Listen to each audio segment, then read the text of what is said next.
Dumping these bitches, pump and dumping these hoes, pump and dumping these bitches. You know how the shit goes. Pump and dumping these bitches, pump and dumping these hoes, pump and dumping these bitches. You know how the shit goes. Pump and dumping these bitches, pump and dumping these hoes, pump and dumping these bitches. You know how the shit goes. Pump and dumping these bitches, pump and dumping these hoes, pump and dumping these bitches. You know how that shit goes. Yo, hit the bitch once, don't call her back. Hit the bitch once, now falling back. Going to my phone, I tell her I ain't home. I ain't tryna tell her that the hair was whack. Bitch get mad, I fuck around, get smacked. I ain't really tryna go through all that. Say you want the truth, but I know that's cat, bitch. I'm an OG, don't fall for the trap. Talk me back and get dropped. Raise the voice, the bitch block. Think you the only baddie out here that shooting shots, bitch, stop. I ain't like these simp niggas that open doors and wanna hold your hand. I'ma be the side dude inside you, see back to your man. Hoes say that I'm toxic, Nah, bitch, these niggas lost it. Lame niggas gassing up your head. I don't like pics, you get dick instead. Got head while smoking on the endo. Then put the bitch in the friend zone. So many hoes can't worry about one. So I pump and dumb hoes, yeah, one of done hoes, yeah. Pump and dumping these bitches. Pump and dumping these hoes. Pump and dumping these bitches. You know how the shit goes. Pump and dumping these bitches. Pump and dumping these hoes. Pump and dumping these bitches. You know how the shit goes.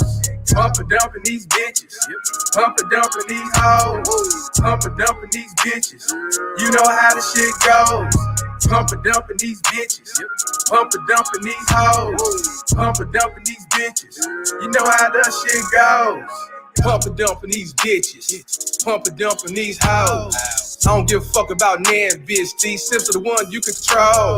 Simping forces, son husbands, blue pill, the sideline haters. You wanna talk, I'll see you later. I don't wear a cape, so I can't save ya or date ya. So what's going on? I'm coming to your home looking for some dome. You don't get down like that with the fuck you rat, then trip, bitch. I'm staying home. But here's the kicker, she wanna ask for dough like I'm one of them niggas. I ain't got shit.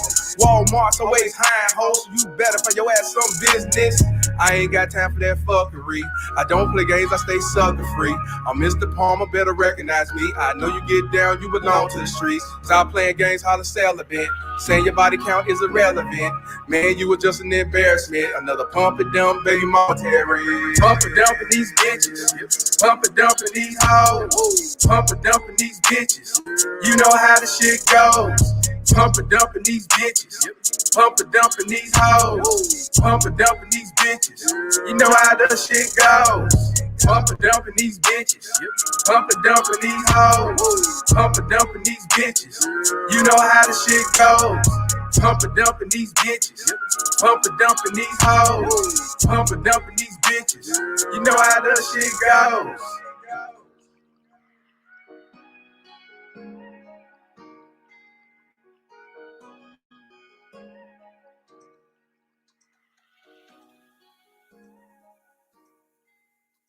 Yeah. Baby mama terrorist. BMT. It's my baby mama. I'm on child support. Can't see my kids, so I stay in coke. It's my baby mama. She be riding Lexus, finding sugar daddies and doing setups. It's my baby mama. I'm on child support. Can't see my kids, so I stay in coke. It's my baby mama. She be riding Lexus, finding sugar daddies and doing setups. It's my baby mama. I'm on child support. Can't see my kids, so I stay in coke. It's my baby mama. She be riding Lexus, finding sugar daddies and doing setups. It's my baby mama. I'm on child support. Can't see my kids, so I stay in coke. It's my baby mama. She be riding Lexus, finding sugar daddies and doing setups. Riding around, try to play the romance, innocent with an evil soul. In public, wearing fake hellos, behind closed doors, she rock them horns. I moved on, she wanna teach me a lesson. Can't see my kids, man, I'm stressing. Couldn't see my son to give me his present. She got married to teach me a lesson, telling people she did nothing wrong, knowing that well since I moved on. Thought that money would keep me home. Hell no, bitch, I'm gone. I don't know what you lost your mind. Try to say my name, but I know your kind. Saying I'm a deadbeat, bitch, you lying. Fighting in court, man, I'm trying to be a father to my kids. She focus on the wrong shit, worried about another bitch instead of us co-parenting. Put my kids in grown folks' business, telling them lies, bitch, you wicked. Split personality, oh yeah, you twisted. Never thought I'd go through this. It's my baby mama. I'm on child support. Can't see my kids, so I stay in coke. It's my baby mama. She be riding Lexus, finding sugar daddies and doing setups. It's my baby mama. I'm on child support. Can't see my kids, so I stay in coke. It's my baby mama. She be riding Lexus, finding sugar daddies and doing setups. It's my baby mama. I'm on child support. Can't see my kids, so I stay in coke. It's my baby mama. She be riding Lexus, finding sugar daddies and doing setups. It's my baby mama. I'm on child support. Can't see my kids, so I stay in coat. It's my baby mama, she be riding Lexus, finding sugar daddies, and doing setups.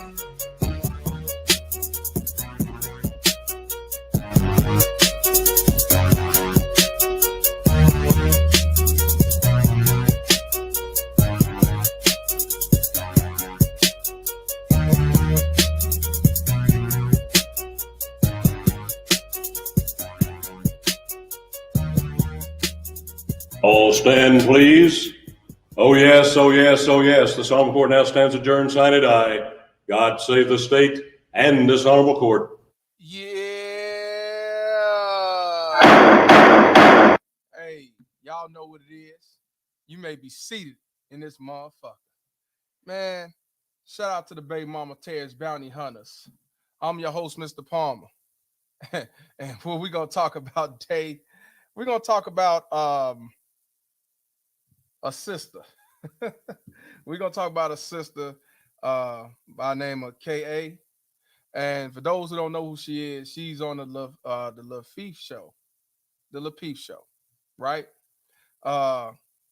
It's a panel full of men and women. You got Anton Davis there. You got Chicago Rilla. And you have you can't hear me? What the fuck going on? Hold on, let me see something. Hold on.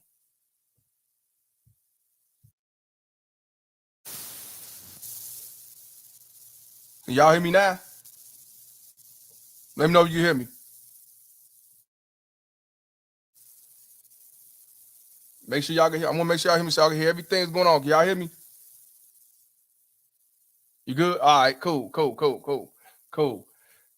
Shout out to the baby mama Terrence Bounty Hunters.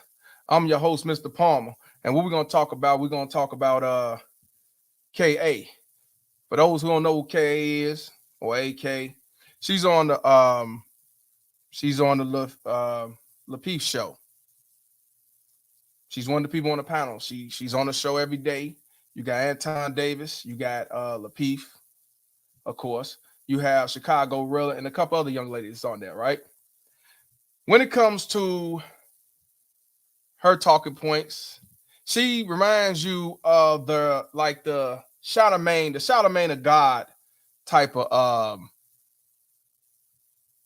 person. She's the one that's controversial, which I ain't got a problem with that. I'm controversial too. She's the Anton Daniels. I'm sorry. I said Davis. I apologize. Anton Daniels. Where I get Anton Davis from? But yeah, Anton Daniels. Thank you.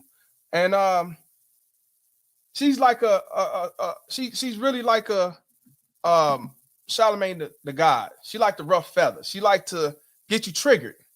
You know, she loves to make a good thing go haywire. You know what I mean? She loves to deflect on a lot of things, but I do understand because to me, it brings the show out because she argue with everybody. Even if you right or wrong, she gonna come at you. I get it, 100%. But again, shout out to them. They doing the Lord's work on the show. I like what they do. I love what they do. A lot of people been on their platform, and actually, the brother Lafife is from Chicago as well. You know, so definitely shout out to the whole team and my boy Chicago Rilla. You know, so, and one thing I do not like is when somebody deflect or when somebody make excuses when it comes to child support, when it comes to family court, when it comes to gender bias. You talk about anything else, I ain't really got nothing to say. Yeah. My father's son said Lafife show is fire. It is fire. Yep. But when it comes to her and when it comes to child support, I realize that she don't know what she's talking about. And also she's the mastermind of deflection. And I realized that I have to speak up on that. None personal, none like that. But when you're wrong, you're wrong. And we're going to talk about the content they was talking about. One, I think it was split in parts when Chicago Rilla was trying to explain to her about child support because he's been through the bullshit, being married, doing it the right way, get divorced, and the family court set him up for failure. Baby mama terrorism, of course. And he was trying to talk about the shit that happened in the 1950s. Of course, he went on talking about where's the document and all this shit. You can't make this shit up. But I understand because most people with the feminist ideology will always deflect and make excuses. Because one of the things she said was, well, what's the percentage of men fighting for custody? So because and my thing is, since you say what is the percentage of men fight for custody, you should know this. Because if we don't know it and you saying what is it, that means you know. She don't know either. But yeah, she's trying to say that men ain't fighting for custody. So we're gonna definitely watch the video and we're gonna dissect this shit. And then even with the no fault divorce, she said that how do y'all really know it's 80% or 72%? I thought it was 72, but I see it's 80% of women filing divorce. She said, I've been looking for this for a long time and I ain't found the shit. And then Anton Daniels tried to show it. She said, oh, that's the blog and that's just a blog shit. That's why I say we're gonna talk about this shit and give a better understanding of what's going on. But before we get started, I want to give a shout out to the people who's in the chat. Well, you know what? Before I do that, I want to I'll show it a little bit later. But I want to shout out the people that's in the chat that commented. Y'all know how I do. Let's see who we got in here. We got Perverted at Best. We got Warhammer. Shout out to Warhammer. No kids, not married, living a frigid lifestyle to the fullest. We got E Senior up in here. Shout out to you. We got Game of Lives Matter the Baylor. Appreciate you, brother. We got MPI from the Dirty South. We got 169. We got Red Pill Awareness. Y'all need to subscribe to that brother on Instagram and YouTube, man. He's definitely out here doing the Lord's work. He's pro-black, but he called out the bullshit from in-house as well out of the house. You know what I mean? We got 0.5 up in here. We got Kyle up in here. Shout out to Warhammer for 99-cent super sticker. Appreciate you, my brother. Yeah, you know me. I appreciate it. Just getting off the couch. Y'all know what I do for a living. We got Face Facts from New York. We got Lonely Warrior. We got No Country for Old Simps. We got My Father's Son. We got my tax lady. We got City Tax One Stop Shop LLC. Shout out to you, my sister. We got Tim Howard the Fifth. Up in here, we got WS. We got Samantha P. We got D-Dub. We got Space Kitchen Podcast. Y'all definitely need to subscribe to him, man. If y'all want to know about how to cook recipes with the edibles and stuff like that. LLC, license, bond, and everything. You know what I mean? He living a good life, being independent, self-employed. Shout out to you, my brother. We got Alpha Omega. Oh man, Alpha Omega say KA promotes destroying lives, destroying families, destroying anything good. Well, you know, that's what they do best. You right. We got OG up in the building. Shout out to Space Age. I mean, it's finna say Space Age Pimp. We got Space Kitchen Podcast with a $5 super chat. He said, get the likes up. And I appreciate it. Get the likes up. We got Lou Business up in here. We got a Sour Seed. He said, it sounds like Ramil. Yeah, that's Ramil on the verse of Pump and Dump, and I'm on the second verse. Yeah, we doing shit behind the scenes, and, you know, people mad about it. Oh, shit, we got Chicago Rilla up in the building. He said, oh, shit. You know what I mean? He's a Chicago native. He's been watching my show for a long while, and I ain't realized he was on that show because I didn't know about the show till like beginning of the year. So definitely shout out him and the team, man. Shout out Chicago Rilla. We got Doom Guy up in here. We got who else? We got Cool Breeze up in here. We got Tola up in the building. Shout out to Tola for the $5 super chat. He said, respect, Mr. Palmer. Black Fist, 100 prayers. None of my donations go towards child support. He keep them veins cold. Shout out to my brother. Yeah, right, keep the veins cold. And since everybody, you know, donating the $5, let's do this $5 couch gang. Y'all would donate higher, donate lower. Either way, it's all good. It's still couch gang. Or, you know, the cash up on the bottom left. We got Dream up in the building. We got Jermaine Berry. What's going on, bro? We got Jonathan Brown.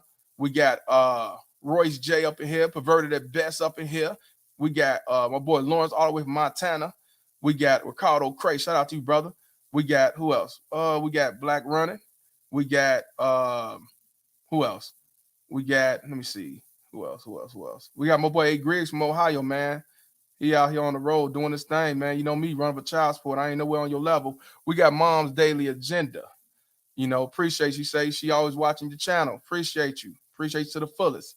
We got John Hancock up here. We got Bala X 2.0.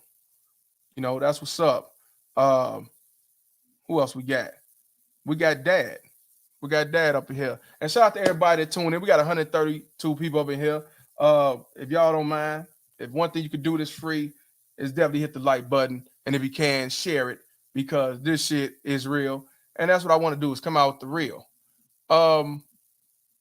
Like I said, when people talk about anything else, married, not getting married, the red pill, whatever you want to do is fine. But when you start talking sideways, talking about child support, and you don't know what you're talking about, you know, different story. Dad said bottom right. Okay, bottom right on my end is bottom left. So I apologize. Bottom right, if y'all want to see about the super chat. I mean, the cash app. But like I say, you can't make this shit up. Oh, wait a minute. The real Dana's up in here. We got the real Dana up in here. We got JB Quinn up in here. And also we got Diego Castro from Texas. Okay, yeah. We'll give a shout out to the real Dana. Y'all know who the real Dana is. She got her own show. She always have Judge Joe Brown on her show. And she talk about various shit. She also be on the Star Report show. So shout out to the real Dana. I can't find her, but I know she in here because they wouldn't have tagged in here. Shout out to you, my sister. She got to come on the show soon, too. Up in here, I see. And we also got LCD from Cali. Yeah, you can't make this shit up. And she even called guys baby mama terrorists. Or say, she at least say that she told one dude when I was on the Star Report, he said, sound like you was raised by a baby mama terrorist. Shout out to you again. But yeah, I want y'all to check this video out. It's gonna be fair use. You know, even Chicago Rilla say y'all playing with these likes, fam. Let's get them likes up. I'll tell you, this one thing is free. It's one thing that's free. And like I say, it's fair use. This is for educational purposes. This is for dissecting the real shit. And also we got Maxwell Jr. up in here. We also got Gail Lockett, the lovely district attorney, Gail Lockett. So yeah, go ahead and set this shit up. Shout out to Tim Howard V, $5 donation. He said, upgrade the couch. I appreciate it because I'm trying to get this couch to a love seat. Y'all know what I do for a living. You know what I mean? Yes, sir. Shout out to Tim Howard V. Everybody's tuning in for the first time. Please subscribe. And I'm just here to tell the truth. And I'm going to tell y'all the difference between me and other individuals when it comes to child support and when it comes to family court. Let you know who I am. You know, yes, you see me with a fuck child support hat. And it is fuck child support. You're going to understand why I say fuck child support. Is it about taking care of my kids? Not at all. Man should take care of their children. But how the system is not about the best interest of the child. It's about this $51 billion business that United States make every year. And when it comes to the UK, it's a $48 billion business in child support. In other countries, it's millions and billions of dollars. Hell, they got child support in fucking Brazil and third world country. Now, this is the one right here where Kay, she basically deflects. She basically try to make Chicago Rilla look stupid when Chicago Rilla is actually speaking from the heart, from experience and shit like that. But, you know, let's let y'all see it for yourselves. Let's get this thing started. Couch gang, couch gang. If a man really cares for his ex-wife, he will give her money no matter what. He will take care of her and make sure she's all right. But do I think that the court should be in people's divorces and marriages and ordering people to pay or penalty of jail? I don't think that should be a thing. The court should not be in your life like that. And I don't think you should be forced to pay anybody anything if you don't want to. Yeah. Well, I think we need to focus on making it fair, not just to do it in spite of.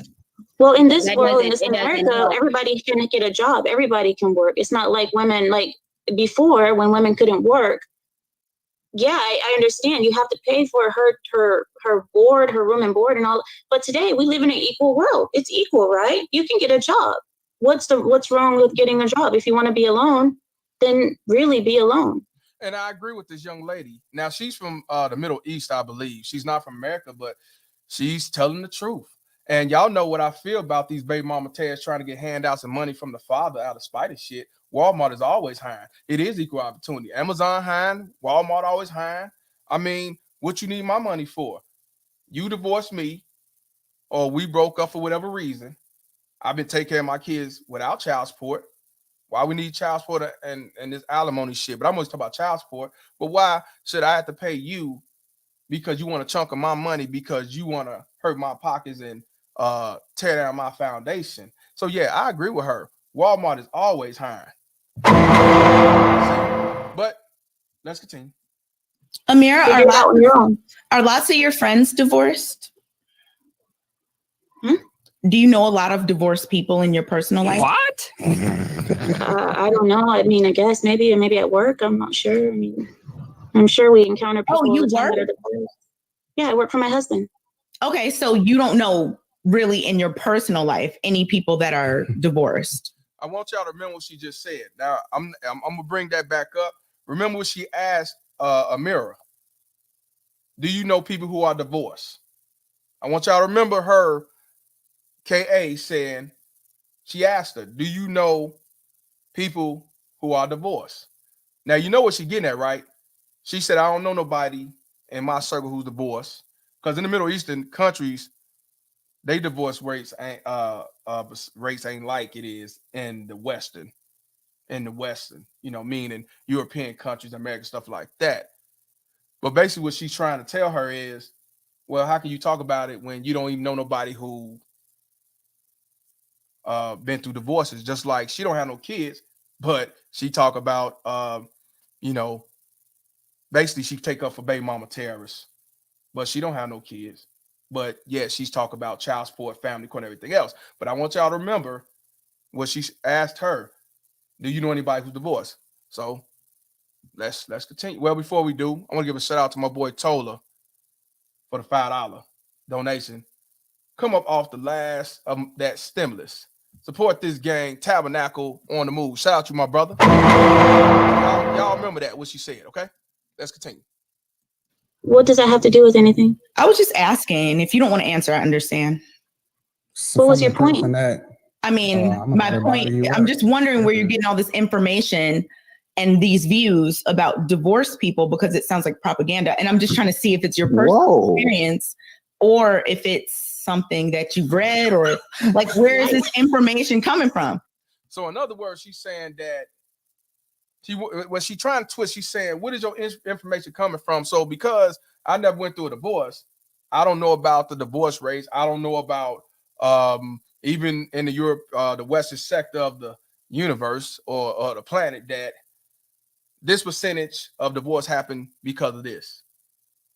So I had to go through some bullshit in order to get knowledge on on divorce rates and shit like that. And then she trying to see, is it personal? So because even if I did go through a divorce, you telling me I'm not speaking facts, but I'm speaking off my emotions. I get it. That's what they try to do, to make your shit sound stupid, or make it like you don't know nothing, or to make it like, oh, who hurt you? You know that old saying, I'm just asking. When you hear that, I'm just asking shit, that's just another way to try to dumb down your shit. You can't make this shit up. Even though Amira answered it, she said, no, I don't. And even she's saying, what's your purpose? But let's continue. Either way, it's fine. I mean, if it's your opinion, that's cool. If it's based off people you see, that's cool. If you have some kind of data to say that women are just out here filing for divorce for 15% of $40,000 over the course of 12 months.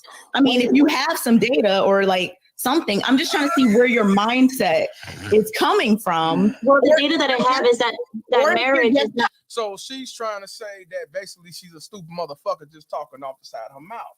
She don't know what she's talking about. Where's the data? Where's the data? You know, and yeah, Furious Angel, I don't know who she is. She said, Kay's a feminist with a question mark. Who is shocked? No one. I'm not shocked. But I want y'all to take heed. These are the ones these are the ones who support these baby mama terrorists. And then when you call them out, the first thing they say is, I don't have them problems. I don't have no kids. Or they say, well, I was married and I got divorced. I did it the right way. You still a baby mama terrorist. You still a baby mama terrorist. Mindset, your ideology is feminism. That equals a baby mama terrorist. You don't have no kids. We thank God you don't, because he'll be a fucked up kid. And also, you ain't got nobody good. You ain't got no sympathy force in your corner. So that's cool. Yeah, sign language is real. Y'all know what SIGN stands for. Go ahead, Gail. Let them know what that sign mean, because this is what y'all listening to right here. But keep in mind what she said. She asked her, did you know anybody who was dealing with divorces? Let's continue. Trying to feed a narrative that you think people want to hear. I'm just trying to see what it is. Okay. My data is that marriage in the Western world is unsuccessful. I see that women are filing for divorce 70 to 80% of the time. Where do you see that? Them. Okay. Are you joking with me? Or no, I'm asking you for real. Where do you see that women are filing for divorce 70 to 80% of the time? Now she's asking her, where do you see it? Because in this video, she says, I've been looking all over the place and I didn't see the shit. And the people said, all you gotta do is Google. And when Anton Daniel said, I got it right here, she says, man, I know about that. That's just some blog. Give me something serious. You can't make this shit up. You just can't make this shit up. And that's why I say, man, this is why I tell y'all men, we have to definitely stick together and come with a brotherhood, because if we don't, we will be destroyed. You cannot expect women to side with you because it's right and wrong. And I'm going to show you this right quick. I'm going to make it bigger for you. All you have to do is Google the shit. All you got to do is Google the shit. But when people say, well, blogs and all that shit, I ain't got to go on no motherfucking blog. According to the National Center of Health Statistics, about 50% of marriages in the United States ends in divorce. About 80% of the divorces are initiated by women. You see this motherfucker right here? Because y'all remember, I'm a dumb nigga off Cottage Grove. See, I shouldn't know shit. I don't got on a 5-piece suit and I sleep on the couch all day. I run for child support for a living. I got a fuck child support hat on. But from the National Center of Health Statistics, about 50% of marriage in the United States ends in divorce. And about 80% of divorce are initiated by who? Women. That's 50% is often quoted. And it is probably on the high side. But it is illuminating that 80% of divorces are filed by the fucking wife. The National Center of Health Statistics. This ain't come from motherfucking World Star Hip Hop. This ain't come from y'all remember Jukebox on cable. This ain't come from Jukebox. Hell, this ain't even come from my PS4. This come from Google, but it comes from the National Center of Health Statistics. So talking about you looked it up, you couldn't find it, use a motherfucking lie. If y'all want to find out something, all you got to do is do your research. So people sit back and call me, well, they won't call me a liar because it can't, because I actually do stats and statistics. But again, what Malcolm X tell y'all, but I'm gonna let Denzel tell y'all. You've been had. You've been took. You've been hoodwinked, bamboozled, led astray, run amok. So this is why a lot of men in this day and age, white, black, Latino, are not getting married, and so on, are not getting married. This is why 52 or 53% of black men are childless and unmarried. You know why? Why would I want to get married and be part of the 80% getting divorces for no fault? Thanks to Ronald Reagan with the no fault divorces. You could divorce whenever you want to, and you can still get alimony, you can still get child support, and you can still get half his fucking assets. You can't make this shit up. You cannot. And yes, Gail, I appreciate you putting it up here. The word sign, if y'all never knew what sign means shame, insult, guilt need to be right. And that comes from Kevin Samuels. Just to let y'all know. That's where it comes from. So I just want y'all to see, since she said she couldn't find it and all this bullshit, would y'all please hit the like button? Because I'm coming with some real shit. I'm not running off the side of my mouth. I'm not running off no emotion. I'm just a dude living off the couch and with a fuck child's hat, just telling y'all the real. You can't make this shit up. Okay, let's go back to the video. I just want y'all to see how simple that was. Y'all. That's all. I just want y'all to see how simple that shit was. It's not hard to look up statistic. Even if you just go on Google, it's not hard at all. So don't fall for that bullshit about do you know people who got divorced? Well, you must have written through it yourself for you to say this shit. You run off emotion. Yeah, deflecting is finest. Let's continue. It's well known. You can look it up online. Can you please? Because I've been looking for this for months and I have not found. So Amira, did y'all hear what she just said? And that's what I'm talking about. She's been looking up this for months. I want y'all to hear this shit again. Please hit the like button because I'm coming with some real shit. I'm not, like I said, I'm not talking off the side of my mouth. And yes, I'm a dumb nigga off Cottage Grove. Yes, it's fuck child support. And yes, the system is so full of shit, but these motherfuckers will sit back and deflect and make excuses on why 85% of women get custody versus the 15% of men. You can't make this shit up.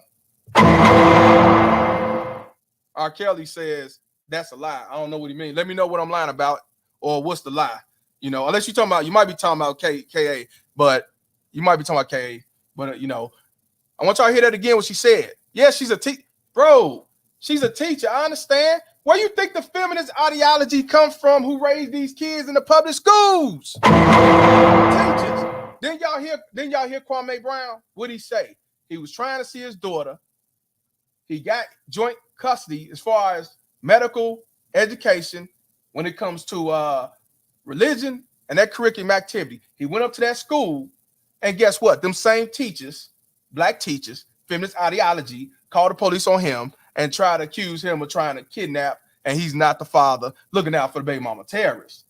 But guess what he said? He said that men should not keep an apple in their mouth, call this shit out, fight to the fullest. But guess what he said? He said, I didn't want to sue the teachers because I could have, but I didn't because what? They was black teachers. You can't make this shit up.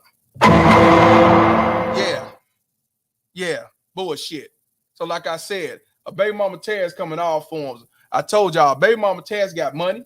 The worst baby mama terrors got degrees. They got a license. They got a profession. They make six figures. They not the ones on welfare. They not the ones on Section 8 link cards. No, the worst baby mama terrors is the one that got education because these are the educated fools up to date. These are the ones that will put you on child support and play victim. These are the ones who will say your mama black. These are the ones who will say that you hate women. These are the ones who will say don't fuck Mr. Palmer because he hate women and black women and shit like that. But because of you can't handle the truth. That's why. So, yeah, she got an education. She ain't got no kids. I don't know if she's in a relationship or not. She's not a baby mama terror as far as that, but she's a baby mama terror sympathizer. She's a baby mama terror supporter, and she will not ever go against the code. You know why? Because she ever get married or ever have kids and they break up, you know what she's gonna do. She's running to that courtroom and do the same shit that the rest of the motherfuckers do to men. Yes, I understand I got a dislike, and I appreciate the dislike because without a dislike, it wouldn't go nowhere. At least with a dislike, it goes somewhere in the algorithm. So without further ado, I want to give a shout out to my boy, Reverend Next, to show you his appreciation on the dislike. I don't give a fuck what you think, bitch. Not at all, bitch, because the truth shall set you where? Free. I want y'all to hear that again, what she said about looking for the 80% of women doing filing divorces and shit. Let's continue. Yes, Kay is on the stand. Okay. Are you joking with me? Or no, I'm asking you for real. Where do you see that women are filing for divorce 70 to 80% of the time? It's Really, don't well be frustrated. known. You can look it up online. Can you please? Because I've been looking for this for months and I have not found. So Amira, if wait, Kay, can I ask you a question? Wait, Kay, can I ask you a question? No, please just let because wait, no. First of all, please just let Amira. Hey. No, let Rilla ask the question. Okay, let's keep it 1,000 out. I rarely butt in on your conversations. Anton asked you 2 specific questions, and we did not get a specific answer out of either one of those questions. Right? And then we turn around, and I'm not tripping. Amira's a grown woman. She can defend herself. She can answer for herself. But you're literally going in, getting these answers, but we're not getting the answer. Do you believe the laws need to be changed? I just said when Anton asked, I said that we need to first look at what's actually happening. Wait. So you saying the laws on the book from 1950 do not need to, so you're saying laws on the book that do not, that from 1950. So Chicago, are the laws from 19, the laws have been exactly the same since, I don't know. Maybe you know more about this than me. Ever since Rilla had a birthday, he became my huckleberry. I'm asking. Rilla is my huckleberry. Get away from the question. What? Who's getting away from what? If I don't, you tell me, because you might know more than me. I just literally stated that the laws that's been on the book since 1950 concerning family court. Right? What is the law you're referencing? Please let me know. The basic premise of family court as it exists today. Okay, you know more than me. What is that law? No. Listen, I'm asking you, do you think the laws need to be updated? Amira literally just law? Oh my gosh, Kay. All right, you got it. All right. See, here's the thing. Shout out to Chicago Rilla for trying to educate her on child support and as far as the 1950s. Yeah, she was playing a role. She don't know nothing about child support, just to let y'all know. She don't. If she didn't know about the 80% of the divorce rate is ran by women, then it's obviously she didn't know shit about child support. It's obviously what she was on. She is not gonna side with you, Chicago Rilla. She's not gonna side with you, Anton Daniels. She's not gonna side with Amira. She's not gonna side with none of you. None of you. When a motherfucker support the baby mama terrorism, when they not gonna go against the code, when they got the feminist ideology, they don't want to hear nothing you talking about. So what do? They will deflect. They will make excuses. They will say, well, present the shit. They're not gonna go look it up for themselves. She's gonna ask a question with a question. That's right, Warhammer. She's gonna ask a question with a question. Yeah, she's gaslighting, brother. Yes, sir. But what I'm telling you, he got so frustrated, and I'm gonna tell you why he got frustrated. Not because he's an emotional dude, not because he can't handle what she's doing. The fact of the matter is, he's been through the situation. He knows firsthand how the system really is, and he started looking the shit up his goddamn self. But all this deflection shit, he's like, man, what the fuck? And to be honest with you, brother, you shouldn't even mention the 1950s. You shouldn't have, because that was just an ammo just to say, present the paperwork and all that. Like you got time to do all that to show the paperwork on there, but I do. But here's the thing: when it comes to child support was started back in 1935. Just to let y'all know, and I tell y'all who've been on my platform over and over and over, because y'all need to know that. And even Chicago Rilla said, that's a fact. That's a fact. I didn't talk to him about this shit, but that's a fact, because I know how these feminists do. But check this out.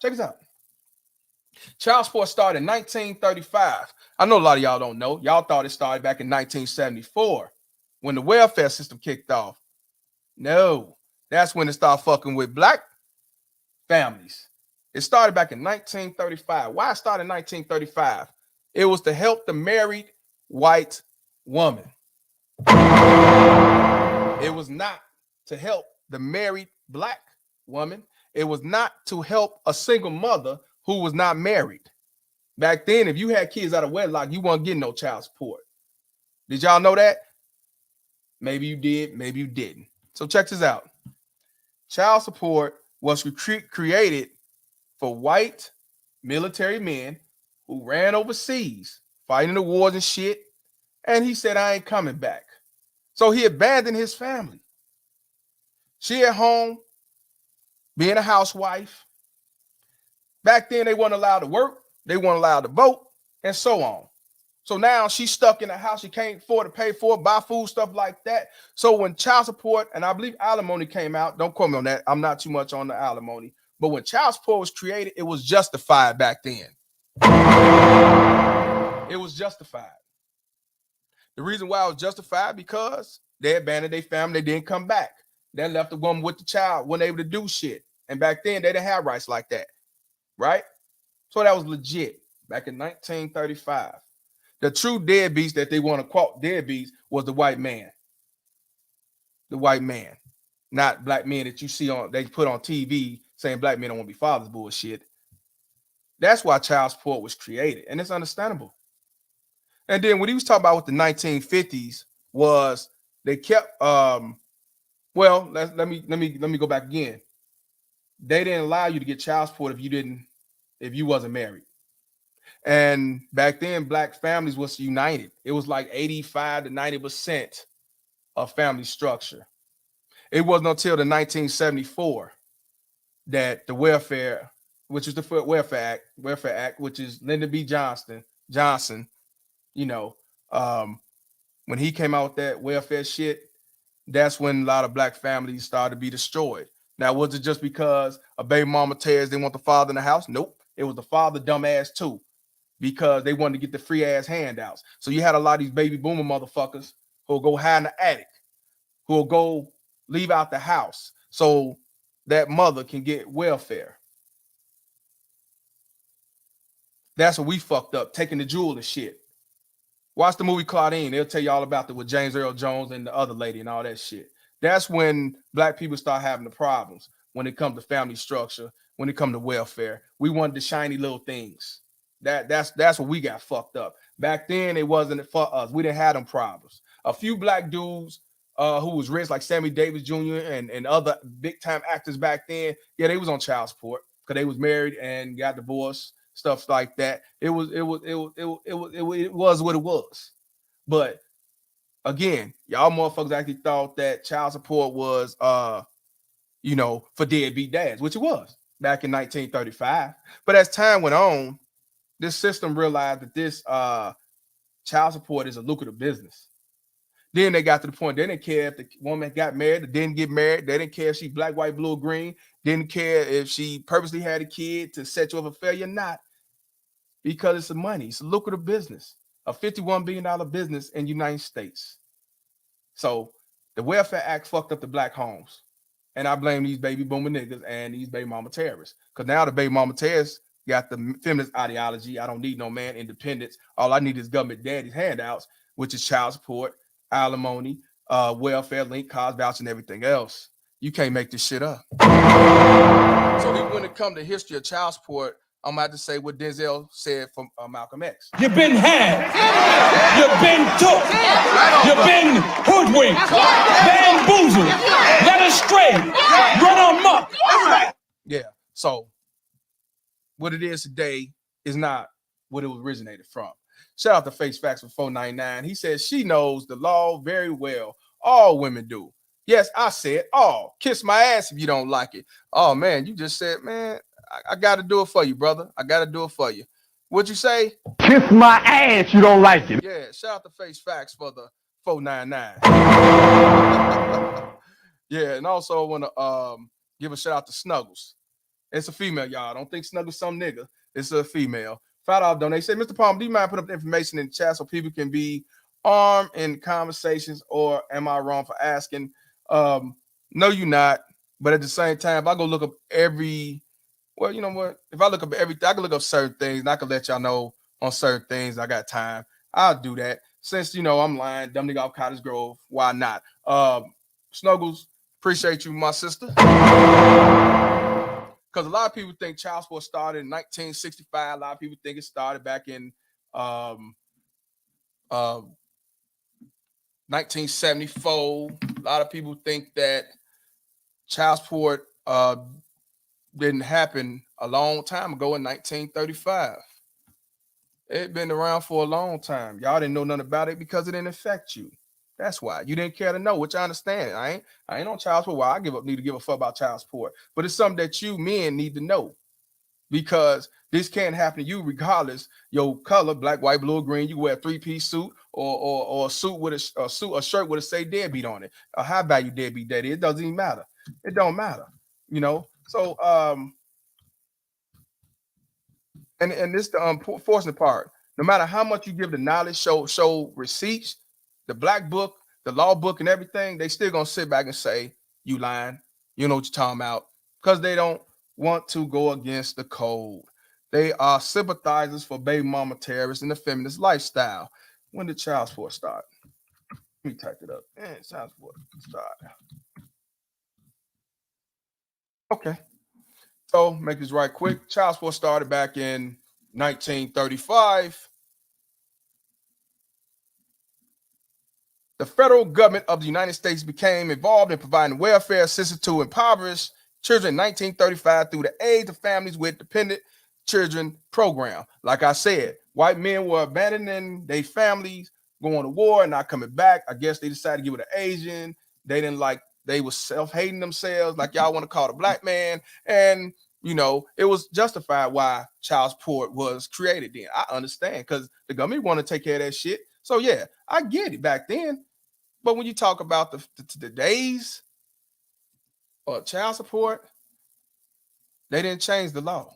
They still got it where, like, the wife or the mother can't get a job. They not getting no money and bullshit. That's because they want to keep it the same to keep their money going. But let's continue with this. But I just want to show y'all that. Let's continue. Oh, see, you got it. My fault. Let me put it back up here. My bad. Yeah, and even the link when child support started and all that jive. There you go. Here we go. Let's continue. No, okay, you do this. In strong. No, okay, you do this because you're literally saying, "Hey, I don't understand." I'm literally telling you from experience. You're asking me. You been divorced, Kay? Chicago. You pay child support? Chicago. All right, so that's what we're gonna do. All right. Notice now, Chicago Rilla answered the same question. Have you been divorced? Have you been through child support or family court? She ain't answered that. She talked over him, but then she just asked Amira that same question. That's why I say you can't make this shit up. Yeah, I'm not even gonna talk about the loud and the cutting over talk and all that. It's obvious what that's about. You already know that. I'm glad y'all see that for yourselves. But let's continue. Let's continue. Listen up. Check it out. Check it out. Check it out. Check it out. Hold on, Kay. Hold on. This is what we're gonna do. Who all has a question for somebody, and we're gonna get an answer. Yes, 1935, right in the middle of the Great Depression. Shout out to Curtis Clinton. But see, I'm a dumbass nigga from Cottage Grove. I don't know no better.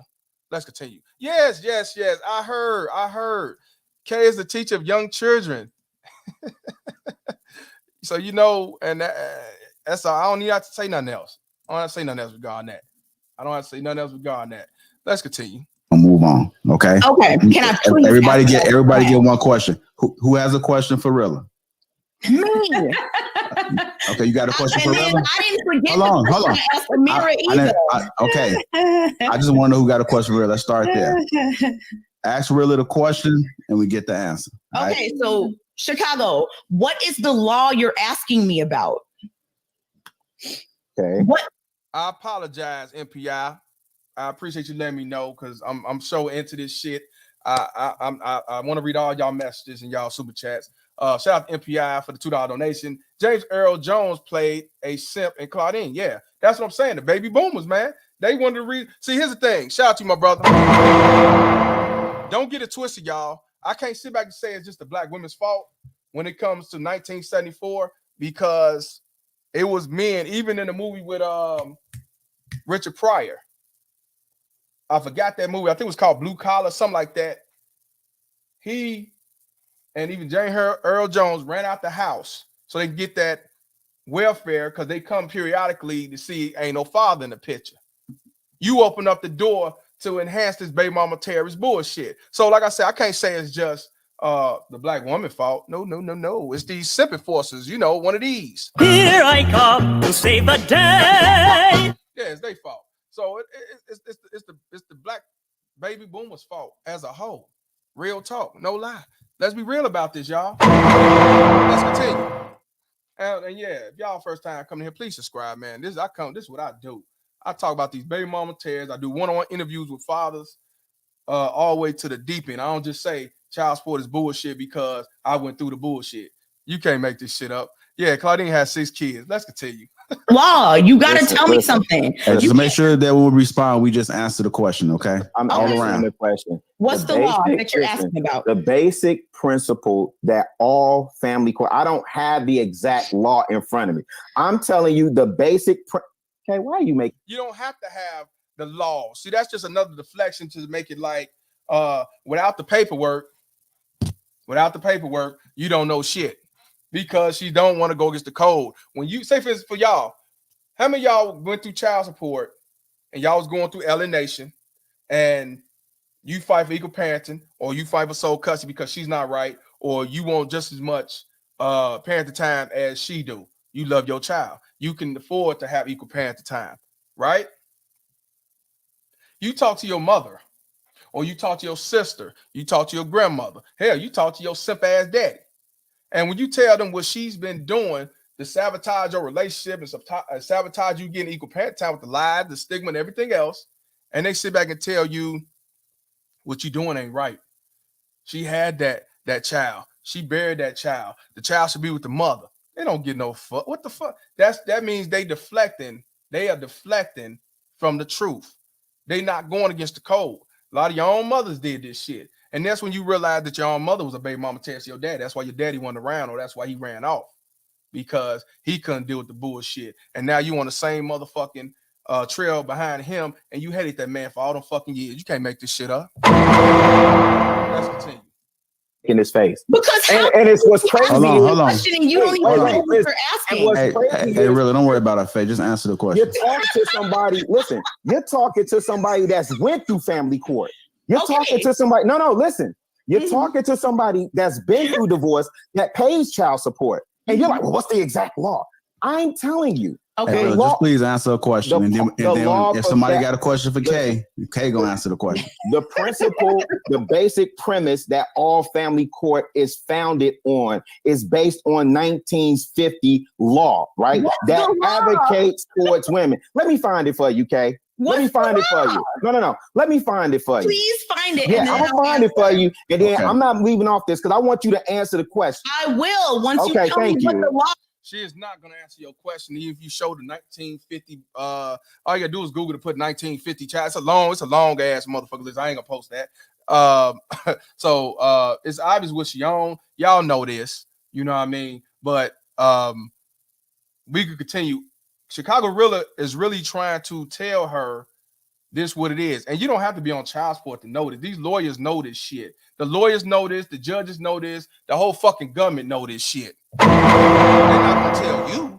They're not gonna tell you so you could try to fight. So you could be like Mr. Palmer saying, fuck child support and telling men, don't put yourself in this type of situation. Keep your veins cold, and if need be, wash your hands and move on, of course. Yeah. So it's obvious what she on, and y'all I ain't gotta tell y'all with that. But when he asked her, let's go back. When he asked her, have you been divorced? Did you go through child support? She skipped over that shit. But when she asked her, she said, oh, I understand why you didn't answer that because, you know, you just don't want to answer it. Try to make it like she's some dumbass. Maybe, even though Amira's in the Middle East, maybe she's from Cottage Grove out there. I don't know. You can't make this shit up. Chicago Rilla won't be able to come up because he's taking care of some business. I tried, but he will be on the show in due time. Real talk. You're referencing is how can I answer a question based on nothing? Okay. You're like, do you think it should be about the 1950? Okay. She said she couldn't answer the show based on nothing, but you gotta remember, this is the same woman that said, I tried to look up the 80% of women who file divorces. I tried. I couldn't find it. I searched this shit for months. You can't make this shit up. Yeah. Sign. Shame, insults, guilt need to be right. Shout out to Gail Lockett because I ain't know nothing about that sound till she put it up here. I want to give a shout out to Pardon My Presence. $5 donation. Appreciate you, my brother or my sister, because I don't know which is which. I appreciate you to the fullest. Couch gang. Let's continue. All right, Rilla, go ahead and look it up. Does anybody have a question for Kay? Anybody have a question for Kay? I do. Okay. Kay, do you think that system as it is right now is beneficial to both parties? Do you think that it's fair for both parties involved? Like I said to Anton, because he kind of touched on this earlier, the percentage of men that seek custody is not high enough for me to know if it's fair. See, and she's trying, see, she's saying because she don't know the percentage of men trying to fight for custody, then I can't answer that. Even if they did or they didn't, it don't make a difference to her. She's saying she got to get a percentage of the men who's fighting to say that this system is right or wrong. And I want y'all to hear what I just said. She want to use the percentage of men who's fighting. Fuck if the system right or wrong. So if the system is wrong, well, it might be wrong, but I'm not gonna say it's wrong because I don't know the percentage of men fighting. And you know what? This is what I'm gonna show y'all. I'm gonna show y'all this. And remember, y'all, when I talk about child support, it's about men. All men go through this child support system, getting screwed by this unjust system. White, black, blue, or green. Y'all know how I get down. It ain't just a black man. White man get it the worst. White man pay the most money. White man do the most suicide on child support in the LA Nation than the Indian man. Then black men on child support at a higher rate, but we not suffering as worse as the white man because they make more money and they pay the most in child support. You can't make this shit up. Yes. So I want to show y'all something right quick. And like I say, a lot of and that's why I have a problem with the fake black queen baby mama terrorists, because they sit back and say black men always whining, black men always crying, black men are the only ones who got issues with child support. It ain't got nothing to do with the white man. See, the white man is alpha male. Brian is an alpha male because he don't have them problems. What the fuck? Who the fuck you think the child support is for? Dumb motherfuckers. Y'all better start doing y'all research for y'all soon what some bitch ass bitch say on a YouTube channel. Cause like I told y'all been what? Tell them, Denzel, speak for Malcolm. You've been had. You've been took. You've been hoodwinked. Bamboozled. Led astray. Run amok. And again, this ain't just in the United States of America. All over the fucking world. Wherever that's wherever the feminists run the system, there's baby mama terrorism and fathers alienated, fathers paying child support for failing relationships and divorce. You can't make this shit up. Yeah, I know motherfuckers salty and mad as fuck. I get it. But let me show y'all something right quick. I'm gonna go on this on Facebook. I'm just gonna go on Facebook. Go on Facebook. Just on Facebook alone. I want y'all to see this, y'all. Now, I'm a dumb nigga off Cottage Grove because I don't know shit. You know, I'm stupid. I don't wear a suit and tie, so I don't know shit. I'm from Cottage Grove. I'm from 890 Cottage Grove. I'm from Chicago. I want y'all to see this right quick. This off just off Facebook. This is off Facebook. I want to show y'all something. Y'all see this right here? Y'all see this, right? Father's Rights Movement. 607,000 like this, right? Father's Rights Movement. Where do y'all think the Father's Rights Movement started from? Black man ain't starting no Father's Rights Movement. We start piggybacking off the shit. But who started the Father's Rights Movement? The white man, motherfucker. The white man. We didn't start no Father's Rights Movement. The white man did. And not only that, you got the Father's Rights Movement right here. You got, let me scroll down. You got the Canada's Father's Rights Movement in fucking Canada. You got Australia Father's Rights Movement. You got another Father's Rights Movement. Let me see. You got a whole bunch of Father's Rights Movement. I hate this shit. Father's Rights, dadsrights.com. That's Cass Jackson. Y'all know who Cass Jackson is. White man who served his country. He was married. He did it the right way. And guess what happened?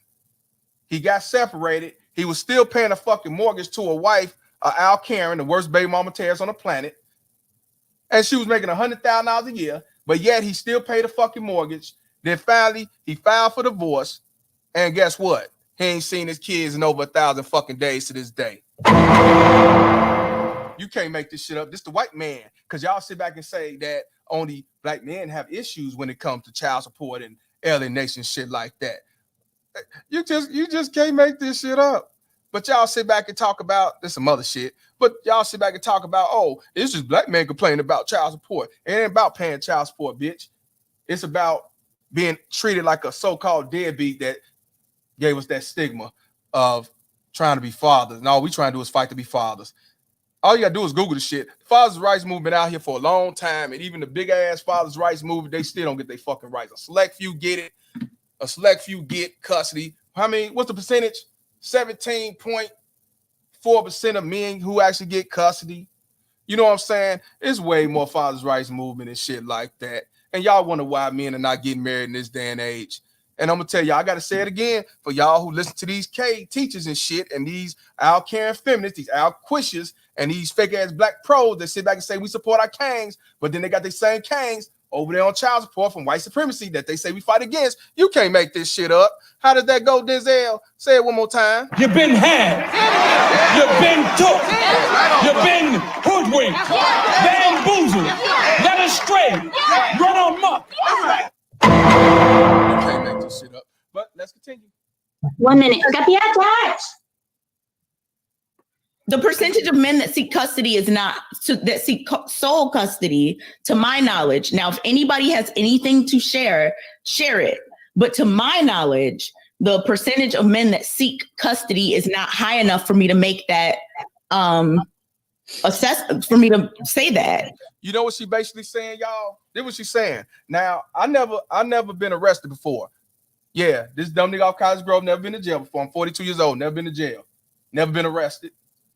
And I'm glad I got to get the dome to myself. All the shit that us as men go through, yeah. Surprisingly, I ain't never been to jail. It's things I did I should have, but I was fortunate, right? I told y'all this a while back. Imagine if a lot of y'all who have been to jail, false allegations based off your color, based off where you live, based off some baby mama tears lying on you saying that you hit them or beat your kids and all that, right? And I say, and they sit back and say, it's unjust, it's not right. And I say, I ain't never been to jail before. Police never did this to me. Y'all lying. Show me the percentage of y'all getting screwed by this police, the police departments and shit like that. Then I'll let you know it's wrong. When I seen George Floyd get choked out, when I saw the other brother with the I Can't Breathe, when I saw men get shot, Walter Scott get shot in the back. But then I still say that's not enough. I need to see the stats on men getting unjust treatment from the police. You can't make this motherfucking shit up, I tell you that. I need to see the stats, even though I'm looking at this shit every day, watching the news, watching YouTube videos and social media to realize that there's some unjust shit going on. But of course, she said I need to get the percentage first for me to say it's not right. Like I said, these motherfuckers not gonna go against the code. You know why? She ain't got no kids now, but she may have kids later. She may get married later. And she gonna need government daddy to, for him to just come save the day. Here I come to save the day. And set that man up for failure. And get the child support and everything else to go along with her teaching. You can't make this shit up. Let's continue.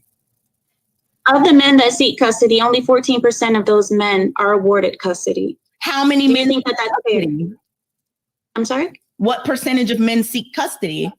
I don't know, but I said of them, 14% are awarded. I forgot the last question I was about to ask because Chicago jumped in. Now you're jumping in, and I'm going to No, I'm asking what percentage of men seek custody?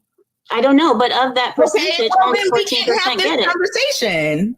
I guess you're not hearing what I'm asking. Y'all really like to have these loud opinions. about things, and then you don't even know what you're talking about.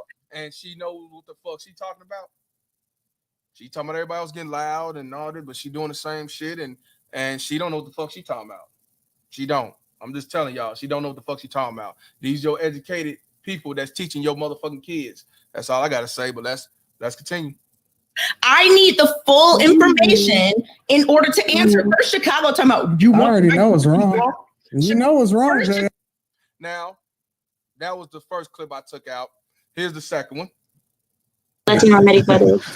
No, yo, I'm praying the lead attorney. The lead attorney. Shout out to the lead attorney in the chat. I'm praying he calls in. I just sent them a message. I'm praying he calls in. Please call in, lead attorney. So now, at the time, the lead attorney's in the chats. So Chicago really like, please, lead attorney, come in and tell her, because she's not trying to listen to me because I'm Chicago Rilla. I got on the t-shirt. Maybe since you got a suit and tie, and maybe because you say you're a lawyer, maybe she'll take you seriously. That's basically what he's saying.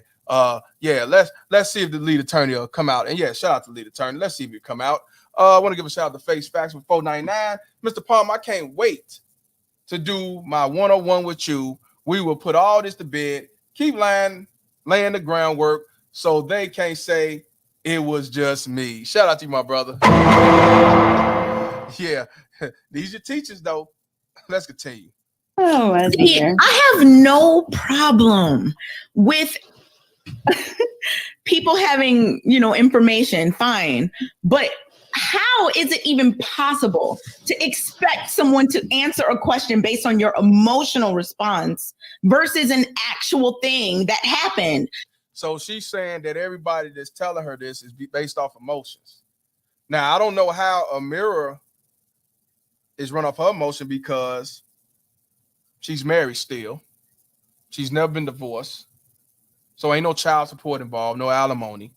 So how's she running her emotion? Now, if you want to use Chicago Rilla, you saying he run off his emotion. No, he's really irritated and he knew what it was.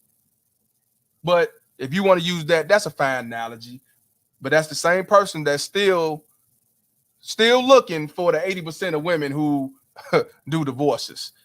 You can't make this shit up. I want to give a shout out to Ringside with LCD. He's all the way from California. $10 donation. He said, how come she don't ever know nothing about nothing? How about be quiet and listen so you can learn what you don't know instead of being disingenuous? I can't respect nobody. I can't respect nobody like this. I know you can't. But the problem is she don't want to know the truth. She don't want to learn the truth. She's not going to go against the code. Why you think most women will not go against the child support system? Because it benefits them. Come on now, let's be real. They, even if they don't have kids, even if they're not married, even if they are married and they never, and they situation's good, you got a lot of these sympathy forces that's not going to side for the truth. Because why? You know why. What my man say? That ass though, right? As long as you got a fine face, fat ass, he not going against the code either. He gonna be a male feminist. He would call the black woman God and Mother Earth and shit like that, and she could have alienated the father for 20 years. You can't make this shit up. That's why. So of course, the majority is not gonna side with you, men, when it comes to this system, because they're not gonna go against the code. And a lot of these sympathy forces, these blue pill beta that y'all want to call, was raised by a baby mama terrorist that chose single motherism. But let's continue. Chicago, you said what? Yo, you keep coming back to me. Come on with it, Kay. You're like, what about the 1950s law? Okay, no. Be specific. I said, do you think the laws need to be updated? If you're gonna say it, state it specific. Like how you want to be quoted specific. Like how you want to be quoted specific. Chicago, if you let me finish. Hold on, one at a time, y'all. One at a time. Chicago, if you let me finish. But be specific.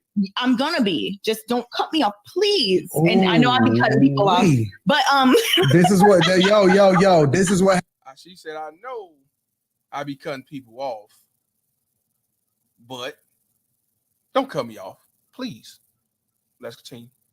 Happen when you don't deal with them immediately. You got to nip this problem in the bud immediately. Otherwise, you let it grow into an ingrown toenail, and it just becomes annoying. You know what I'm saying? Like listen, when you deal with women, you got to deal with it. That's why she still feels so comfortable in dealing with you like the Chicago, because you let her get away with it for so long. Don't let him hype you up. Don't let him hype you up. Listen, shy time. No, if it's me, you can't go back and forth all the time. No, fam, ain't no go back and forth. No, not on here. When I deal with Kay, and now you're trying to tell me how I can talk to somebody. Are you serious? Okay. Anton, everybody watches the show and they know what you be doing to Chicago. So for you to come in and act like you're saving him is just really strange. No, hold on. So basically, and somebody even said it toxic at best, but basically she's saying that he's Super Dave and he's Captain Saving Chicago Rilla.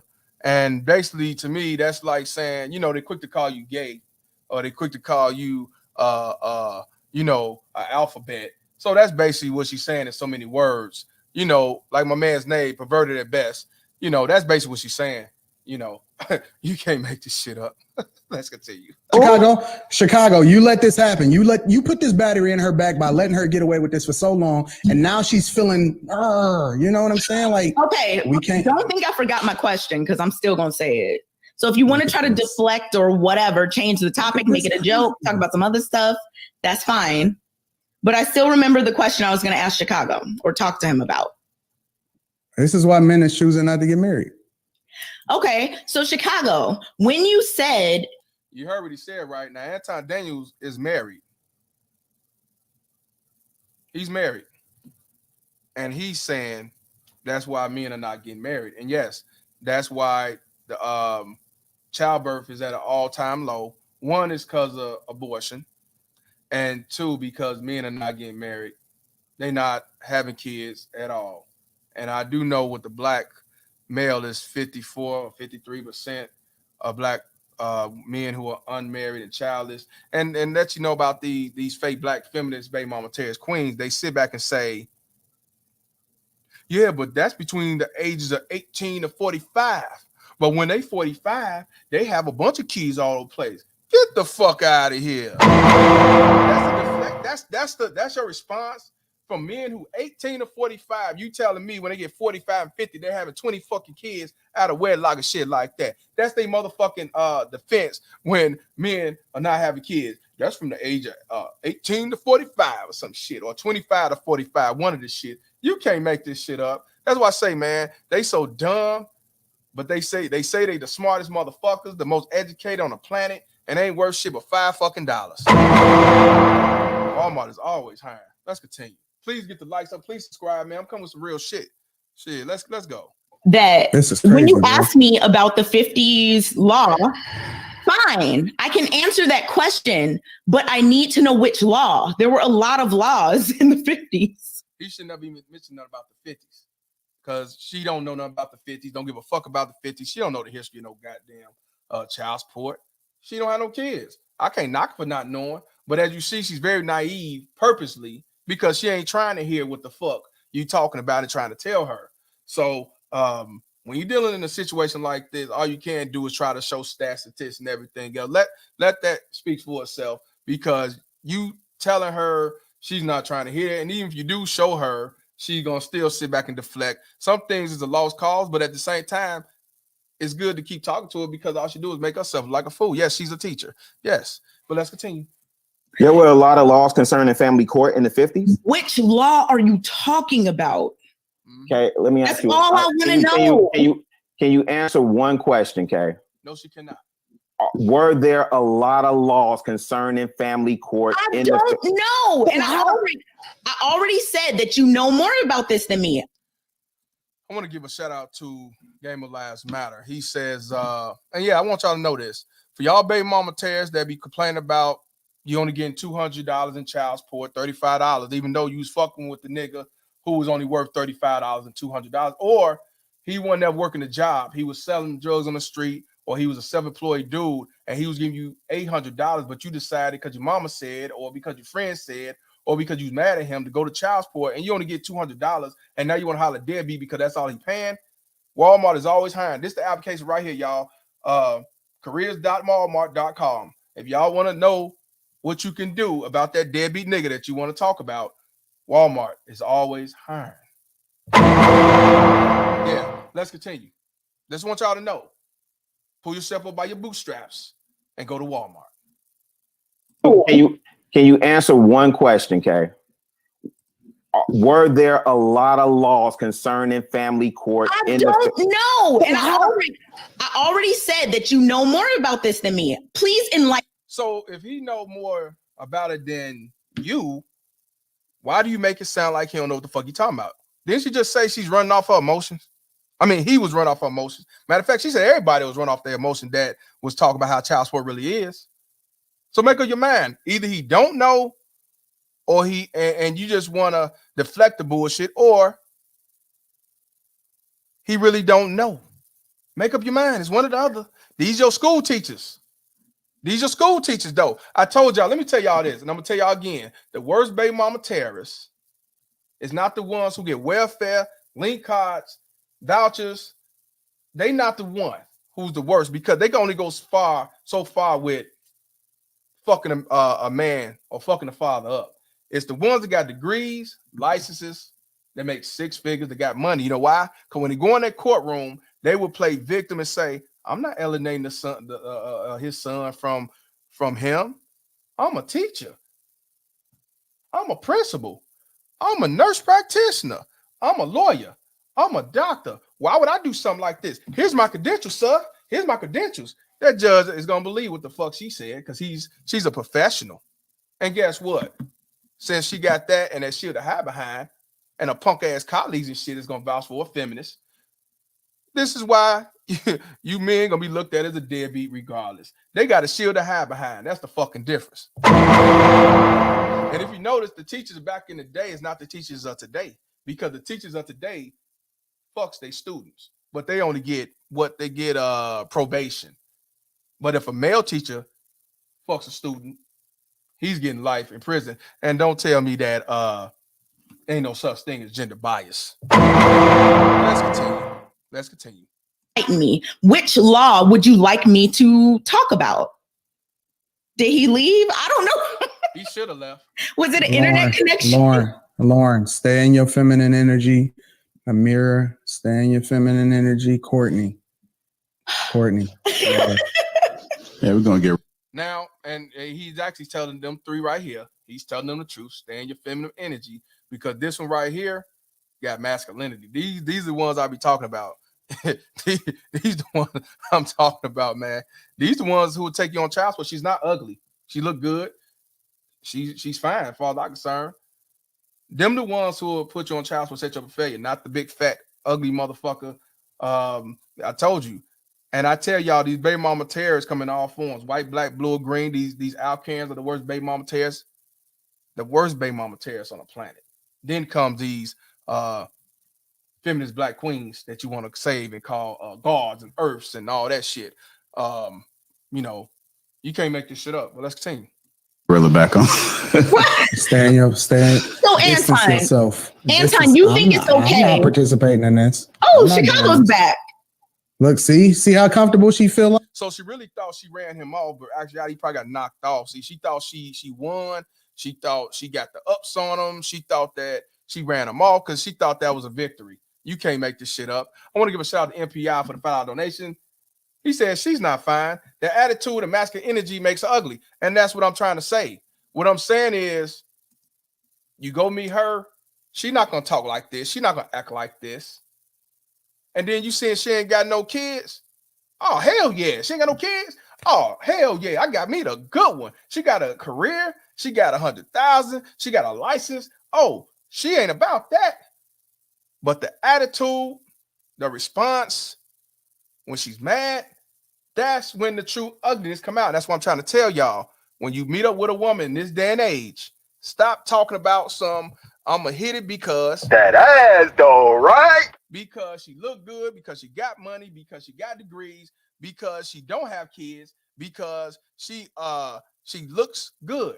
You know why? Because once you ask her them real questions, well, I ain't saying the average teacher make 100,000, but what I'm saying is they got a career. But what I'm saying is, ask her, do you believe in child support? That's why I tell y'all men, Ask her, do she believe in being submissive? Ask her, do you believe in feminism? Ask her, do you believe in a man being a lead? Ask these fucking questions. That right there will eliminate the whole situation. Even if she try to lie and say, I don't believe in them things, her reaction, her eyes will tell it all in this motherfucker. This is why I say, do not have sex with all these women because opportunity is easy, and she's giving it up, because that's the ones gonna be putting you on child support, talking about you a deadbeat, alienate you, and put you through the ringer. White, black, blue, green. It's not worth it. Ask them questions up front, even if she's telling you, yeah, I don't believe in none of that. I don't believe in none of that. Don't rush to hit it. Find out how family is in the background. Find out how daddy is if she got one. Find out how her mom might be a baby mama terrorist. Her mom might be the one in her ear. Her sister might be a baby mama terrorist with 5 kids and 10 different niggas. You have to really do your due diligence to find out who you're dealing with. Do that guarantee you safety? No. But if B's just saying, man, I got her with her because she told me she didn't have no kids. She got a good job and she, pump and dump. Pump and dump. Just like the song I got, me and Ramil. And what I mean pump and dump is, if you're going to do it, use a rubber, take it with you, go out the door. Don't get the bitch pregnant. Don't get no bitch pregnant. So yeah, her attitude make her looks ugly as fuck. And that's how you got to play it. Walk away from that motherfucker. Walk on by like Isaac Haynes. I don't know you. Because these are the ones going to set your face. You see that devilish smile and shit? Yeah, the devil's son-in-laws. You can't make this shit up. And shout out to FBI for what he just said. He is telling the truth. Yeah, your attitude to me, you could be the finest motherfucker on the planet, but shit like this, I don't want your ass. Shout out to Ringside with LCD. Said K looks so shocked as fuck that Rilla is right back, 100%. Let's continue. Go ahead. Get Chicago. Okay, so Chicago, which law? How can I answer if I don't know which? No, don't worry about it, Kate. Don't worry about answering it. You good. You. My man Chicago Rilla said, don't even worry about it because he asked you them questions 20 minutes ago and you still want to answer. You didn't answer Amira. So, he said, I'm done.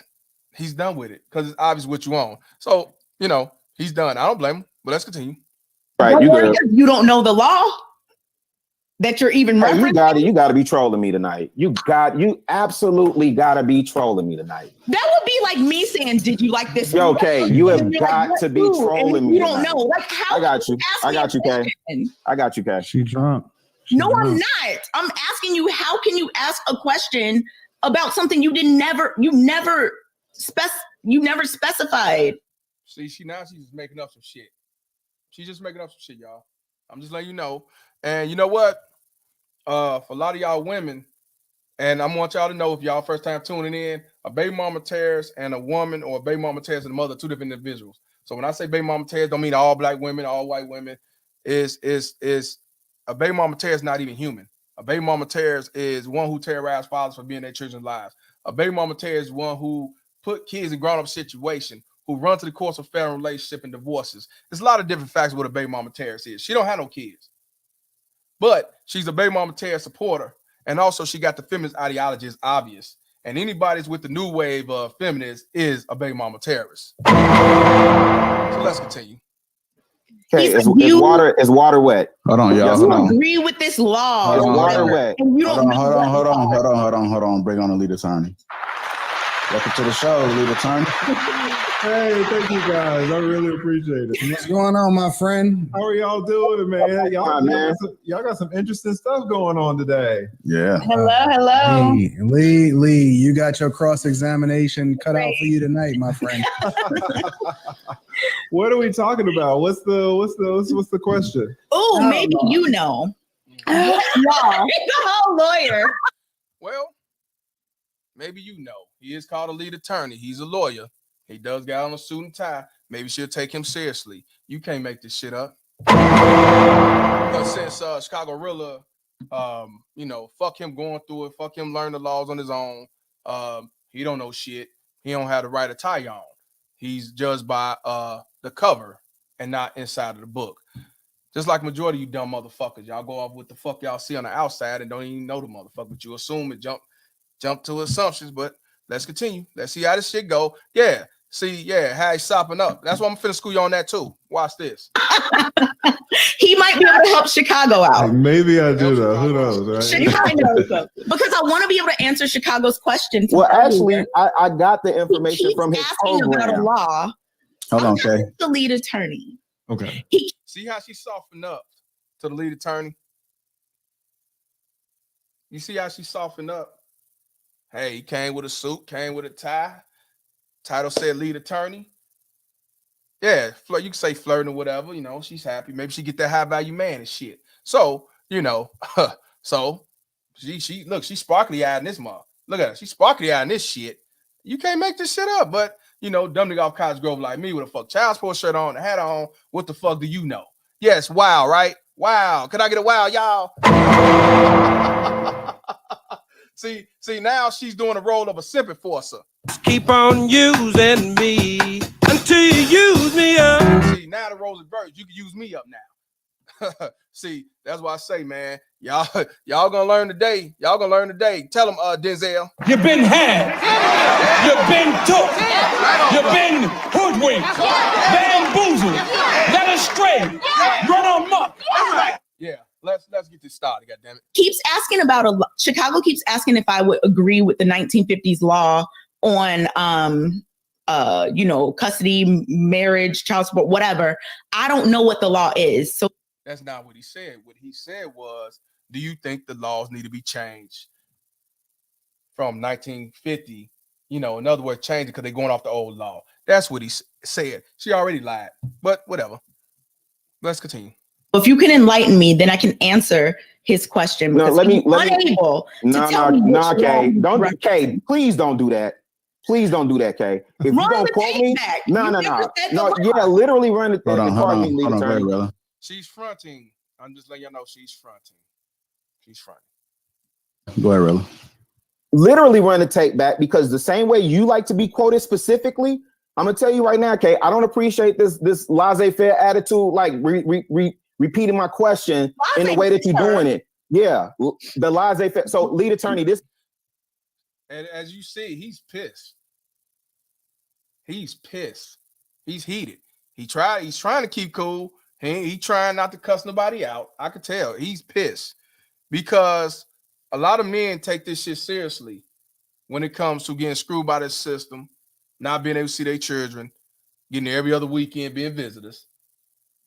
But long as he was with the bitch, long as he was in the relationship, long as he was in the marriage, he didn't have these problems. But because of a fair relationship or divorce, he got screwed. And I tell y'all, as men, 9 times out of 10, you go in that courtroom, you're going to get set up for failure. They don't give a fuck about your color. They don't care about what your affiliation is. They don't give a fuck about you being pro-black. They don't give a fuck about you being a white nationalist. They don't give a fuck about you being Farrakhan. They don't give a fuck about you being Richard Spencer. They don't give a fuck about you being Donald Trump. And they don't give a fuck about you being Jim Crow Joe. So let's continue. This is what I was saying, honestly. Okay. I said the question to Kay was, does she believe that the family court laws as it currently stands needs to be updated? Then I said that the premise for family court laws as we know it today was based in the 1950s. She was asking me to specifically cite the law, which I could not quote. So the question to her was, do we need to update the laws for family court? She couldn't answer unless she had more context. That's specifically what I said, Kay. Okay. Okay, let him respond. I think Chicago Rilla is exactly right. He is exactly right. The laws that we have now in 2021 go back decades. And what's the law, though? Hey, we got to guess. No, it's fine. Answer.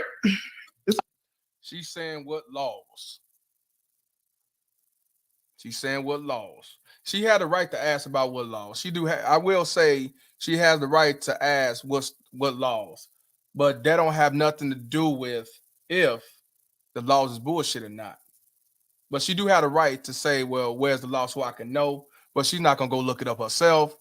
But she's doing it because now I guess her feminist kicked in. She can't play that soft touch role that cry me a river. R&B shit to the lead attorney now because that feminist kicked back in. She couldn't play the role no more in that motherfucking section, in that motherfucking part right there. So that feminist kicked back in. Let's continue. Okay, it's fine, no problem. Laws regarding property division, laws regarding custody, laws regarding child support. Now, I mean, we need to be specific and say that each state has its own laws, right? And some are more modern than others. But even then, not only do the laws need updating, but the judges as well. Because even though a law can be fair, go ahead. Yeah. Please. The lead attorney said, yes. Let me explain some of y'all about that. Each states do run different. Some run the same, some don't. Because some states still go off the old way where the man go on child support is just 20%. Whereas other states go off both incomes. But when it's all said and done, guys, it's one of the same. They all believe in getting that child support off the father and giving custody to the mother. Even though the state runs differently, like, for example, New York and Florida, you on child support till the age of 21. I'm in Illinois. It's until you're 18. Other states, most is till you're 18. But Florida and New York is until you 21. It ain't about them going to college either. It's just up to you 21. That's the difference. For example, if you go to Texas, they got a salary cap on how much they can get from your child support. So if you make $1 million, it don't mean 25% from $1 million. It might be, look at Chris Brown. Chris Brown worth millions. She was only able to get $2,500 a month because they had equal parenting. And then later on, she ended up getting an extra $4,000 because the baby mama Terrence used the mother as a punk ass nanny for the baby. And then I think she got an extra couple of thousand for something else. But he's only paying $8,000 a month, which he's worth millions of dollars. So only because Texas have a salary cap, so they can't go off to the most you make. See what I'm saying? Other parts of the states, they may say, oh, you make $1 million, that's 25%. Even if they go by both incomes, 18% of $1 million is a lot of money per month. So it's different factors when it comes to that. But it's all one and the same when it comes to fathers trying to get equal parenting time or when fathers trying to get more than just every other weekend. They all one and the same. So no matter what state you in, when it comes to being a father, they treat you like a deadbeat visitor. Let's continue though. Get the likes up. We got 328 people here. Let's definitely get the likes up. Please subscribe.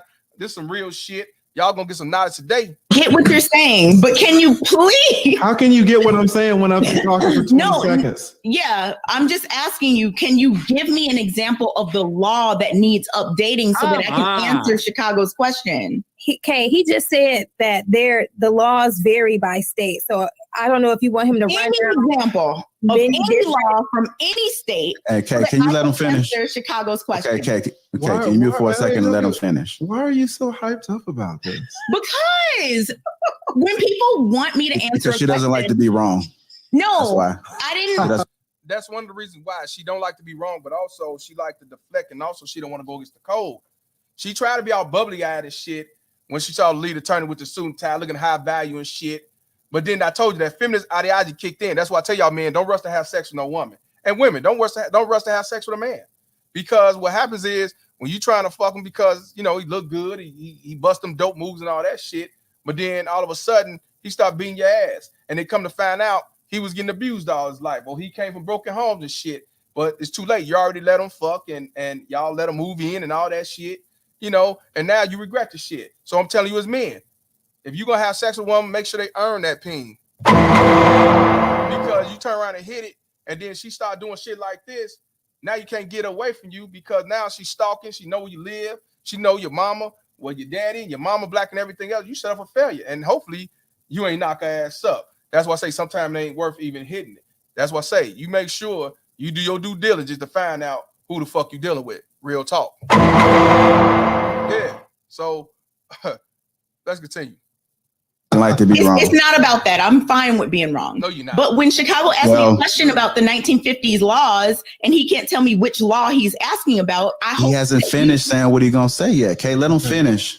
Yeah. And then when he finished, then you can respond. Okay, so hopefully this will come into a law that you can cite. Let him finish. You don't know what it's going to come into because you keep cutting them off. Okay, I won't cut him off. All right. I'm sorry, Mr. Attorney. Hey man, shout out to Lil Peep, man. He sit back, he be on his phone texting or whatever, you know. He laid back and he don't say shit until it's necessary for him to say something. And he finally had to say something to her. Hey, let the man talk. Just like the lead attorney said, I only been on here for 20 seconds. How can I answer your question? You can't make this shit up. Shout out to Lil Peep, man. I be watching this video. I'm like, he don't say shit. And that's what's up, though. But he speak when necessary. Shout out to him. But yeah, let's continue. You ain't heard none yet. Bro, and Kay, I think this is what Lapeef and what I was saying before. Each state has its own laws, right? So there's not just one law. All right, let's get that down. There's not just one law. In addition to the laws that need updating, the judges also need updating. Because even if you have a law that's been changed and now it's fair on the books, if you've got some 75-year-old judge who's been ruling the same way for 40 years, he's going to use the old school method of interpreting those laws, right? So let's take, for example, the issue of child custody. I want y'all, he's right that, yeah, the old judges got the old way and shit like that, but it could be the new judges. If it's not a judge that's about equality, it's not about really the child or the most best fit, or not about right or wrong, then whether it be an old judge, a white judge, a black judge, a new judge, doesn't make a difference. They all one and the same. If they believe in making that $51 billion, they not going to side with you regardless. Not only that, I want y'all to know that certain family court judges get a piece off child support. I want y'all to know this. Certain judges get a cut of child support. Not all family court judges, but many family court judges get a piece of child support. It pays their fucking salary. Did y'all know that? Of course you didn't know that. So do you think he gonna let you get equal parenting time and you pay $500 in child support still when he can get $1,500 giving you every other weekend?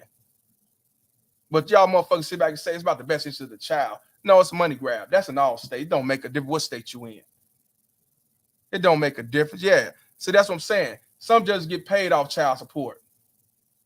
It goes in their salary. All you gotta do is look the shit up. I'm just a dumb nigga off College Grove. Let's continue. Yeah, different states, some worse than others, but they all worse. They all worse. Ain't no such thing as a fair state. Maybe a fair judge at the time, maybe a fair county, and really that's not even high. Because if that's the case, it still wouldn't be 17.5% men getting custody of their child. Bullshit. Let's continue. It's child custody. It used to be back in the day that mothers would get full custody of the kids and fathers would just get, a little visitation, 4 days a month, something like that every other weekend, which kind of worked out way back in the day because the fathers were really working hard and, it was kind of considered a woman's role to take care of the kids and the father's role to work. But now in 2021, we see that's different. Now, what he talking about again, most women was housewives back in the day. Most women were housewives. They didn't work. They couldn't work. And if they did work, they probably didn't make shit because they had no education, because they didn't have to work. So from that standpoint, I understand it. Most men back in the day didn't mind because he worked his ass off. He worked and bring home the bacon. So they go through a divorce or a breakup or whatever. It's understandable that she gets some child support. But in this day and age, women has way more rights than we do. Y'all can sit back and say they don't. You a motherfucking lie. They got power. They run the system. They make six figures. They got degrees. They CEOs, CFOs, COOs. And you sit back and say that they still victims? You can't make this shit up. And again, you've been had and hoodwinked. Yeah, back in the day, child support, understandable. now I ain't even just talking about 2021. When women start getting their full rights and equal pay and all that shit, they still wouldn't change the child support laws because they don't want to. Why would they change the laws to benefit the common man when the powers that be is reaping the benefits? They're not going to change the law. That's why I say we as men and even women got to change the laws in their mind. And so many men have changed the laws in their mind. They're not having kids out of wedlock. They're not having kids at all. They're not getting married. They took the red pill, whatever you want. They went MGTOW, all these different things. That's the reason why it's low birth rates. That's the reason why it's low marriage rates, because they see it for what it is. The laws ain't never going to change. You could talk that shit all you want, talking about the laws, bitch, you going to change. We'll be dead and gone. Why would they stop a $51 billion business to protect your black ass, your white ass, your Islamic ass, your Hindu ass? Don't make a difference. As long as they get that $51 billion a year, they don't give a fuck about saving you at all. It's a benefit to put the woman as the primary custody versus the man. I'll let y'all know about that too. Let's continue. Different. Women have absolutely entered the workforce. Women are earning they're earning their own money. Down here in Atlanta, there's so many. Every like third date that I go on is some black MBA, right? Who's making 110, 175. They're killing the game. Mr. Lead Attorney, can I ask you a quick question? I don't mean to cut you off, but I wanted to address something that you just said. You mentioned that back in the day, women used to get full custody, but wasn't there a time right before that men were typically getting custody? And that's when the laws changed, where we started giving it to women. Well, it's interesting because whenever the fathers would get this custody, the burden really would fall back on the mother anyway, because again, the fathers would be working, right? And a lot of times women did not have the ability to socially climb. And so even if the father would get the custody in the name, right? Who has custody? Well, in the paperwork, it says the father, but who's really taking care of the children? It's the mother, right? He's right. That's the same thing I said about at the time when women wasn't able to get good jobs. They weren't able to even get a job. They weren't even allowed to vote. So it's understandable back in the day. It's understandable. But we talking about the way child support is now. I want to give a shout out to my boy Jeg, man, for the $5 cash app. He said she's a baby mama Terrence with a PhD. Yeah, I think you're right. Let's continue. And so we want to distinguish between, what's on paper and then what's happening in reality. But it wasn't like the fathers were, doing 40 hours a week, 50 hours a week, 60 hours a week. The mothers weren't working and the fathers had the kids. Usually the mothers would have the kids in reality. And so the laws kind of shifted to reflect that reality, right? Which didn't bother the fathers too much because, again, it was a different time and fathers were, a little bit more old school, a little bit more masculine, felt like the kids were better with the mom and the mothers would raise the kids. But now it's different. In 2021, fathers expect to be in their children's lives as much as the mothers. And so if you go into court, let's say you're married, Ken, I don't know if you're married or not, but if you get divorced, there's going to be a high chance if you have any kids. Married to who? There's going to be a high chance that just off the rip, just because what's between your legs, you are going to be favored in having custody of your kids. Now, how is that fair? So basically saying if you're a man going in the courtroom, whether if you're white, black, blue, or green, 9 times out of 10, you're going to be set up for failure. That, another thing is people want to sit back and say it's just hurting the black man. No, I hurt the white man the most. They sit back and said that men don't want to be a father. That's a lie, because why you got all these fathers' rights activists and fathers' rights this? Because y'all don't give a fuck. That's why y'all say that shit. The media is not going to talk about it because they don't care. They don't give a fuck. And again, y'all believe what the societies told you. Y'all believe what Obama told y'all when he talking about black men need to be better fathers. Shit, he was a simple enforcer. His father wasn't even in the picture. He didn't do nothing for black people, but y'all say he did. Whatever you say, fam. And Bill Clinton, y'all say he was the first black president because he smoked a blunt and had a saxophone. Who do you think created the deadbeat act? That's not even true definition of a deadbeat. A deadbeat is someone who don't pay their financial obligation.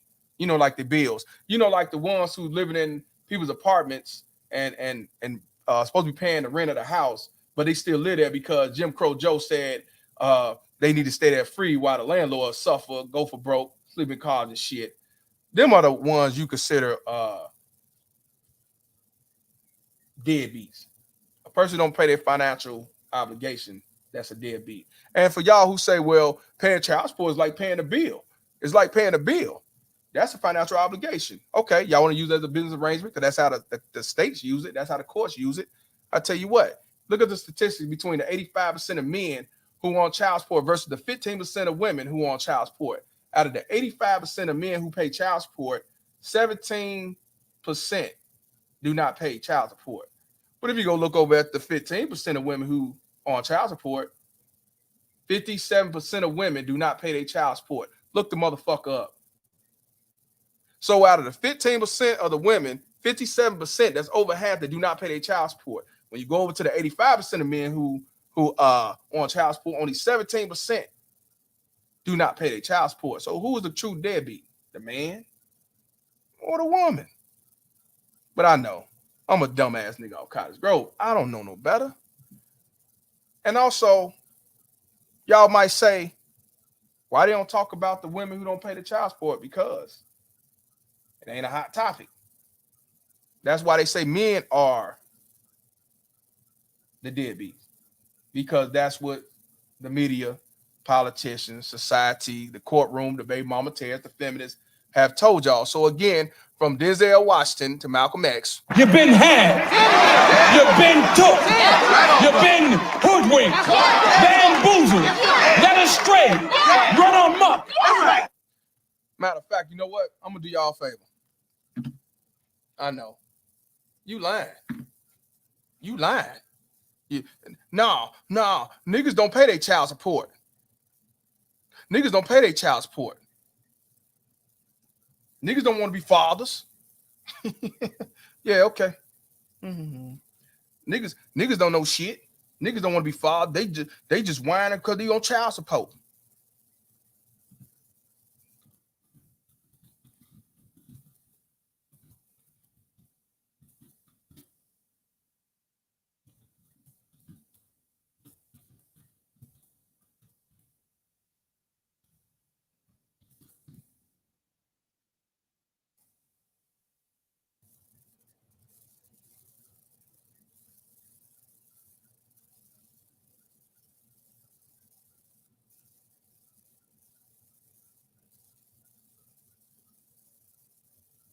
Oh, and another thing, if y'all look at the difference between a non-custodial father, this is another reason why men are more on child support versus the mom.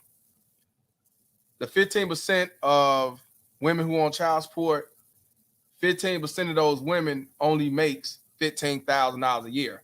The average non-custodial father makes $40,000. Did y'all know that? The average non-custodial father averages $40,000 a year versus the 15% that average $15,000. So would you rather get, if you was working for the power to be, get more money off this poor innocent victim who only makes $15,000 or the man over there is making $40,000? I think it benefits more to the system if they get the man who make the average of $40,000. You can't make this shit up. That's all I can tell you. You can't make this shit up. Where that motherfucker up, man? Where that motherfucker at?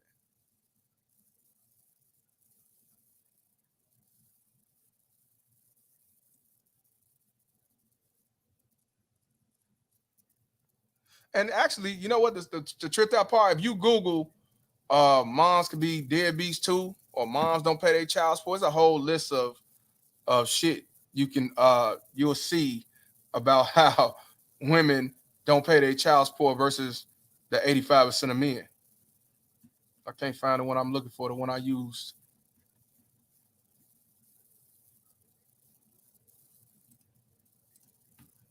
Let me go to Google.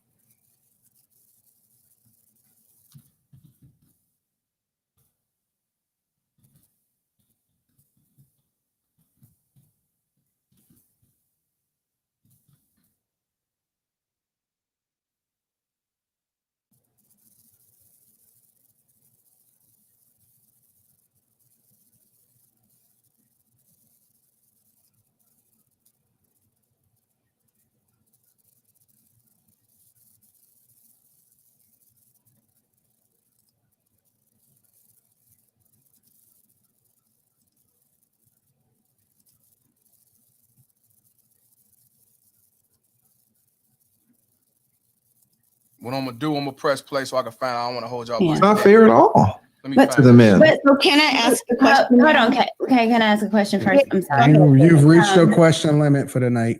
I've reached my quota of questions. Well, I did see where the CDC a couple years ago said that Black men are the most prevalent in their child's lives than any other race here in the States. So I did see that, which is promising because I am seeing fathers more in their child's life. So I think that's great. But my question is, I wanted your opinion on child support and alimony, because that was something that we were discussing earlier as well, too. So do you think it's a need for it, or it should be eradicated as far as alimony, especially for women that are divorcing or husbands divorcing their wives that were stay at home? And do you think child support should be eradicated? Yeah, I don't believe in child support at all in a normal case. Here's what I think should happen. And again, if you guys don't know me, I hope everybody's doing well. I'm a 20-year divorce attorney here in Atlanta, Georgia. So I've been doing this a long time. And what I have seen over the years is the injustice. There are multiple injustices in the child support system and the alimony system. But it really stems from the fact that custody is not fair, right? So what I would say in a normal case, instead of, if Kay gets divorced and, she's the mom, so she's going to get primary custody of the kids, I would change it. And I would say that there should be a default perspective that it's going to be 50-50. It's going to be 50-50 as the default. Now, is that going to work out in every case? No. There are going to be mothers who don't want their kids. Leslie Anderson says, sound like your Google machine runs on gas. What do you mean it runs on gas? Let me know what do you mean. What do you mean so I get a clear understand what you're saying, brother? Or sister, because I know guys and females that call themselves Leslie. The problem is I'm trying to find the one that I use, but I can't, so I'm going to have to use this one. Let me know what you mean.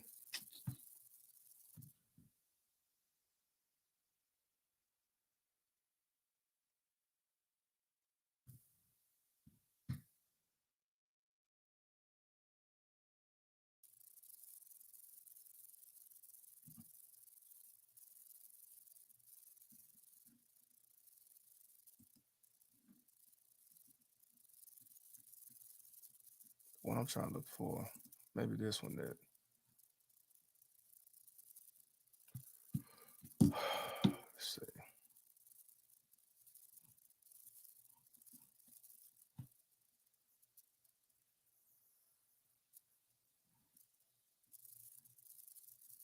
This one talk about it, but I want y'all to see the one that's more understandable. This one you ain't gonna be able to understand this shit.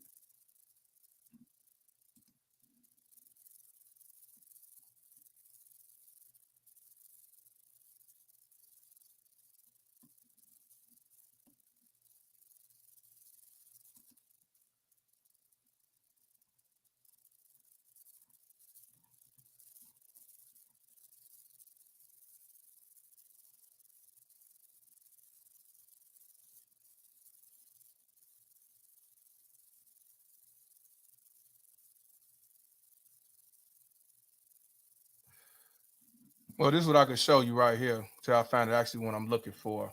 Like I said, there's a bunch of them, but dads represent 85% of child support providers, pay more than the female payers. That's one example right here. I wish I could show you one where they broke it all the way down, but as I'm letting y'all know, it's a bunch of them. Dads represent 85% of child support, which I told you 85% of men pay child support, and they pay more than the female payers. They pay more than the female payers. It's a bunch of them. There's a bunch of this shit. It's a bunch of them. But the one I was trying to look for was actually broke it down. It's DCFS. Break it down much more. That's when I was really looking for. I can't find it, but that's just one to really show y'all, But yeah. But like I said, I'm gonna find it, the one I'm looking for, because y'all seen on my other videos where only 17% of the men don't pay versus the 57%. But even on that title, just on that alone, it says they don't they pay more of their child support than the woman that's on child support. Like I said, it's only 15% of women, and yet over half of them do not pay their shit. But these are the most best fit. What's up, Perfect Blackness? Let's continue. So the fathers are going to have to step up. There are going to be fathers who don't want primary custody or to spend so much time with their kids. So the mother's going to have to step up. They're going to be fathers who are in the military and they're in Iraq. And so they can't spend 50% of the time with the kids. They're going to be pilots that don't want to leave their, 20-year career at Delta. So they can't get custody, or they can't do the shared 50-50 custody. My man Leslie say he was just joking. It's all good. I ain't taking it personal. That's why I just want to know. Understand. Shout out to my boy Leslie. Appreciate you. And also he said he got custody and his baby mama terrorist is a deadbeat. Shout out to him. He said his baby mama terrorist is a deadbeat. A mother or a father elects not to be in their children's life for 50% of the time. That's where child support should come in. Exactly. But this whole thing of automatic child support, because we don't have an automatic or a default 50-50 custody arrangement, to me is atrocious. It's actually enraging to think that a father, if you have a child, 50% of this child's chromosomes, 50% of this child's DNA, 50% of the child is the father. But then when it comes to custody, now he gets visitation with his own children. Right? And then from that visitation comes child support. Now, there are a lot of problems with the child support. There's also problems with alimony as well. Now, we can talk about the problems with child support. We could talk about the problems with alimony. A lot of times, alimony really is, or child support turns into alimony. For example, you had Halle Berry, and she has been fighting for 7 years to get her child support reduced. She finally got it reduced. I think they had one kid, a daughter, and she was paying $18,000 a month. Right. Now, we all know for a 7-year-old or a 12-year-old who doesn't have any special needs, a child does not need $18,000 every single month. What was that? That was really alimony. Maybe $2,000 of that was child support, maybe $3,000, but it was child support, but it was really alimony. It was alimony in the disguise of child support. Should there be alimony? Sometimes, if you have a woman who, and let's say you have a woman who's been married for 20 years and the husband is kind of old schooled and said, you're not going to work and you're going to take care of the 4 kids. And then, so there's nothing in the woman's name and she's been out of the workforce for 20 years. And the husband decides, I'm just giving you the prototypical case. The husband decides to upgrade her, right? It happens. Right. So now she's 50 years old. She doesn't have any skills. She's got a 20-year gap in her resume, and she doesn't know how to use an iPhone. Let's say she's really old school. She's 55. She's gonna need some help, and she's gonna need some help for a long time.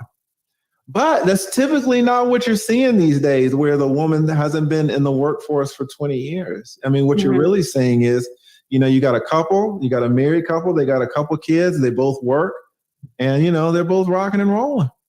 So then where is this need for alimony, especially if you consider how much generally people are making? I mean, what are people making in this society? 40,000, 50,000, 45,000 a year? Like, I can get her a sign-up bonus. I see the gas station right up the street is doing sign-up bonuses. That's exactly right. For anybody that's trying to get a new job, we can get her up in this world. We're gonna get her up to speed ASAP. See, my thing is with that, I told y'all, like I said before, Walmart is always hiring. In this day and age, she don't have to stay at home. But I mean, a lot of cats like doing it the old school way, and that's the same baby mama terrorist that could turn around and marry you. She'll stay at home mom, and then after 10 years decide, well, I don't want him no more. I go ahead and get rid of him. I want this young cat, or I want this dude over there, and I'm gonna go leave. Like Sonya Curry. I go ahead and get with the other rich white dude and still get alimony or spouse support from Mr. Curry, and set him up for failure and still reap the benefits on both sides. So I ain't trying to hear all that shit.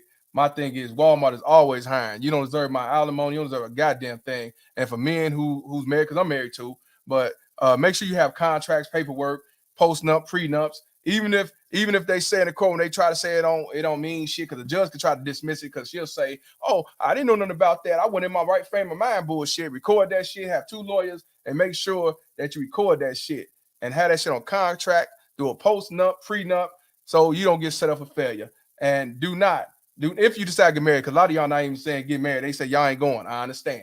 But I'm just saying, you put that shit on paperwork. Unfortunately, in this day and age, having kids and having a wife or a husband is more like a fucking business deal. I want to give a shout out to Tola once again for the fat out donation. She said she's my baby mama. I'm on child support. Can't see my kids, so I stay at coat. Flame, appreciate you, my brother. Yeah, baby mama Ted song thing. Shout out to Tola, man. Yeah, man, for real. Oh, he go. Oh, wait. Oh, hey, Kay. What's going on, Kay? You made Chicago Rilla all mad again. Him watching this show. You need to come on. You need to come on here. You need to come on here. If you want to come on, let me know so you can. I'll send you the link.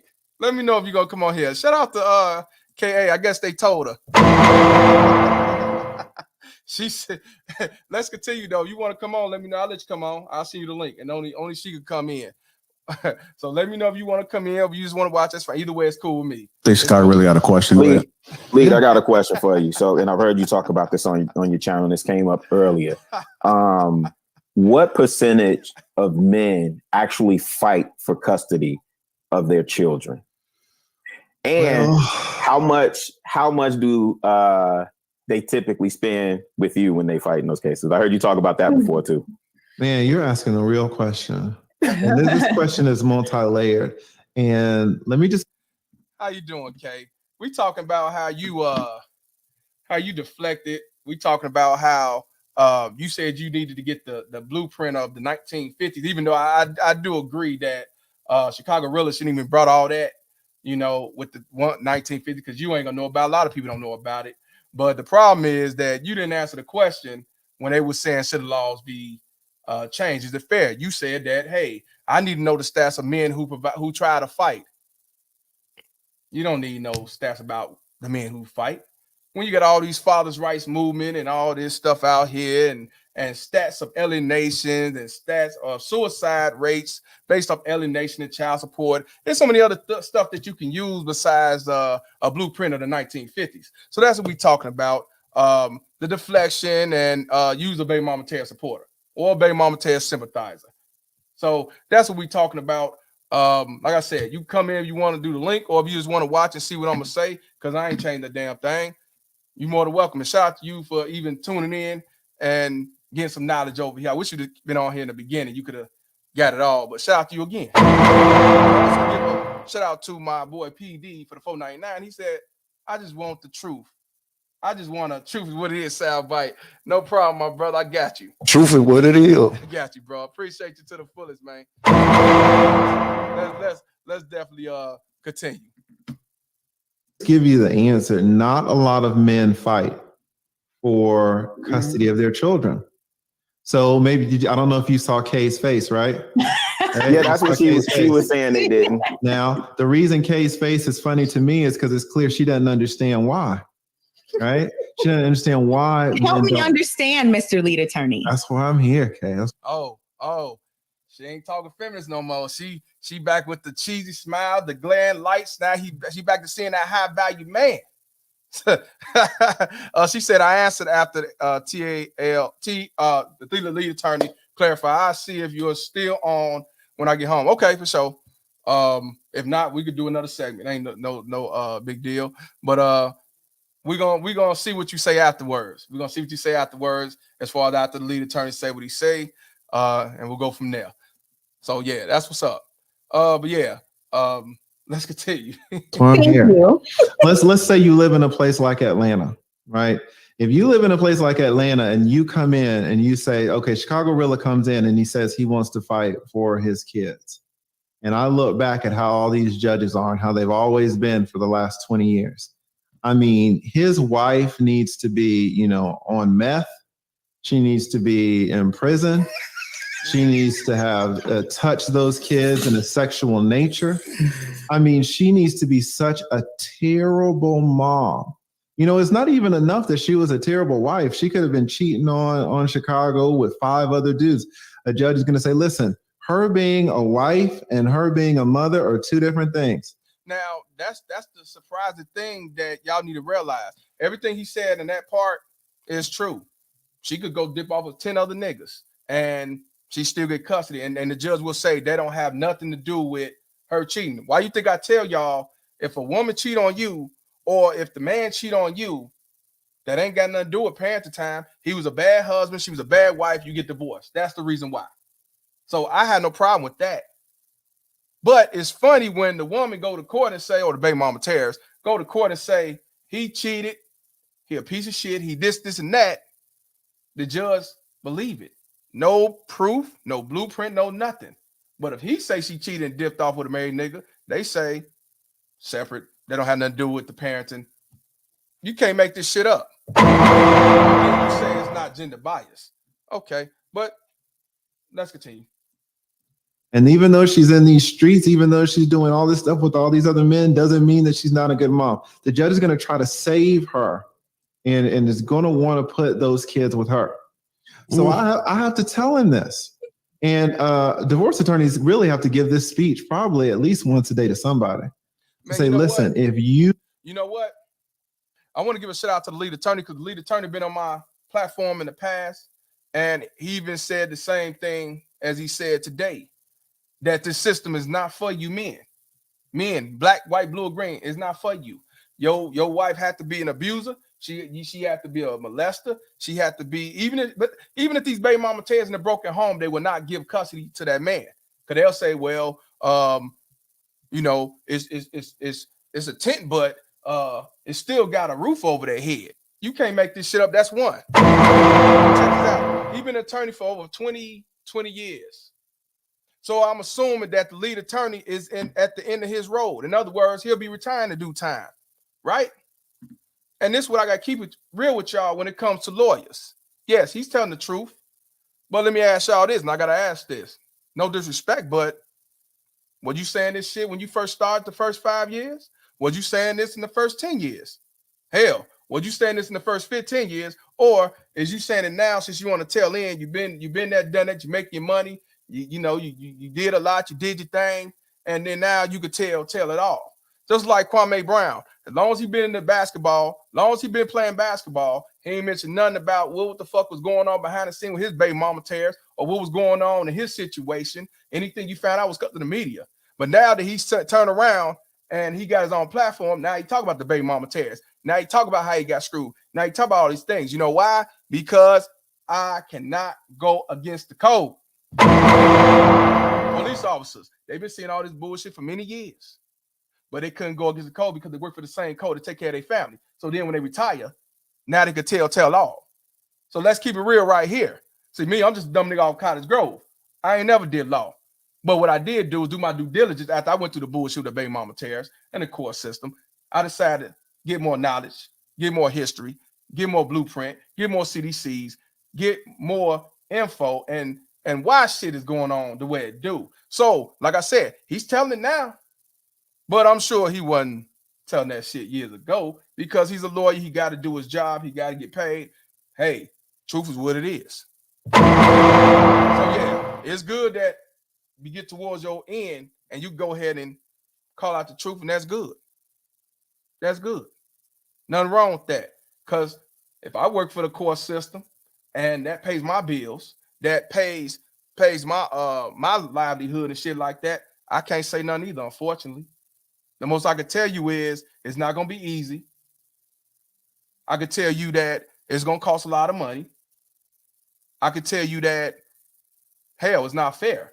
But I can't go to, I can't go through the depths of this shit on how bad and fucked up it is because you ain't going to want to do it and make me no money. You can't make this shit up. Let's continue. You want to fight for your kid. It's going to be an uphill battle and you're probably going to lose. Now, a lot of men will get the hint and they'll say, okay, fine, just give me as much visitation as I can. And then the wife will realize that we're not fighting for visitation anymore. And the wife will make the face that Kay made, like, oh, see, you don't even really care about your kid anyway. When really it was your attorney. Really, it was your attorney who told you not to. Now, unlike Chicago Rilla, there are some men who are hard-headed. And they will say, well, listen, I want to fight for my kid anyway. And he's right. He's right. And to be honest with you, that's why I tell y'all what y'all need to know, because a lot of lawyers not going to tell you that you're in a losing battle. A lot of lawyers not going to tell you that she had to be an abuser. DCFS got to be involved. She put her children in harm's way. A lot of them ain't going to tell you, woman or man. They're going to tell you, child support, you're going to be put on child support. This gonna cost and all this shit. They're not gonna tell you the truth, because why? When they can get $20,000 off your ass and still you don't get custody. You gotta remember, when it comes to a lawyer get paid whether you win or lose. Win or lose, they still get paid.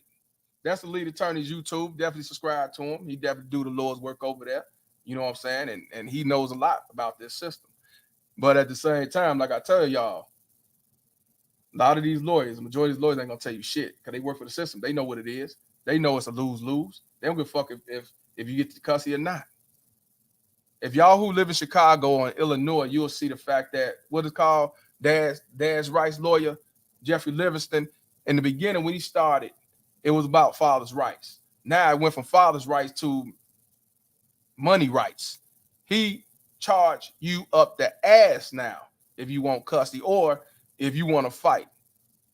A brother spent $80,000 just to get equal parenting time. And the only reason why he got equal parenting time was because she gave up and ran out of money. Only because she ran out of money. That's why he got equal parenting time. He didn't get sole custody. He spent $80,000. $80,000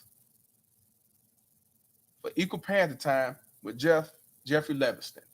You can't make this shit up. It ain't about the most best fit. It's not about the best interest of the child. It's about milking the man out of money.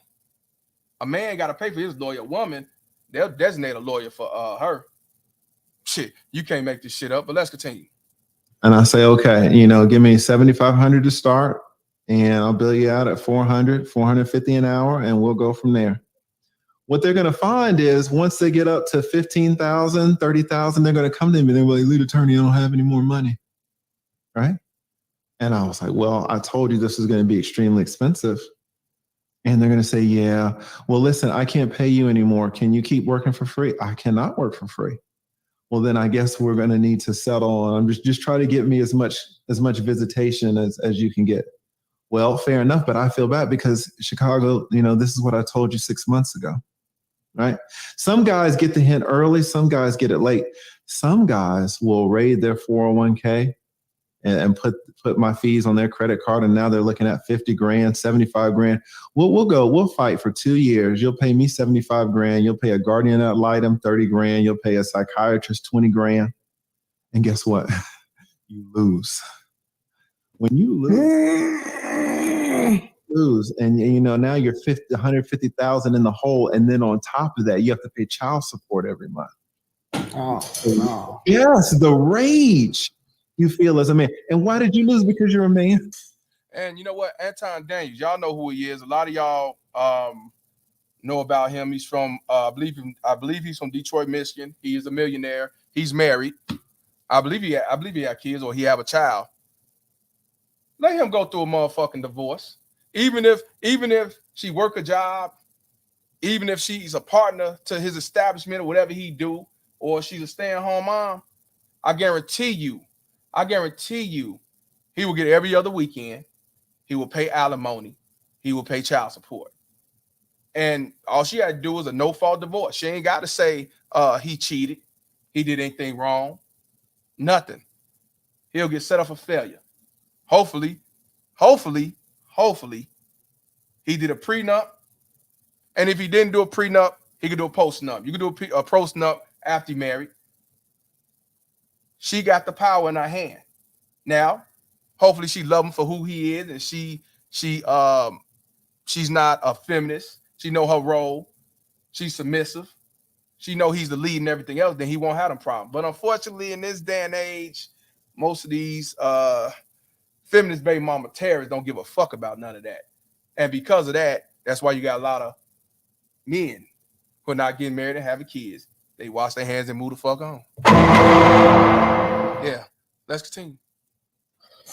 Right.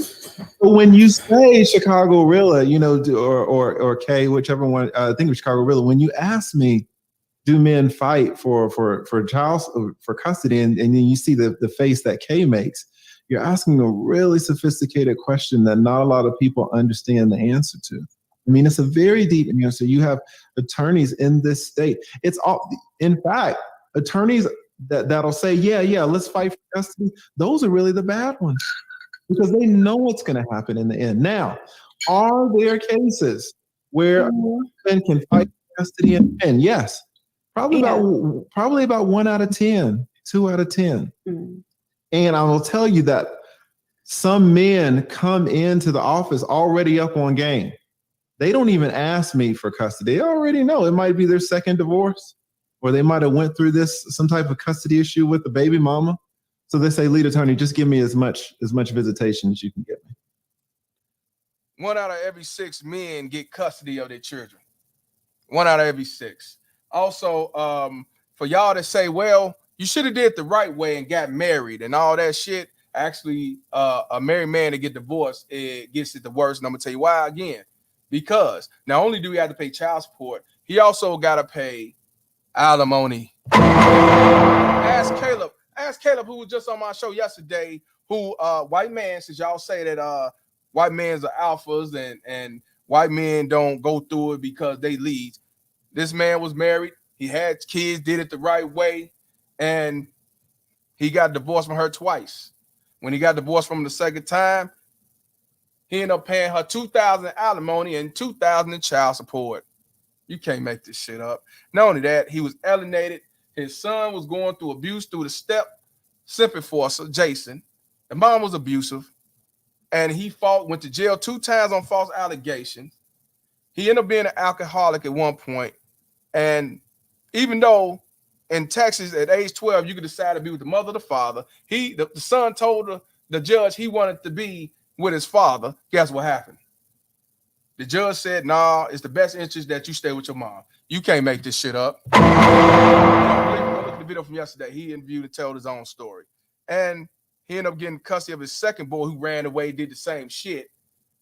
When he was 14, they ended up putting him in a psych ward twice because he kept running away from home. And she'd rather put her son and arrest him and put him in a psych ward than him getting custody to the father. You can't make this shit up. These Al Karens are the worst baby mama terrorists on the planet. Let's continue. Now, to Kay, that might look like a man that's not fighting for his kid. But to me, it can absolutely be it's a man that's already up on game. A man that already knows that he doesn't want to spend $15,000 and then come into his attorney's office and say, I'm out of money. How much can you get me? Or how much visitation, or a man who doesn't want to raid his 401k and spend $75,000 and lose, and then have to turn around and pay child support beginning that next month, right? Yeah. So there are all these injustices against men that the regular people don't see. You know, when Kay made that face, it was almost insulting. But it's not her fault. She just doesn't know the landscape. I don't. Right, and so that's why I'm. And she don't want to know. That's the difference. There's one thing that you don't know, and it's one thing you don't understand. But it's another when you really don't want to know. Chicago Rilla said the same, was trying to tell you the same shit. You weren't trying to hear that, but I guess you'll listen to the lead attorney. You know, he's like a high value man, so I guess that's a different circumstance, right? Let's continue. I'm not blaming you. I'm not blaming you at all. You know, if someone's a mechanic and they're like, oh, well, what's the carburetor do? It's not my fault. I'm ignorant, right? I'm so glad I'm you're here. Yeah, no, I'm here. I'm because here. You know, you're an expert in the field, which is exactly very important. So in other words, I should know what the fuck I'm talking about because I don't have a law degree. I don't have a law license. I don't have a certain suit, tie. You know, I just be the dumb nigga out Cottage Grove. That's what I'm trying to tell y'all, man. It's unfortunate that people in society will not listen to you, because if I say fuck child support, I'm mad, bitter, my mama black, hurt, I sleep on the couch from Cottage Grove and everything else. But somebody else over here, he wear a suit and he say I'm considered a high value man, and he say fuck child support, and his baby mama Terry did XYZ, they're gonna say, I understand, she ain't right, she a piece of shit. You can't make this shit up. So that's what I'm saying. Those are the ones you stay away from. Even though Anton said the shit, even though Chicago really said the shit, but since even though Anton a millionaire, you ain't got on a millionaire attire. So since you got on a millionaire attire, I can't take you serious at all. And you, Chicago Rilla, you like one of them niggas from Cottage Grove, because you from the Wild One. I'm from Cottage Grove. You from the Hundreds. So I can't take you seriously either. You just a bitter dude that's mad and all that shit. Your mama black. I understand. See, depending on who said, that's who's right. And I thought was right is wrong is wrong. That's what I thought. But shout out to Lou Business for the $4.99. He said, if I pay $75,000 to lose, everybody's getting the drill, starting with my attorney, then the judge. A lot of people spent more than that and still didn't win, bro. I'm just keeping it real. Shout out to you, my brother. You can't make this shit up. But see, that's what I'm saying, man. A lot of y'all better stop judging by the book, by the cover. You can't make this shit up. Let's continue. Yeah, I only know one thing, guys. I've been doing this for years. She's throwing shots. Courtney, is this your homie? Is this your homie, Courtney? I love that. Hey, go ahead, Kay. You had a question for him. Hey, wait a minute, JR, real quick. Lead. I wasn't in 3C, but I was in DeKalb County for mine. Ooh, that's the worst one, because it's just a bunch of us down there, to be honest. I'd rather be in Fulton County. DeKalb I know. Worse. Are you in Atlanta now? No. I've been back in Chicago for about five years now. That's what. Yeah, I was in Atlanta for 20 years though. 20 years, man. DeKalb County is the worst. It is the worst county down here. They don't have their stuff together at all. Oh, and I want y'all to let y'all know. She said the lead attorney is right. She said the lead attorney broke it down, but even he didn't give UK the blueprint of the 1950s that you've been trying to get all this fucking time. You cannot make this shit up. He answered with why men don't, get custody, or why there's no percentage and all that stuff. But you gave Chicago Rilla a hard time about this 1950 shit. But since, he answered it another way, it was cool. That's why I say I can't take you seriously with that. So, I told you, sometimes depend on who say the shit. Let's continue. So what did you have, a divorce down there? In DeKalb, yeah. Yeah. How long were you married? 10 years. I've been there. I was married for 10 years too. It can get rough, but yes, guys, it's nobody's fault really that no one really understands this stuff, because if you're an attorney, how could you, if you're not an attorney, how could you understand it? And you could absolutely be in divorce court and you don't even see what's going on. You just see your particular case.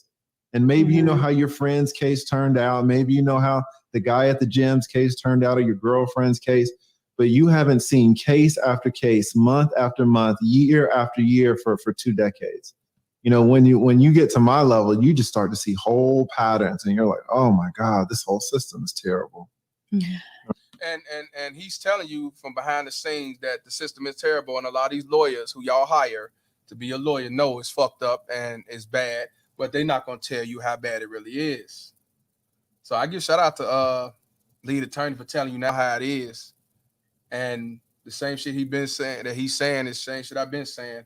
The only difference is, no, I'm not in behind the scenes, but by me reading the law books, by me learning the laws, by me doing interviews and watching documentaries and actually talking to white men, black men, Latino men, and so on, even men overseas and out of the country. Yes, child support is a worldwide pandemic. They got child support and alienation in Brazil, a third world country. They got it in Mexico. They got it in all the European countries. They got it in certain parts of Africa. They got it in Japan. They got it in certain parts of in China. No, I'm not sure about China. Not China. I meant to say like Vietnam. They got it all over the world. Anywhere where this feminist ideology runs the system. But let's continue. Right. So what? Hold on. We're gonna go to Kay and then Courtney. Okay. Okay, so so Mr. What should I call you? Mr. Lead? You can just call me Lead. Okay. Yeah. Come on. So Lee, I am very grateful for your level of expertise. I respect it. You really? You obviously know way more than I do about this, which is why I'm so excited to ask you this question. Yeah. Because as you were explaining it, she said that the lead attorney knew way more. Actually, Chicago Rilla knew way more. Actually, Anton Daniels knew way more. A lot of people know way more. You just didn't want to listen to him. But let's continue. kind of drew like a parallel to something that I'm more familiar with. You know what I mean?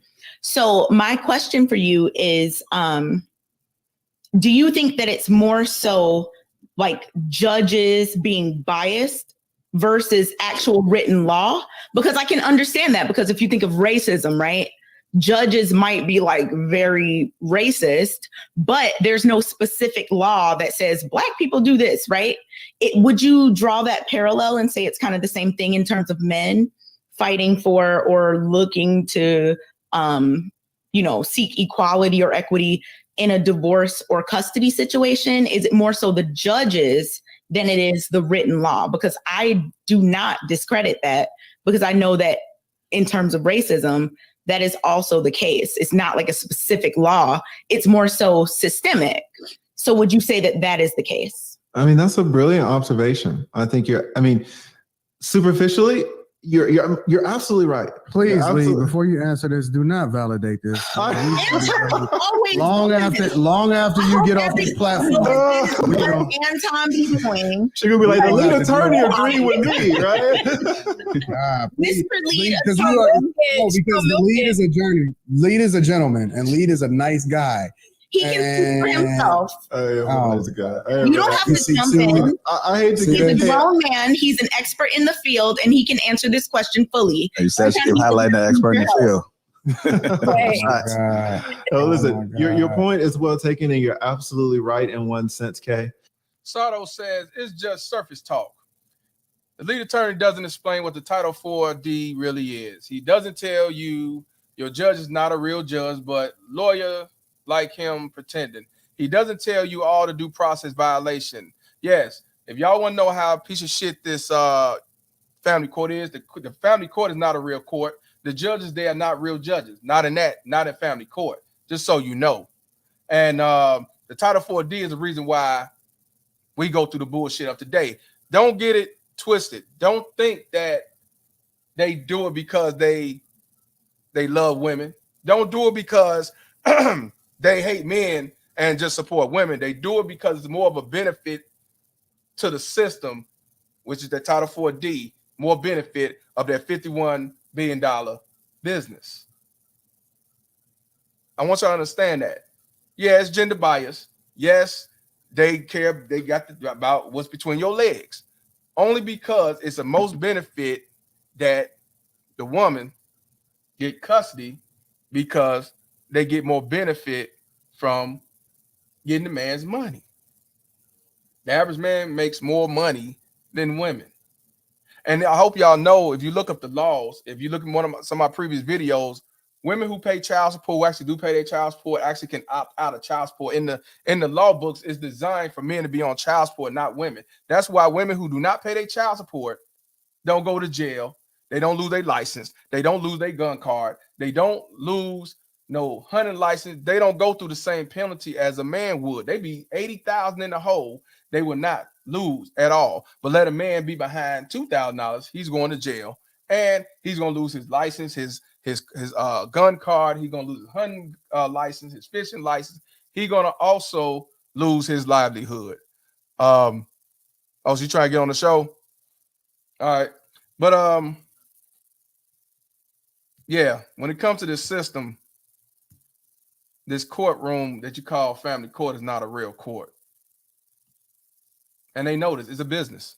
So you know, I'm gonna press play and I'm gonna check my email because it look like she's gonna come on. The law says, you know, either the mother or the father can get the child, right? There's no preference. That's what the laws say. But like you said, we've got these old judges, these 70-year-old judges who were, you know, they've been adjudicating these cases for the last 40 years. So they, you know, they're not going to change. So now what states are doing, and this has even happened in Georgia, especially in Atlanta, we're all waiting, is there's going to be a reform in Georgia to where it says that the default is going to be 50-50. So now they are updating the laws to force the judges to do what the judges should be doing anyway. I think that's a good idea. Yes. So you can say that the way that the law is written. We don't care what you think, Kay. We just want you to leave. Stop interrupting give us some him? insight. That's so rude. Anton, by the way, I love.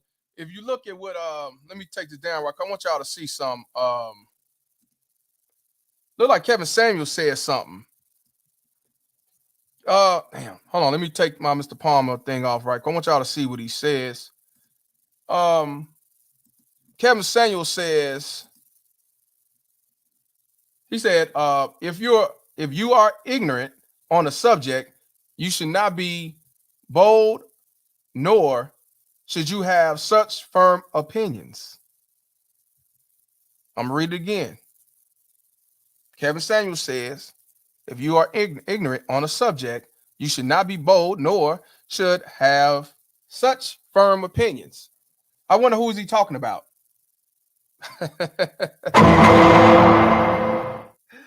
Oh, shit. Yeah. Yeah, okay. That's what he said. I wonder who he talking to. I loved your stream today, but it was so powerful. Jeez. I appreciate you. Listen. You are a guy that we celebrate. I try to show you as much love as I humanly possibly can with my time. And shout out to Lonely Warrior becoming a new member, man. I appreciate you, my brother, to the fullest. I'm trying to find a link so I can send it to Kay. They say she sent an email. Appreciate you, my brother, for being a member. I also want to give a shout out to my boy KJ for the $20 cash app. He said, salute. She's a reason why men are going their own way. Yeah, I'm going MGTOW. Shout out to you, my brother. You right. Also want to give a was anybody else? I want to give a shout out to East Senior for the $5 cash app. Appreciate you, my brother. And want to give a shout out to Leon's son for the $5 donation. He said, shout out to you, Mr. Palmer. I had to go to class. We'll watch the on the replay at the class. Shout out to you, my brother. Appreciate you. Yeah. Let me find this damn link. Nah, they won't let me do the invite. Give me a minute, Kay. I appreciate you for coming. I had to send you one of the super chats you sent me. Yeah, man, I seen you. Just to support. I was like, tell it, man. We need more content like this. I rock with you, Lee. You are. Hey, the lead attorney said we need more content like this. And since I started this platform, since last year, this is all I talked about. I talk about the gender bias system. I talk about how this system is designed to look out for baby mama tears. I also talk about how baby mama tears run to the court for failed relationship and divorces. This is why a lot of men are on child support. And also they use the child as pawns, weapons, and shields and everything else. I even talk about fathers on 101s who tell their stories, who've been through it.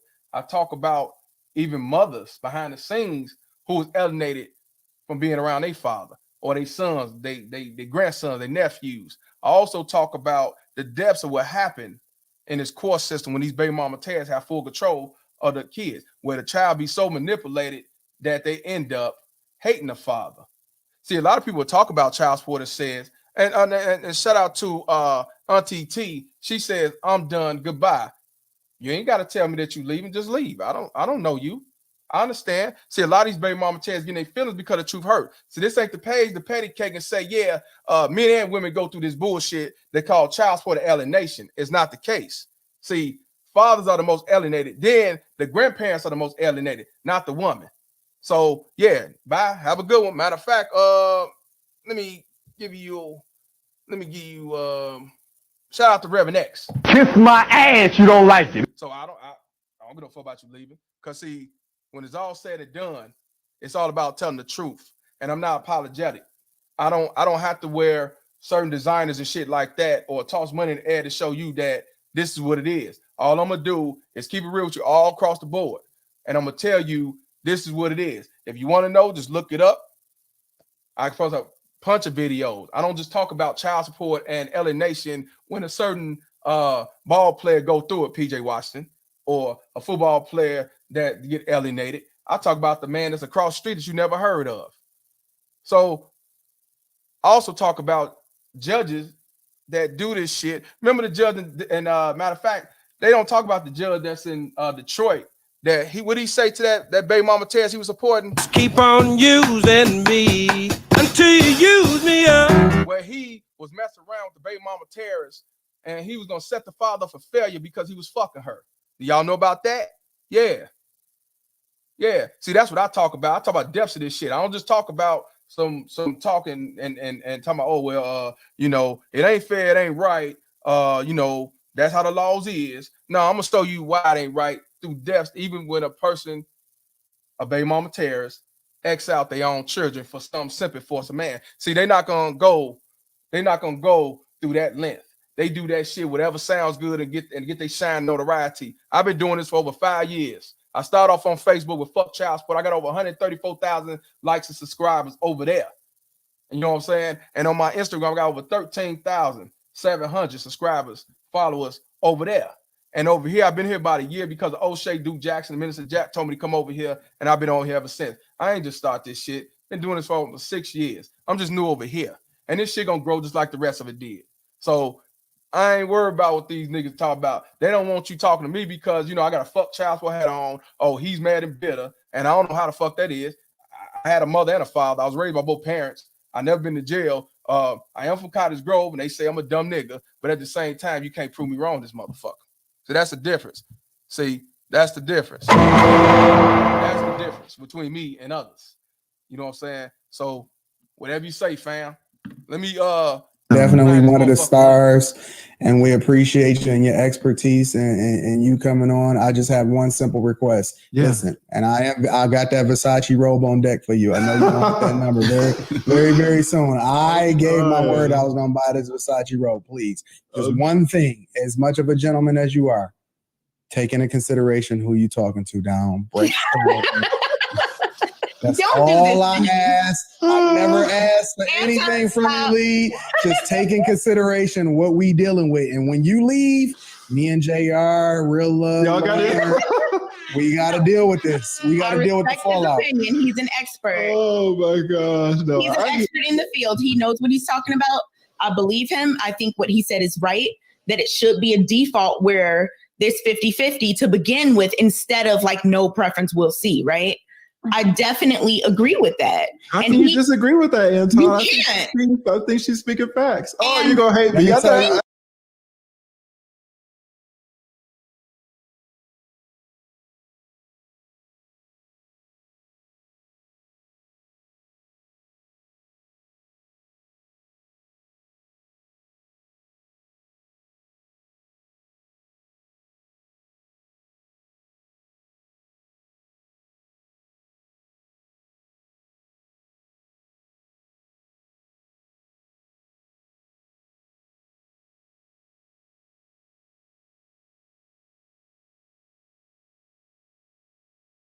My bad. Actually, mute. What I said was she agrees with equal parenting now. She agrees that the system is not right. It's fucked up because the lead attorney said so.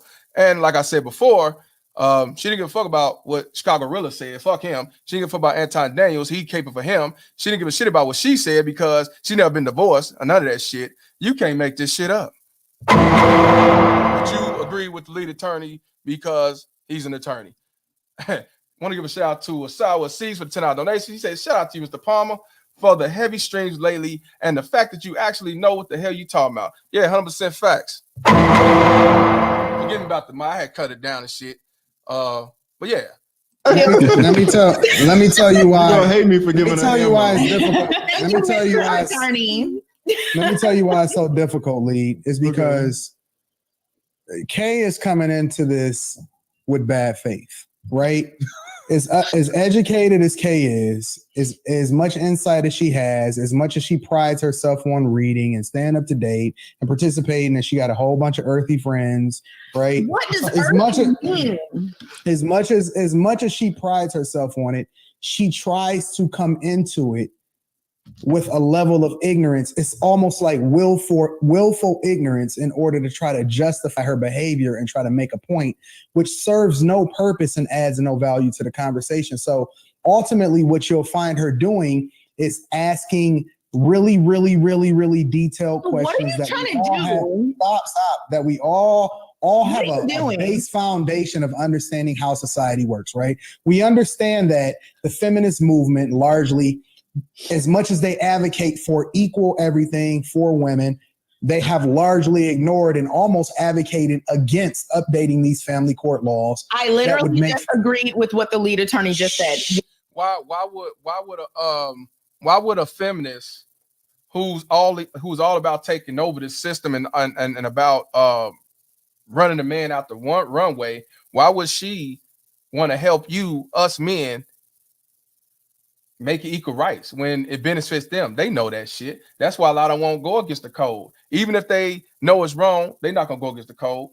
You know, how many of you talk to the baby mama Tara's mother, or talk to the sister or cousin? They tell you she ain't right, she ain't this, but when they find out you go to court and you fight for equal parenting time, you say, well, y'all go to court and represent and tell what's going on. Hell no, I ain't doing that. I ain't getting into that.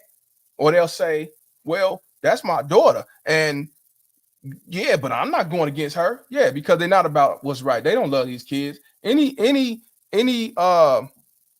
baby mama Terry that take their children and cause havoc against the father and run to the court and try to get them locked up and domestic violence, false allegations, stuff like that, don't love them kids. You know why? Because one thing they take from a child, the child's innocent. You can't make this shit up. And I want to give a shout out to Quincy actually becoming another YouTube member. Appreciate you, my brother. Also, want to give a shout out to what is it at? Want to give a shout out to Firebrand Central for the $5 donation. He said KA is gaslighting about her behavior. Yeah, that's what they do. Like I said, why would she look out for you? She may need government daddy. She may need to put the future husband on child support or alimony. Maybe she need to set him up for failure in the future. I'm not finna fuck up my livelihood that I could have in the future, get his and I get mine. You can't make this shit up. I sent her the link, so I'm just waiting her to come on. What are you doing right now, Anton? Because I stated the same thing prior to the lead attorney adding that, and with the information and the knowledge that you know of how society works today, somehow, some way, right? You're an expert on all of this systematic everything. Except for when it comes to women. So you heard what he said, right? He said, I told you the same shit a while back, before the lead attorney said it, but you weren't trying to hear him. But since, like I said, high value man, he said it. He's right. You ain't. That's why I say you can't make this shit up. Oh, let's go. Oh man, what's up, Kay? Hi, can you hear me? Yeah, I hear you loud and clear. I'm glad you just came on. We were just right at the point where I'm gonna let you see it. I want to see what you guys say about this part. Okay. You already laughing? Yes, you are so just I can't. Hi, nice to meet you. Hey, nice to meet you, though. Nice to meet you. Yeah, we never I'm in Chicago too. You in Chicago, right? Chicagoland. Okay. Chicago. Illinois. Huh? You in Illinois? Yeah. Yeah. I'm from Cottage Grove. Oh, okay. Okay. All right, but so if we need a fight, no, I'm just playing. No, ain't no fight. I'm just kidding. No, it's all good. It's all good. But I want to see what you guys say about this. Okay. Who you talking to down? Break.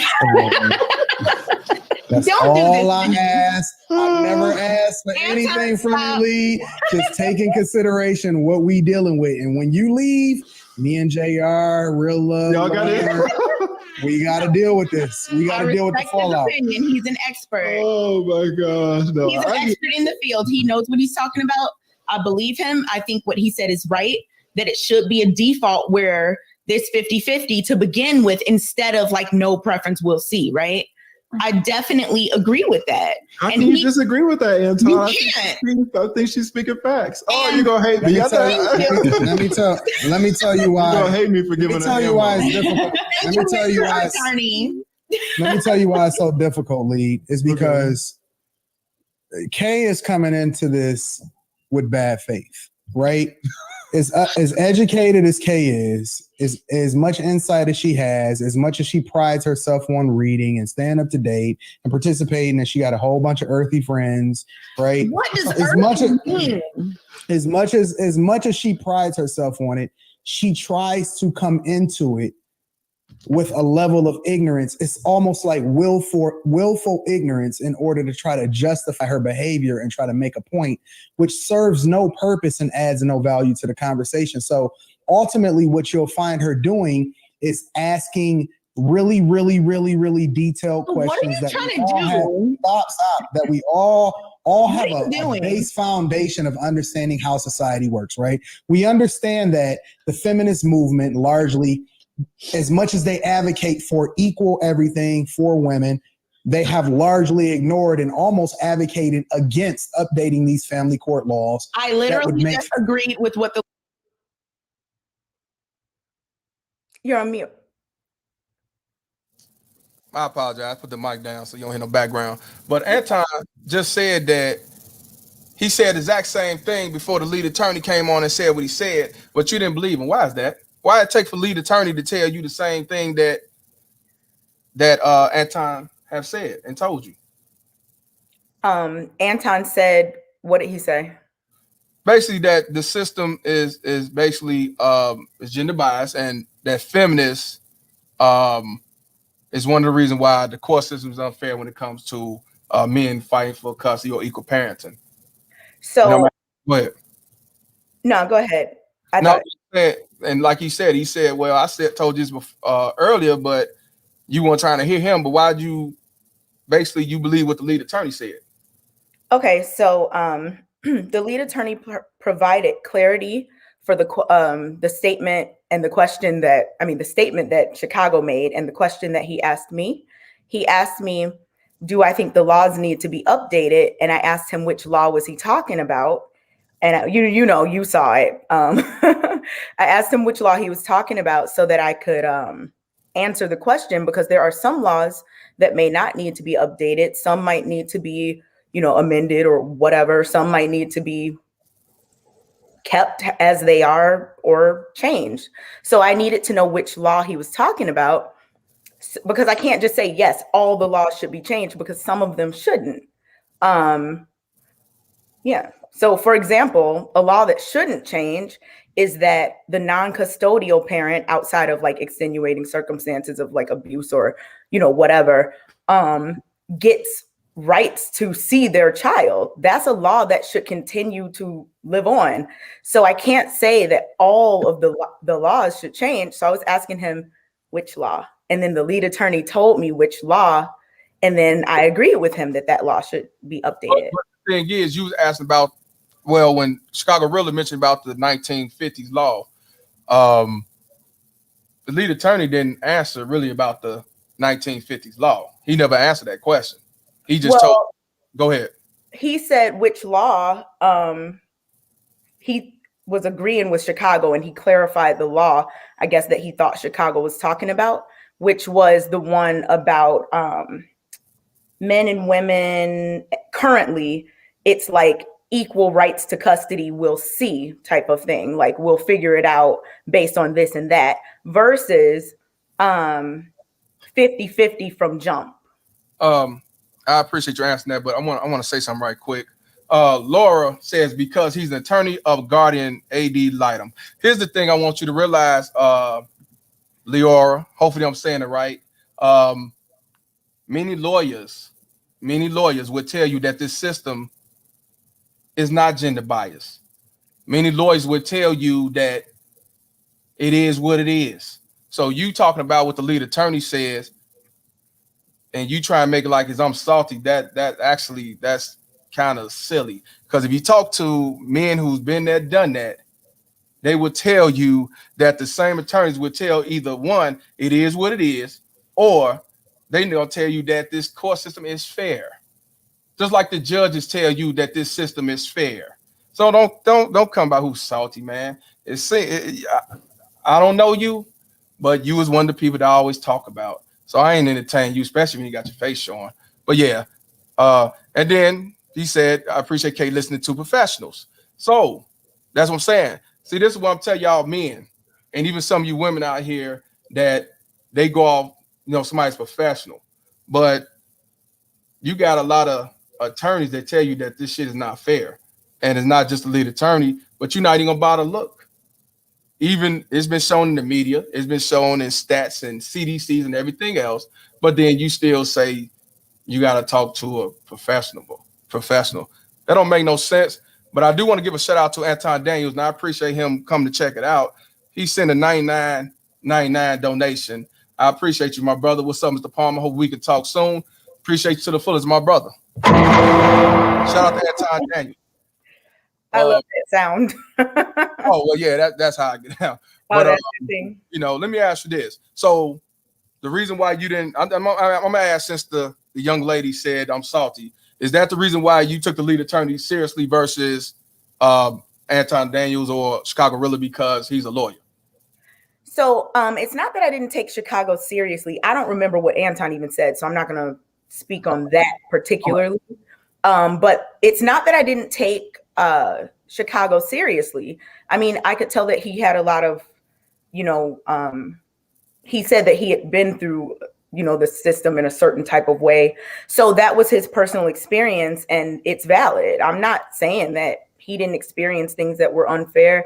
That's not at all what I was saying at all.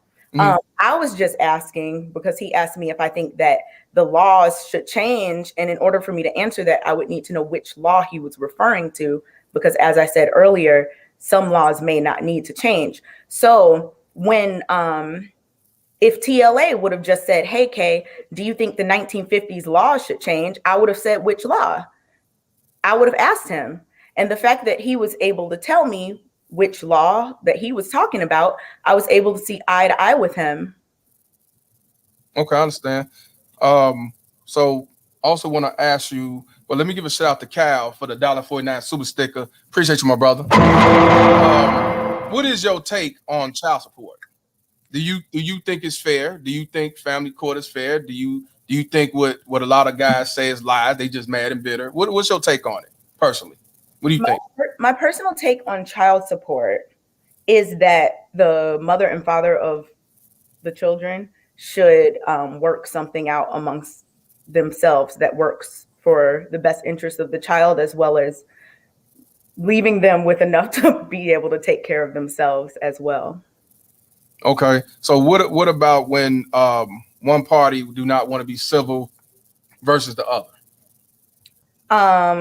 Like if the woman wants the man to go to court and he doesn't, or vice versa. No, for example, okay, what my platform talks about, and I tell people, I talk about this, been talking for years. I got proof.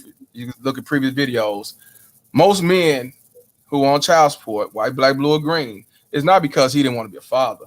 It's because of fair relationship or fair divorces.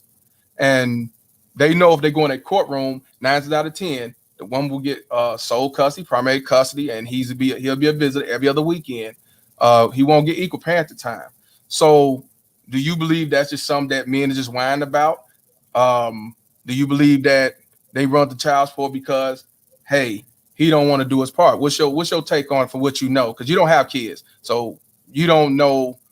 You're not in the system, but you may know somebody that have, your father, whoever. I want to know, what's your take on child support? What do you believe? Just from my observation, stories that I've heard from men and women, things like that. My observation. I think that some of the time women want to, I guess, what's the word? Maybe stick it to the man, like, okay, all right, you don't want to do this. Okay, let's go to court type of thing. But I also know a lot of women who do not want to put their ex on child support. They just want the father of their child to, help financially, off the court record or whatever. I know that I hear men complaining about child support based on their situations. I hear some men say, you know what, I'm gonna get on child support so that this woman doesn't come back when the child is 17 talking about you owe all this back child support. So, I mean, I know people hate when I say it depends, but it really just depends on the people. I mean, there's some bitter women, there's some bitter men, there's some civil women, there's some civil men. I want to show you this. This was just posted 3 days ago on Facebook. This woman right here, I believe she's from Chicago as well. She says, bougie bitch, tip of the day. Always choose forgiveness.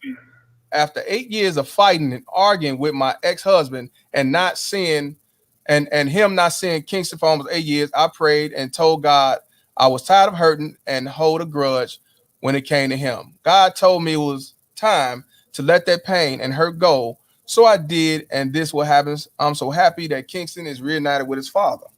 So, in other words, the 8 years, she's been alienating him from seeing his son because she was still bitter. Well, I ain't gonna say bitter because bitter means somebody who's done unjustly. So she was miserable, mad, angry for whatever he did or didn't do or the breakup or whatever. She alienated that boy 8 years from seeing his dad. And what I'm saying is this happens all the time.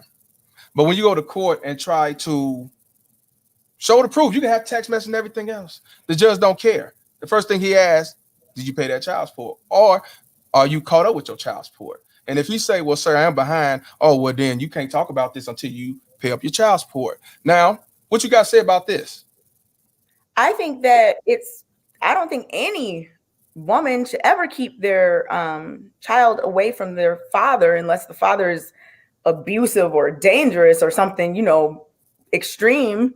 I don't think there's any reason in terms of finances that you would keep your child away from their father, because fathers are extremely important. I mean, I grew up with my dad. I know how important that he was in just shaping the person that I am. So even if somebody's not paying, which I absolutely think that, if you're a parent of a child, you should be contributing financially to that child. And like I said in the beginning, ideally, this is something you could work out civilly outside of court with your, ex or whatever. But yeah, like, I don't think you should keep your kid away just because of money. Like, even if the person never pays you or gives you money for anything, you should still be able to see your child, because at the end of the day, quality time with your child is priceless. And it's not a trade. Like, oh, you give me this, and this whoever the custodial parent is. Oh, you give me this money. Okay, now here's the child as a trade-off. Like, that's not it. I truly believe that it's just so important for children to have a good relationship and presence from both of their parents. I do not. People make a lot of assumptions about me that are wrong. I'm talking to you. I ain't making no assumptions. I mean, I talked about the video itself, but that's why you telling your story. Yeah. I think that the most important person in the equation between the man, woman, and child is the child. So taking away one of the child's parents that actually wants to have a good, healthy relationship with them over money is just never the way. Now, of course, you can talk about it like, hey, like, I need help with this or that, or whatever the case may be as it relates to the child. I think that's fair, but that shouldn't mean, oh, you haven't paid, you can't see your son, you can't see your daughter. That should never be the case, ever. I want to give a shout out to MPI for the $5 donation. He said, you alienated me for eight years. I might just tell you stay away. I agree with you. I agree with you 100%. I agree with you 100%. Yeah. So you. How do you feel about what I just said? I mean, I agree 100%.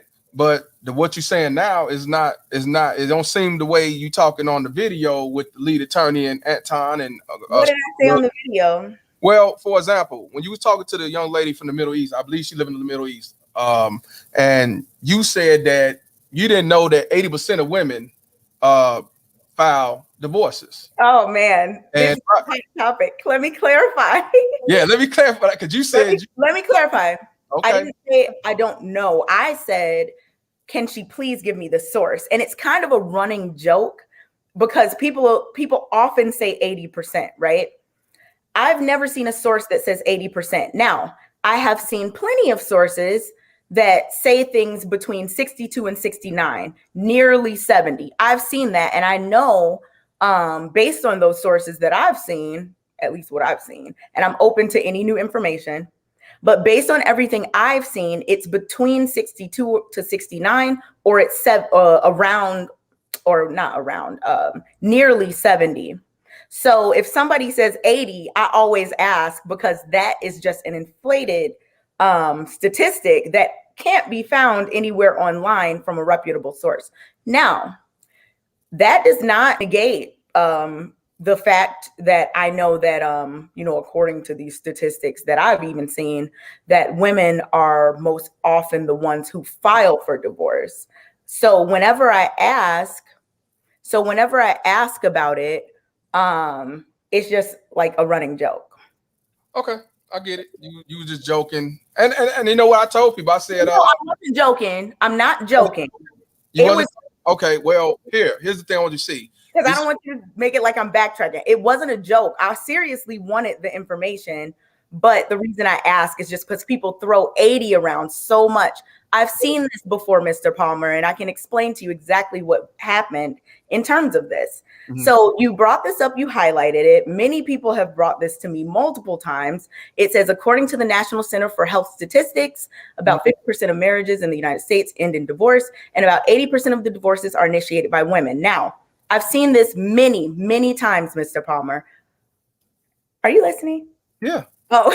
No, I'm not knowing you. No, believe me. Okay. I've look up something else for you. I've seen that many times, many. So I went to the hyperlink from the National Center, whatever, from the CDC website, and it's not there. 80% is not there. That's all because people just are so stuck on this 80%. And I just think it's funny. So I'm just challenging someone to get me where it actually says 80%. And if you can be the one, that would be great. So you saying, in other words, it's not real because I want to understand the reason. What's the reason why? So again, every statistic I've seen in terms of divorce initiation has said that women do it the majority of the time. The ones that I've seen have been between 62 and 69%. So nearly 70. I'm saying, and 70 is definitely high. So it's not negating the point. I just, as a person who thinks it's really important to fact check and, do your due diligence in terms of percentages that you share, because there are plenty of words you can use. You can say most, usually, whatever. But when people start throwing around numbers, I always say, well, where did you get it? So I'm saying that 80%, I haven't been able to find it anywhere online. Neither has anyone who has ever had this argument with me. So is you saying that, okay, so from a reputable place. Right. So you saying it by you said from what you know is 64, 65. I said everything I've seen has been between 62 and 69, which is still high. So there is a discussion to be had. I was going to ask you, don't you think that's still a high number, whether if it's 80, 75? It is high, but let me tell you why it is high. But let's make the conversation about that instead of throwing around an inflated statistic that no one can find. That's how arguments seem weak. You can't build a strong argument on a false statistic. It makes you seem like what you're saying is not credible, if that makes sense. So if we want to talk about the rate that women filed for divorce over men, we can definitely talk about that. But here's the thing. Now, let me ask you this. Hold on. Let me give a shout out to I went past it. Hold on. I'm sorry. I want to give a shout out to Kareem. Where is it? I just saw it. I want to give a shout out to Kareem for the $5 donation. She said, Black women marry at a 24% rate, yet they file for divorce 80% of the time. This is more accurate stat. Shout out to you, my brother. Here's the thing. Do you look at the CDC being active? Accurate, do I look at the CDC as a credible source? Yes. Absolutely. But this is the thing. That hyperlink, I know it because this is the same one everyone shares. I don't just see a hyperlink and believe it. I click the hyperlink and look for the information because sometimes things like divorcesource.com are biased and sometimes they kind of want to do propaganda. So it's really important to click the hyperlink and further research it to see if it's actually there. A lot of websites do this. So I have clicked the hyperlink, looked for the 80%, and it's nowhere to be found. Now, I understand that people see, that would be like if I was like, according to Mr. Palmer, the sky is orange. What? Like, no, they would have to then find out if that's really what you said. Just because I said that's what you said does not mean that it's true. Well, they're not become discerning with. They're gonna call me a lie anyway because I don't have on a suit and tie. So no, that's not true. Not you. I ain't talking about you. You're talking about some other people. Oh yeah. Then you one in the comments said he's professional. He only wanted to know. I gotta have a degree to know what's going on in the world. So I'm just saying that's nothing new. But it doesn't take a degree to be able to find credible information. The thing is, it does not take a degree to be able to find credible information and credible sources. It's just a lot of people have confirmation bias. They hear 80%, they Google, why do 80% of women, and then something pops up. You can Google almost anything and it'll pop up. You have to then do further research to make sure that the sources that the blogs, the divorcemag.com or whatever are sharing actually have this information in them, because a lot of people throw around things like according to the CDC, according to whoever, when really that's just not the case. And I'm sure, well, maybe not, but this happens often. You have to be discerning with your, and if anybody can show me where like a credible source, I'm fully open. I'm not beyond being wrong about something ever. It's just that I've just never seen it ever. I've seen that same source that you just showed, and I've clicked that CDC website. I've scoured it, and it's just not there saying 80% of women, 80% of the time, women are the ones filing. It's just not there. But like I said, there is still a conversation to be had about the high numbers as it relates to women filing. And that's a conversation I'm willing to have. Okay, well, we'll go off your logic. The 80% or the 69%, is that still a high number from women filing divorces? And a lot of as I said towards the beginning of this conversation about this particular topic, okay. I absolutely think that it's still a high number. 40%, it's just a high number, yeah. Like if one party at 50% is the one doing it, or 61 or even 45 or whatever, it's just high. Like if it's not a thing where, yeah. No, I got what you're saying. I understand. I want to give a shout out to Kareem once again for the $5 donation. He said black women file for divorce 80% of the time. White women file 70% of the time. Yeah, it's not. Yeah, the 80%.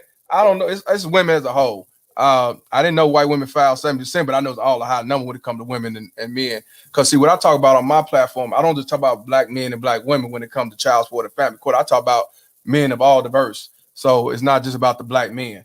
Shout out to you, brother. I want to give a shout out to Black Rock for the $5 donation. She said that was a 5 minutes of nonsense from her. Black Rock said it was 5. Shout out to you, bro. I ain't gonna lie. I understand where you're coming from that. Do you think it's important to vet your information that you share? I understand what you're saying. I understand where you come from with that. But do you agree? Do I believe? Yeah. Do you believe that it's important to vet information that you share on a public platform where people are listening to you? I agree with that. But I'm gonna be honest with you. 80%, 72%. Because at one point I looked, it was 72%. You say 69. At one point I was showing before it was 72. Now I see it's 80. Maybe it went up, maybe it didn't. But 69, 72, 80 is all high, is all over the 50% rate. So it don't make it no better that it's 69 versus 80 or 70 versus 80. This is I gotta explain this to you. You can. So if it's not important, if the number is not important, people wouldn't keep pushing 80. Oh, I ain't say it's not important. Oh no, I ain't no. No. I'm saying I get what you're saying in terms of like whether it's 72 or 80, it's still high. I agree with that. Right. That anything over 50 is high. Even percentages lower than 50 can be high if you take other things into consideration. But that's a whole nother conversation. So the reason that I make it such a big deal about this 80 is because people get caught in an echo chamber. They hear one thing and they just say it. Now that leads the conversation to a place that is not productive. If you want right now to talk about maybe why women more often than men file for divorce, we can talk about that. I mean, because I agree that it is women more often. And I think there are several factors that go into that.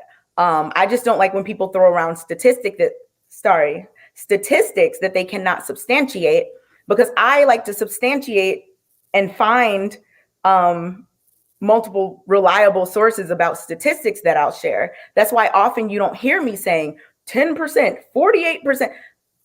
I don't have to do that, because when you start doing that, to me, you lose credibility unless you can say where you got those statistics from. That's just me speaking from like a more, scientific, educator, whatever. I just think it's really important to be on top of numbers if you're sharing them. If you're not sharing them, use other words. Okay, I understand. I want to give a shout out to Game Changer for the $5 donation. Hey, man, subscribe to Game Changer, man. He definitely doing the Lord's work. He's over at the Black Manosphere. He definitely come with some legit stats when it comes to certain things, especially about the black man. Shout out to Game Changer. Somebody say where Edward Addison. I want to give a shout out to Demetrius for the $2 donation. Please stop letting get deflect. Please stop letting get deflect from the point. Shout out to you, brother. I want to give a shout out to Game of Lives Matter for the $5 donation. He says she is deflecting jury to chat. Wants you to know why you changed up when Chicago Rilla told you the same thing, but listen to the lead attorney. Would you like me to answer that again? Yeah, maybe he didn't hear you. Yeah, I remember what you said. Shout out to the lead attorney for the $5 donation. She's about to answer it. Go ahead. So again, it's not that I don't believe that Chicago's experience is valid, but if someone asks me a specific question, do you think the laws from whatever time period need to be changed? I'm going to need to know exactly what laws are being referenced, because like I said before, some laws may need to change. Some may need to be updated. Some may need to stay the same. So I'm not going to put a blanket statement and say that all of the family court divorce and whatever laws need to change, because some of them actually need to stay the same. When the lead attorney came on, he gave a specific law, I guess, that's practiced widely. Whereas when I asked Chicago which law, he could not tell me, and that's fine. I get that his experience was what was leading him to have the feelings that he had, and that's valid, that's fine. But when the lead attorney came on, he was able to tell me about the whole equal rights to custody versus 50-50. And I agreed with him ultimately that 50-50 is a better starting point than just like kind of equal rights to custody. We'll see based on this, and that. I think that, yeah. So if I need to answer that again, I will. No. Let me ask this. Since you said that, what laws in family court and child support stay the same? Okay, so as I mentioned earlier as well, I said that a law that needs to stay the same is the fact that the non-custodial parent still has rights, like as it relates to the child. They still should get to see them. They still should, get to have them come over, or, whatever the case may be in terms of the arrangement. That is written in law.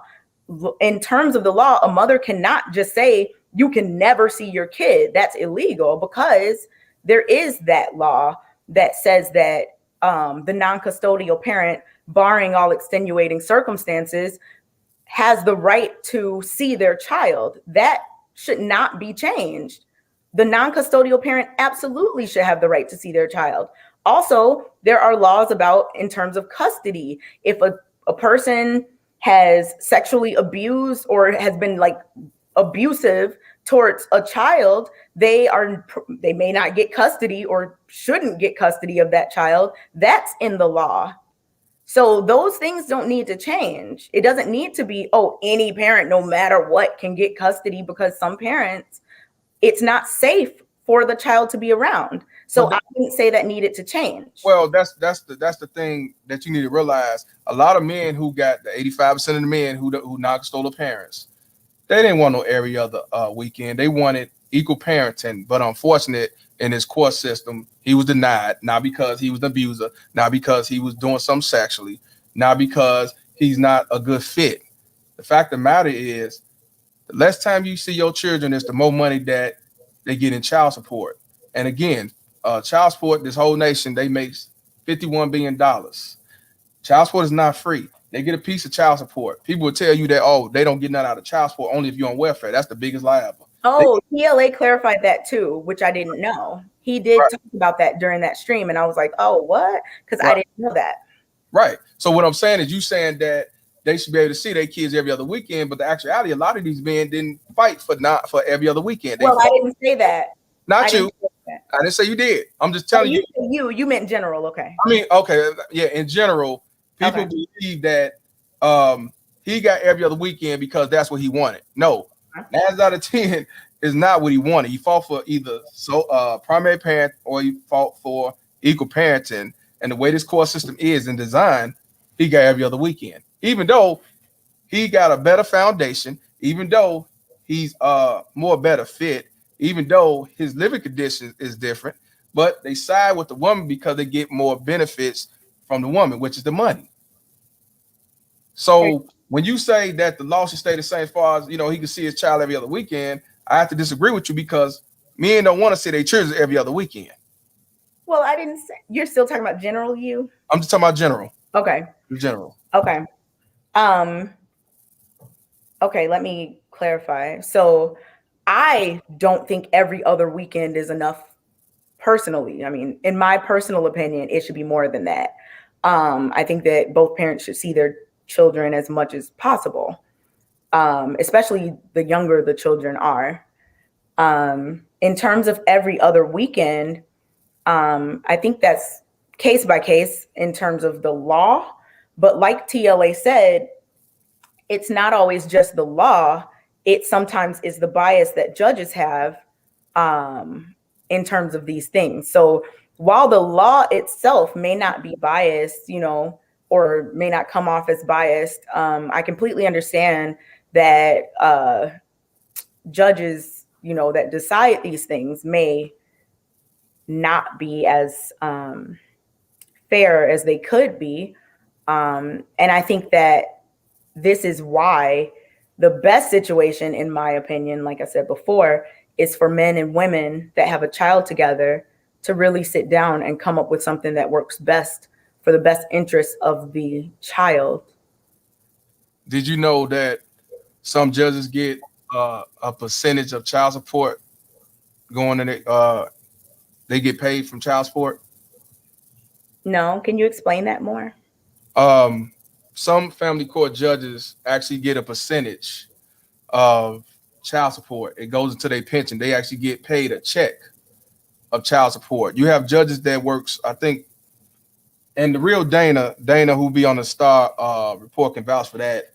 Some judges do get paid from a person's child support. It adds to their salary. Can I just run down that? No. But some judges in the state of the nation get paid off child support. How do they determine, like, who is this? Some judges who only work 4 days out the week for some reason. Why do you work 4 days out the week? I don't know. That's something when I get Dana on here, we're gonna talk about that. But the ones that work 4 days out the week, get their money through child support. And so it's not necessarily because the judge is old school and the judge, because I heard you ask something about does race plays a toll on it? No, it don't. Family court is one court system. They don't care about your color. That's not what I asked. I had tried to. Okay.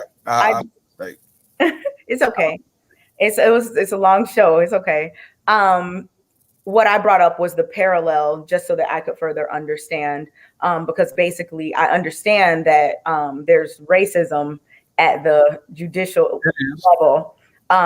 So I was trying to draw the parallel, like while there might not be a law that says Black people are not going to be afforded equal opportunities to education, we know that these things still play out regardless of it being on the books because of how the system is run and how the people within it are. So that was just like an analogy that I was using, and TLA kind of, confirmed that, yes, while there may not be a law saying men are not going to get rights to their children, it still can happen due to the bias and due to the structural,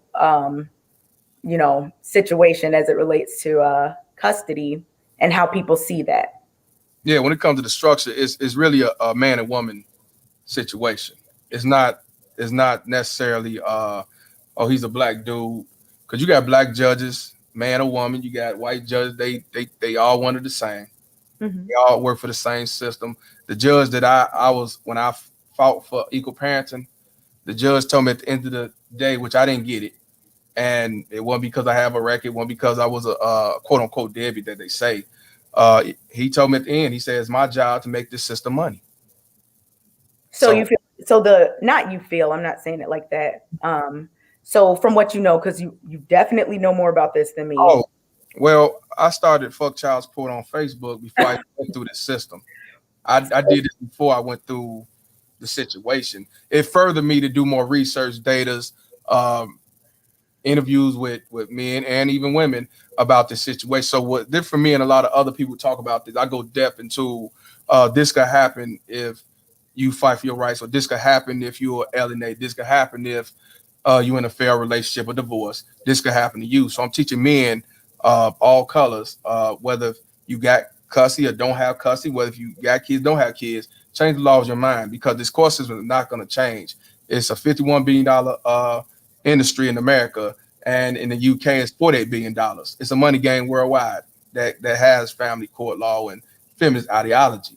So what I teach men is, even though this court system is not going to change no time soon, we as men and women have to change the laws of our mind to get ourselves in order and don't put ourselves in a situation like this. This is why you have low birth rates. This is why you have low percentages on marriages, because a lot of men is tired of what's been going on for a long time.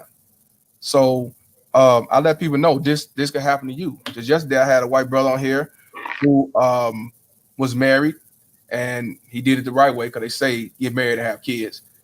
He ended up being alienated. He ended up going to jail twice, false allegations.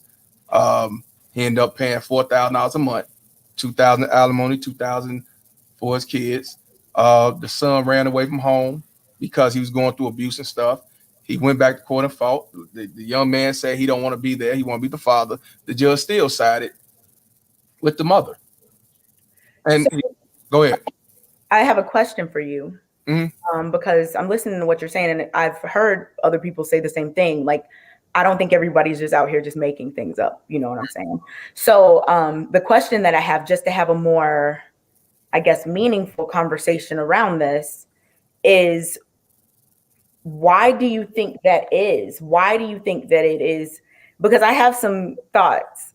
Why do you think that that happens, like what you just described? Why do you think that? So if the incentive, because you mentioned earlier kind of an incentive, right, for getting people on child support for the courts, mm-hmm. For the government, yeah, mm-hmm. Right. So why do you think that if the incentive is money, why do you think that women would be the ones who get the custody more often and all that type of stuff? You mean you telling me as far as like, rhetorical. In other words, why would the woman get custody versus the man? Why do you think that happens? Because I think this is a really deep thing. It is, and that's why I talk about it's deep. It is deep. It's really deep because so incentive of money, that doesn't sound unbelievable at all. You know, a lot of things run like that. In terms of child support, right? Typically, who makes more money in a relationship typically that you know of? The man.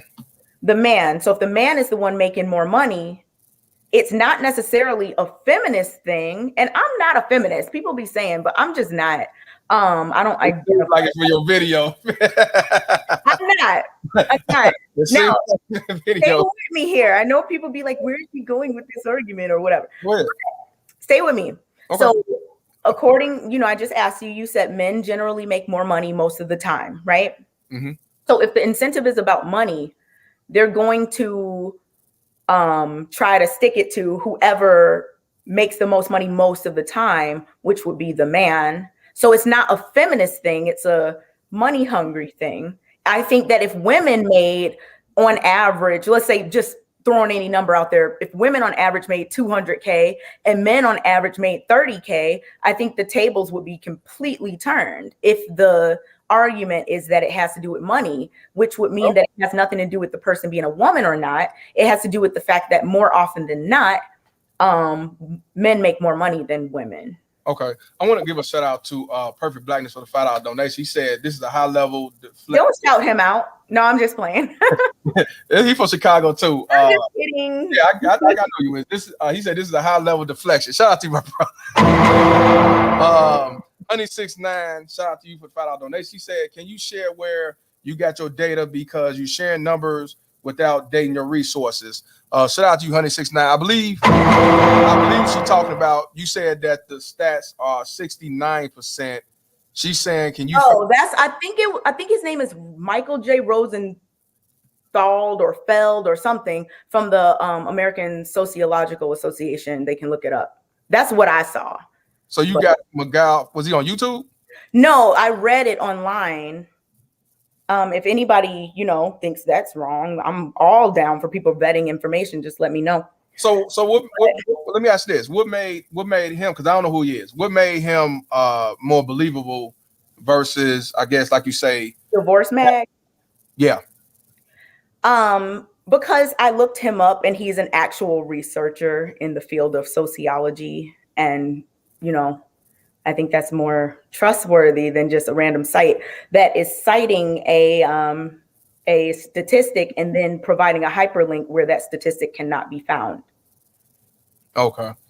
I got a second dislike, and that's fine. I appreciate the dislike because with a dislike, I'd rather get a dislike because it goes somewhere in the algorithm. So without further ado, I want to give a shout out from Corey Holcomb with his response to the second dislike. Bitch, fuck all y'all. Shout out to you, because I know y'all mad because a lot of y'all mad because y'all baby mama tears. A lot of y'all mad because y'all got the feminist ideology to set the men up for failure. Or one of y'all, or one, and they ain't got to be a female. It could be one of these simple forces. Here I come to save the day. Either thing, that's for you. So it's one or the other. It doesn't make a difference. Y'all want the same. Want to give a shout out to Black Rob for the $10 donation. She said, okay, she's capping now. She knows good and well that women require more support, which equals more money for the system. Money makes more, men make more money, give them the kids. I agree with that part. Shout out to Black Rob. What's your take on what he just said? Okay, I'm glad that he brought this up. So this is also something that I was going to ask you because, after that show where me and Rilla were talking and TLA came in and we all had a discussion, I read something on like the Cornell Law website, if anybody wants to go find it. It was about how the custody is determined based on who is the primary carer or like caretaker of the children. So basically the person who does the most day-to-day things, whether it be feeding, staying up with while they're sick, parent-teacher conferences, whatever the case may be. So they determine that's how they determine. So even if you make less money, if you're the person who does more things day to day, with the child and day to day with the child, then you will likely be the one that is awarded custody due to that. And I think that just has to do with, several things. But yeah, so it's not just who makes the most money. Here you go. That's not how it works, to my knowledge. And based on, even what you say, even what the person themselves said, that women make less money or whatever, require more support. So, after my reading, I saw that it was determined based on who does more day-to-day things with the child, not necessarily who provides more money as it relates to the raising of the child. It's I knew it. I apologize, Dana. I didn't know you were still up in here. I want to give a shout out to Perfect Blackness for $5 donation. He said, "This is bad logic. Tell you what, since men make more money, why not put the kids with the man by default?" They're not gonna do that. But answer that question. Answer that question. So, I will. So, like I just said, the same thing I just explained. I think that the reason that the children don't by default just go with whichever parent, and it could be the man or the woman, whatever. I think they don't by default go with the parent who makes the most money because they determine custody, to my knowledge, based on sorry, I got distracted by the screen. I'm sorry. I missed some super chats and I want to call it out so I don't neglect nobody. But no, you're fine. Yeah. I think that the custody, based on my knowledge, is determined by who does the most day-to-day caretaking, I guess you could say, of the child. That's what it said, what I read. Now, anybody can come and tell me anything else that comes from a place that is reputable or whatever, but that's what I saw. So if women are the ones making the doctor's appointments most of the time, women are the ones going to parent-teacher conferences most of the time. And of course, I'm not saying that men don't do these things. I'm not saying that there are not instances where men do these things more often, but I'm saying that if the woman generally does more of the household things involving the children, they would likely be the one that would be awarded custody. It's not based on who makes more money. No. I don't want you thinking that is no. I'm not saying that y'all think that. I'm just saying that. Okay, I don't want you. Yeah, that's not the case. It's not only just now. That's the biggest thing. You got the $51 billion business, but the other situation is it's power as well. A lot of these judges are voted in. You got judges to get voted in. So if the voters, who votes more, men or women? It's obvious women versus men. And I know you heard the term woman state. You're gonna say woman state, meaning the woman runs that state, the system. So if the women are one who vote these judges in and out, and I'm a judge, and the only way I can stay in is get voted to stay in, I'm not gonna give no man custody, even if I know she's not a best fit because I'm running for office, or I got a lawyer who pays my campaigns every 4 years or every 2 years I go for re-election. I need that bread, so I'm gonna look out for him, and he got women, and that's another reason why a lot of men don't get custody. So it's not just because the $51 billion. Also, I got to keep myself on the seat, in the office or whatever. Right. So it's political, which is just as bad. It's political as well, and so it's not just it's money, but it's also my seat. And if it's a woman state and it's predominantly ran by women, I'm not going to lose my job, making 200-some thousand or whatever they get paid, and just because I want to do the right thing. So I'm not giving him custody regardless. So let me ask you this. I'm sorry to cut you off. Let me ask you this, because I don't want to forget, because so then how is that women's fault? If judges who are predominantly men are the ones that are pandering to women, how is that women's fault? Well, I can answer that simply. Let me ask you this. Do you think okay. I'm cool with it. I gotta ask you a question. Go ahead. Question with the question. Go ahead. It's my thing. Do you think a woman should run to the courts for child support because of or run for full custody because of a fair relationship or divorce? I wanted you to answer that, then I can answer it. Do I think a woman should run to? Do you think it's right that a woman run to the courts because failed relationship or failed divorce. Not because he didn't want to be a father, not because he's abandoned his family, whatever you want to call it, but because of a bad relationship. Just like you like saw. she's salty. Like she's salty. Yeah, she mad. No, I don't think that's right. Okay, so, and I ain't talking about the ones who's on welfare that get on welfare. You get on welfare and they know who the father is. You going on child support. Ain't no way around that. I'm talking about the ones that go to court because they made a choice to go. And again, a lot of them, you say, how is it? How does the? Is the woman's fault? How is it women's fault if men? Right. If predominant, most judges are men. So with that being the case, if the judge a man or woman, it don't matter. Right. But most politicians are men, most judges are men. You know, if we're talking about the political aspect. Okay. So that would mean that if this is a thing that happens often, and I'm not saying that it's not, I'm not trying to question it like that. I'm just saying to frame my question, you know, so that I get what you're saying. Okay. I don't want you to think I'm trying to put you in a corner. But I'm not ever gonna be in no corner. I'm just on Cottage Grove. That's it.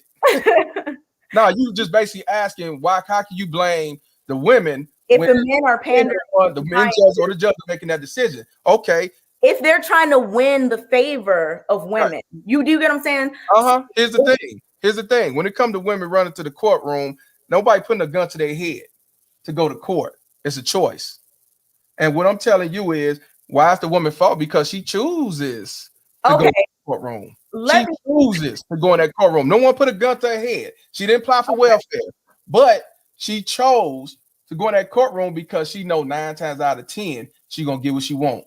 Because the judges are pandering to women. Exactly. And and I'm be honest with you, they only pandering to them not because they love women. They pander to them because it's more of a benefit to them. Because the vote and all that. Because of before the money, the seat, and keep it. See, you gotta remember, when it comes to these judges, their job is to make the system money. Traffic violations, criminal cases, child support. It ain't just child support. If you look at all these stats, they make millions, maybe billions of dollars, but child support or family court is the most, you might say the richest court in them all, which is a fake court, but the richest court out of all court systems, child support produce the most money. And even in Illinois, I don't know if you know this, they've been having equal parenting on the table for the last 10 years. LaShawn Ford, K. Ford, has been trying to get it out there, but he's only one politician. The majority of them don't want it. It was a video I posted about a year ago or beginning of the year where another state's attorney, he said no. He said we should not make it mandatory equal parent time. You know why? Because we, the state, will lose money. He didn't give a shit about equal parenting being right or wrong. He said we're gonna lose money. And he said, I got the videos. He said we're gonna lose money. And the man and Sean Ford was like, what about the best interest of the child? This. They don't give a shit about the child. But back to what I said, and that's what I'm saying, it's about the money and power. Now let me get back to what I said. They go to the child support because it's a choice. And you telling me we've been married for 3 years, 5 years, 20 years, and I was good to be a father then, but now all of a sudden I'm not good to be a full-time father or equal parenting father. I'm only good for every other weekend now because you mad at me about whatever happened or didn't happen. So to answer your question, why is it a woman's issue? Why is not their fault? I mean, why do I say it's their fault? Because they made the choice to go to that go to the court. Well, they made the choice to go to the courtroom and use government daddy to hurt the man. Okay. And you know what? I don't think that people should ever go to court to like spite somebody or whatever because they're mad. I don't think that that's what people should do. Like, that's just my personal opinion, regardless of gender. But so you're saying that, and I'm just going to recap just to make sure I got it. You're saying that because I asked you, why is it a woman's fault rather than the judge's fault or the system's fault? Oh no, it's both. It's both now. It ain't. I can't just say it's the woman's fault. Actually, it's the system's fault number one. Okay, that's all I was trying to find out. Because the system. No. Yeah, because that's the system fault is number one. Okay, but at the same time, it's just the woman's fault because they run to the courtroom by choice. Okay, so it's both. Okay, yeah, that's exactly, you read my mind. That's exactly what I was about to get to, because I was about to say, well, shouldn't we be like more so pushing back on these unfair practices that happen within the system? You know, if that's what a lot of people are seeing a lot of the time, then there needs to be pushback, and it needs to be unification between men and women. But that's the problem. It ain't gonna be no unification between the men and women, because most women's not gonna go against that code, because they always got a leverage. If they have to use this system, they got it. So it would never be a man and woman. And actually, a lot of men is not gonna go against the code either, because these actual dudes, I call them sympathizers, they not gonna go against the code, because a lot of them didn't have a father. A lot of them was raised by baby mama terrorists who chose single motherism, so they're gonna believe what they say. And a lot of them are male feminists. They're not gonna go against the code. It's only a select few that's gonna really try to fight against the system. And just like I said about the 50-50 mandatory, it's been on the table for 10 years. The reason why they ain't took it off, put it out there, because of not enough people fighting. Not that people not trying to, it's just not enough people. So that's what I'm saying. It's real deep. So just saying that the court system not right because, you know, judges are old and what it was back in the day, they ain't changed it. No, it's way more to it. And a lot of people have lost their lives behind this. A lot of children lost their lives behind this. A lot of fathers lost their lives behind it. Even some mothers lost their lives behind it. They don't want to talk about that, because the more people make a big stink about it, the more they're going to have to try to find ways to change this law. But they don't want to change that law because they will lose this $51 billion and they political power and so on. Let me give a shout out. I've been letting it sit for a minute, but I want to give a shout out to the kid's dad for the $4.99 donation. He said, to answer a question, the base answer is this woman are the breeders. Shout out to you, brother. Also want to give a shout out to EOO for the $5 donation. Appreciate you, my brother. Also want to give a shout out to the real Dana. I didn't know she was still up in here. Shout out to her. She $5 donation. She said, also, every child support payment taken out of his check sits in the state bank collect interest, and federal government matches the state interest. Yes, it does happen that way. I'm gonna read it again. Also, every child support payment taken out of his check sits in the state bank collect interest, and federal government matches the state interest. And I want you to know this, that you probably didn't know. Shout out to you, Dana. She just said it's a quota every year that each state makes. So say, for instance, the federal tells the state government, okay, you need to make this much amount per year. If you don't make it, if you're supposed to make $8 million per year, because that's what you average. If you make less than $8 million, you're not gonna get matched by the federal government. So if they don't get matched by the government, they're gonna miss out on 16 billion. I'm gonna say billion, or 16 million. So you think they're gonna do the right thing to give it to the most best fit when they finna lose federal funding? They already getting state funding. They finna lose federal funding to double up on their money. Oh, did you know about that? Look, I don't know much about this. No, that's why I'm asking. No, I didn't know. I think he touched on something like that. Right. About how there's kind of incentive. And you talked about it earlier too. The federal government matches. That doesn't sound unbelievable at all. I mean, those types of things happen. It's a money game. People got to line their pockets, you know. Yeah. And that's not right. And that's why I think that instead of men and women just going back and forth being mad at each other, I think that the ultimate thing that should be looked at is what's in the best interest of the child. Why are these laws being enforced in a unfair way in certain circumstances, and what can be done about it on a larger scale or even a smaller scale? And that's why, to me, like I said way in the beginning, ideally, this is something you work out with the person that you have the child with. That's ideal. I mean, I know it's not always going to happen that way, but I'm gonna answer that in this. I get what you're saying, how it should be, but let me finish the rest of this. Pan-African black men going their own way. People lacking ability to respond in the plural demonstrate an inability to grasp all perspectives, tunnel vision, deflection, denial, passive aggression. Shout out to you, my brother. $10 donation. The real Dana responded again with a $5 donation. She said, yes, you are right. State of California child support compensate that extra day off and pension. Shout out to you, the real Dana. You got to come on the show too in due time. Did he do that one? Okay. Shout out to the Game of Lives Matter, the bailiff. He says he asked you a question. Did you press the dislike?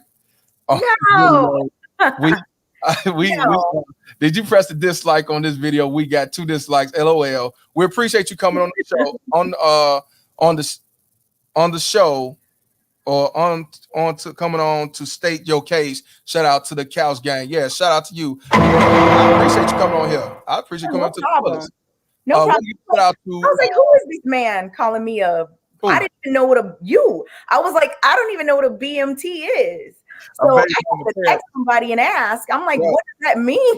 When I said you was a sympathizer, because you don't even have kids, and I said it to me from what I observed, that was a baby mama Ted sympathizer or mindset. How do you feel now?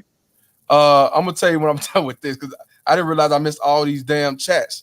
Hold on, kid, $9.99.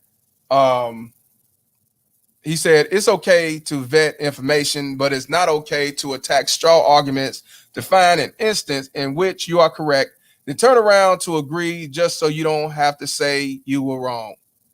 Yeah, you're right about that, brother. Shout out to you, brother. I did everything else. Let me get to Perfect Blackness. Shout out to Perfect Blackness. Once again, he says, $5 donation. He said, this is bad logic. Tell you what, since men make more money, why not put the kids to man by default? I might have said this, but just in case, I'm gonna say it again. They're not gonna put it by no default, bro. Because the man make more money, that's less money. Remember, I told you about the 15% of women who on child support, only 57% of them don't pay. And the average of the 15% only make $15,000 a year. They'll never get their quota up. Shout out to Perfect Blackness. Now you say y'all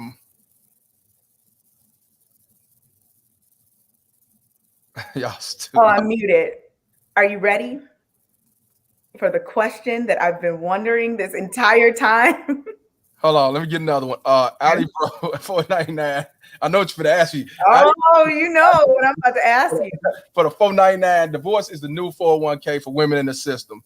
And don't forget GoFundMe's when the kids get killed in the streets. Yeah, new insurance policy too. Shout out to Ali Bro all the way from West Africa. Yeah, you can't make this shit up. Now go ahead and answer that question. Okay. So wait a minute. Hold on, I got one more. I'm sorry. I missed out on Hologram. Shout out to Hologram for $2 donation. We had a lot of bad ribs out here. Genesis chapter 3. Shout out to you, brother. Y'all stupid. Let me make sure I got.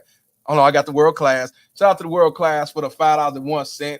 Of course, pander to females because they know the mother makes up 70% of all retail. Will raise a dependent consumer, aka annuity. You right about that, brother. Yeah, I forgot about the high spending when it comes to men and women. That's a true stats on that too, because they put the money right back into the system. Shout out to you, world class. That's noble, y'all. Subscribe to his page. Subscribe to his page. He definitely doing his thing over there. Let me make sure. Okay.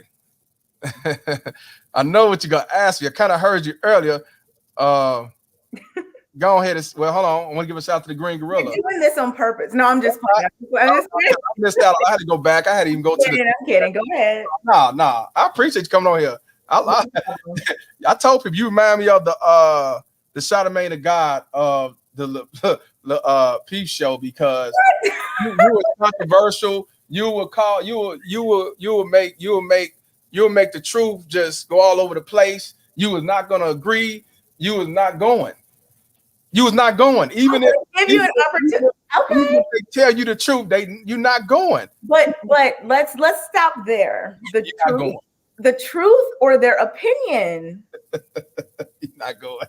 It's different. You asked that. Call you Mr. Palmer? Yeah, Mr. Palmer. Okay. It's different, Mr. Palmer. Well, okay, let me get a shout out to Green Gorilla. Oh, and I'm not gonna forget this question, no matter how many comments. it ain't that. Now, Green Gorilla is in the Black Man.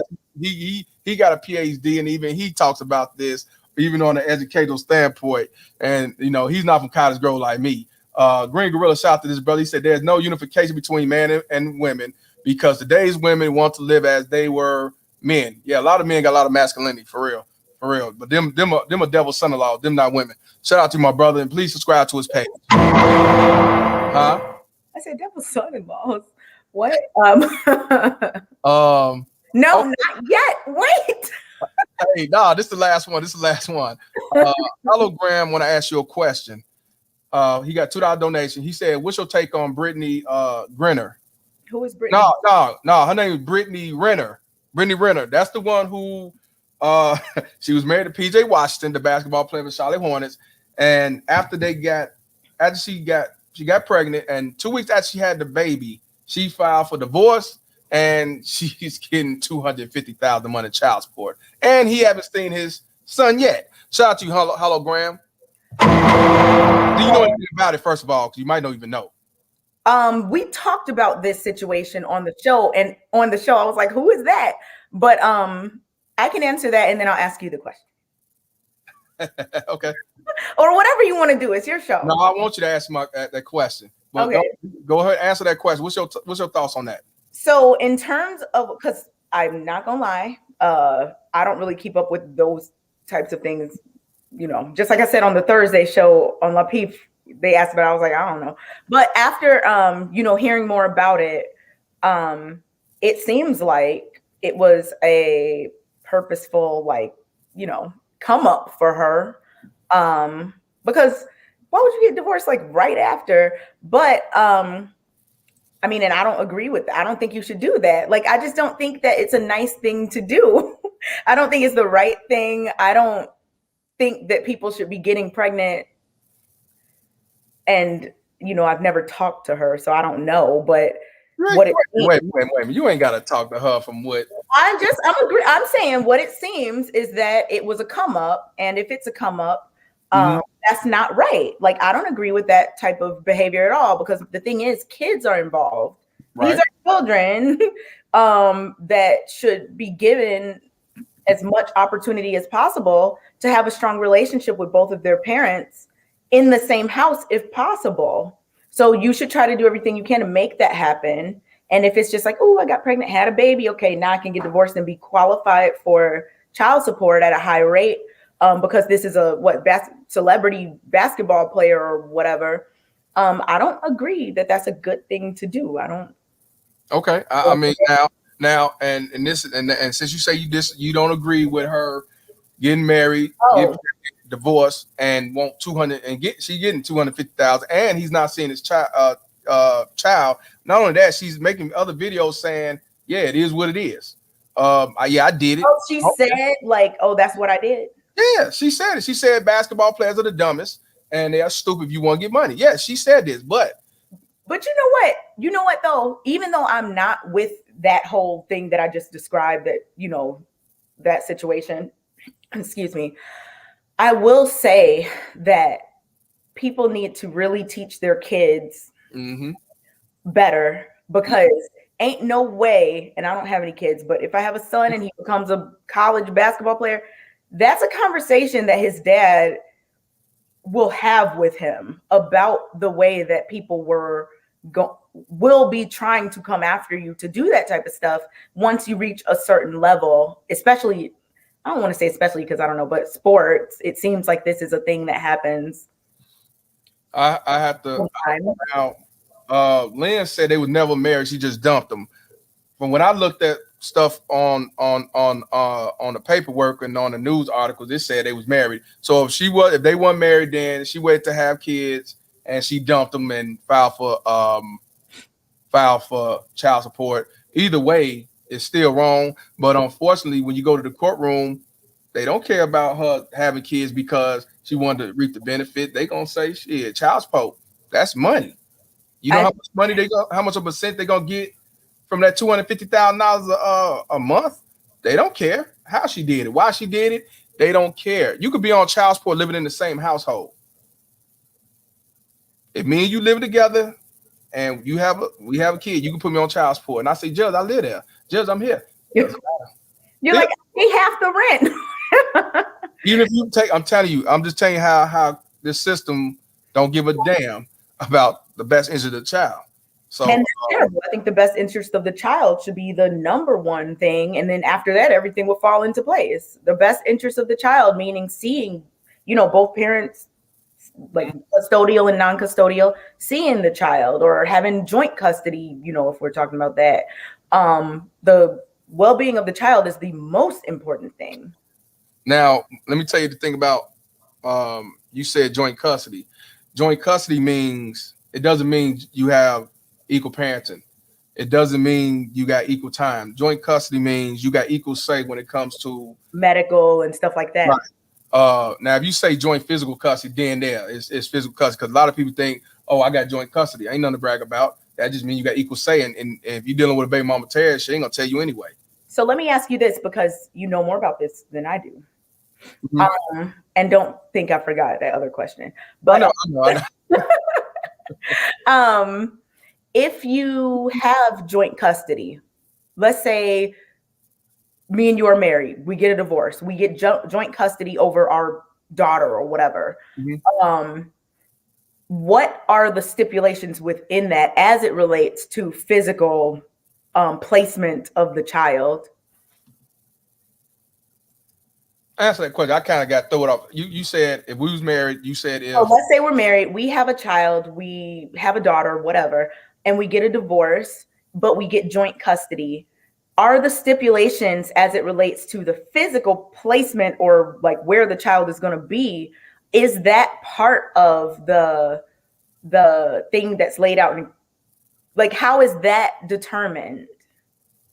How do they determine? So like, let's say you get the kid Monday, Tuesday, Wednesday, and then the mom gets Thursday, Friday, Saturday, Sunday. Like, is that something that y'all come to an agreement with in the court? Or how is that determined in a case of joint custody outside of joint physical custody, which you explained the difference? You saying that you ain't talking about equal parenting, because I don't want to get it wrong. You talking about just joint custody with equal say as far as the medical, or you talking about equal time of parenting where that's what I'm asking. So does joint custody as a different thing than what you just explained that joint physical custody meant? I think that's the term that you use. So joint custody itself, does that have no stipulations or anything about where the child will live or be most of the time? Like, how is that framed under the umbrella of joint custody? Now, if me and you, we could be civil, a lot of judges will give you the chance to go to a mediator and y'all can come with agreements. Yeah. But if one person is not being civil, then it's not going to work. Then the judge is going to make the decision. Okay. So you could be like, hey, okay, you do Monday, Tuesday, Wednesday. I'll do Thursday, Friday, Saturday. So that would be up to the individuals. But let's say right. If the mother or the father was like, no, then the judge is going to be like, okay, let's bring in some other factors and let's think about my, other interests or whatever the case may be to come to this determination. Right. Because you could say, now here's another thing you need to find out. You might say, I want to divorce you, but I don't want no child support. You don't want no child support. I just want equal parenting. I don't want no child support. The judge is going to ask you, why? Are you sure? Who motivated you? Were you threatened? Let me talk to you behind the scenes. Well, you explained that, like why that was right. Even your friend, your colleague on the show, she said she took her guy or ex off child support, and they looked at her like she was an evildoer. And the judge kept saying, why? You sure? What made you doing that? Is you getting threatened? Because that's less money going into that $51 billion. That's the whole like underlying mess as it relates. Exactly. Okay. He didn't care that maybe he's doing better, or maybe she finally realized that it ain't worth it, or I'm done being mad, because she never came out and said why she put him on child support. And I'm be honest with you, I don't know her, but 9 out of 10, it ain't because he didn't want to be a father. I'm just gonna be real. That's just I'm telling you, most likely not. It's because of failed relationship, failed divorce if they was married. And she realized, hey, this ain't right. Let my son or daughter be there. And the judge like, are you crazy? What's the matter with you? Somebody threatened you? Because even the lead attorney said, well, you got Pookies and Ray Ray that force women to get on child support. No, it ain't no. You got a lot of white men on child support. They ain't Pookie, Ray Ray. These supposed to be the Bryans and the alpha males. Let these baby mama Terry say. So that they supposed to be the gods. So I mean, that's bullshit. But when it's all said and done, I could tell you this. If you look up, I will email you a link for you to watch the history of, and it's by Molly K. Olson, and she can tell you the history of the Title 4D, and I guarantee you everything you need to know. And I had on my video, but I'm gonna see you link just to her page. It's an hour you can check out yourself. Yeah. Now go ahead and answer your question. I know what you gotta ask me. No, do you? No, ask me. I want you to say it because they're gonna be like, "What are you talking about?" Go ahead. Okay. Ask me. So after our, I thought it was a good conversation. Oh, I want you to come back on here. I want to come back. You know what? I want you to come back on here. There are things that you know a lot more about than me because you've been really diving deep into them. I am always willing to learn something new. I'm not just a argumentative person who just doesn't want to learn anything new or whatever. I just want those things that people are trying to teach me to be. But anyway, so after our conversation, or like, I don't know if this is the end or what's going on, but yeah, I'm gonna get back on the couch. You know what I'm saying? It's been 4 hours. Man. I gotta finish running for my child support. I just got here. No, I'm just kidding. So at this point in our conversation that I've now figured out is the end of it, do you think that I'm a baby mama terrorist sympathizer? Do you think that, like, what is your view of me? Well, I'm gonna be honest with you. What you saying on here, what you said on the video. So from this standpoint, I could say, no, you're not a baby mama terrorist. What did I say on the video? Oh, you said no? No, you're not. But I gotta say, some of the things you were saying has been deflection. What did I say on the video that No, come out. Our dialogue, you've been doing some deflection. Like what? Like when you were saying that they said you a lot of people say you're gonna be a future baby mama terrorist.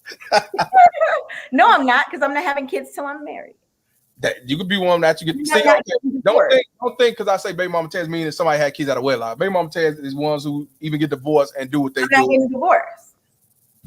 You say that now. I mean, it's How possible. How old are you? Huh? How old are you? 34. 34. Okay, because they say you almost 40. You don't look no 40. You don't look 40. So, but okay, but I mean, saying anything. Here's the thing. Like when I was saying that the system is rigged and the judges set men up for failure to aid assist the baby mama terrorists. You said, well, don't you think you should blame the judges and not how's the woman's fault?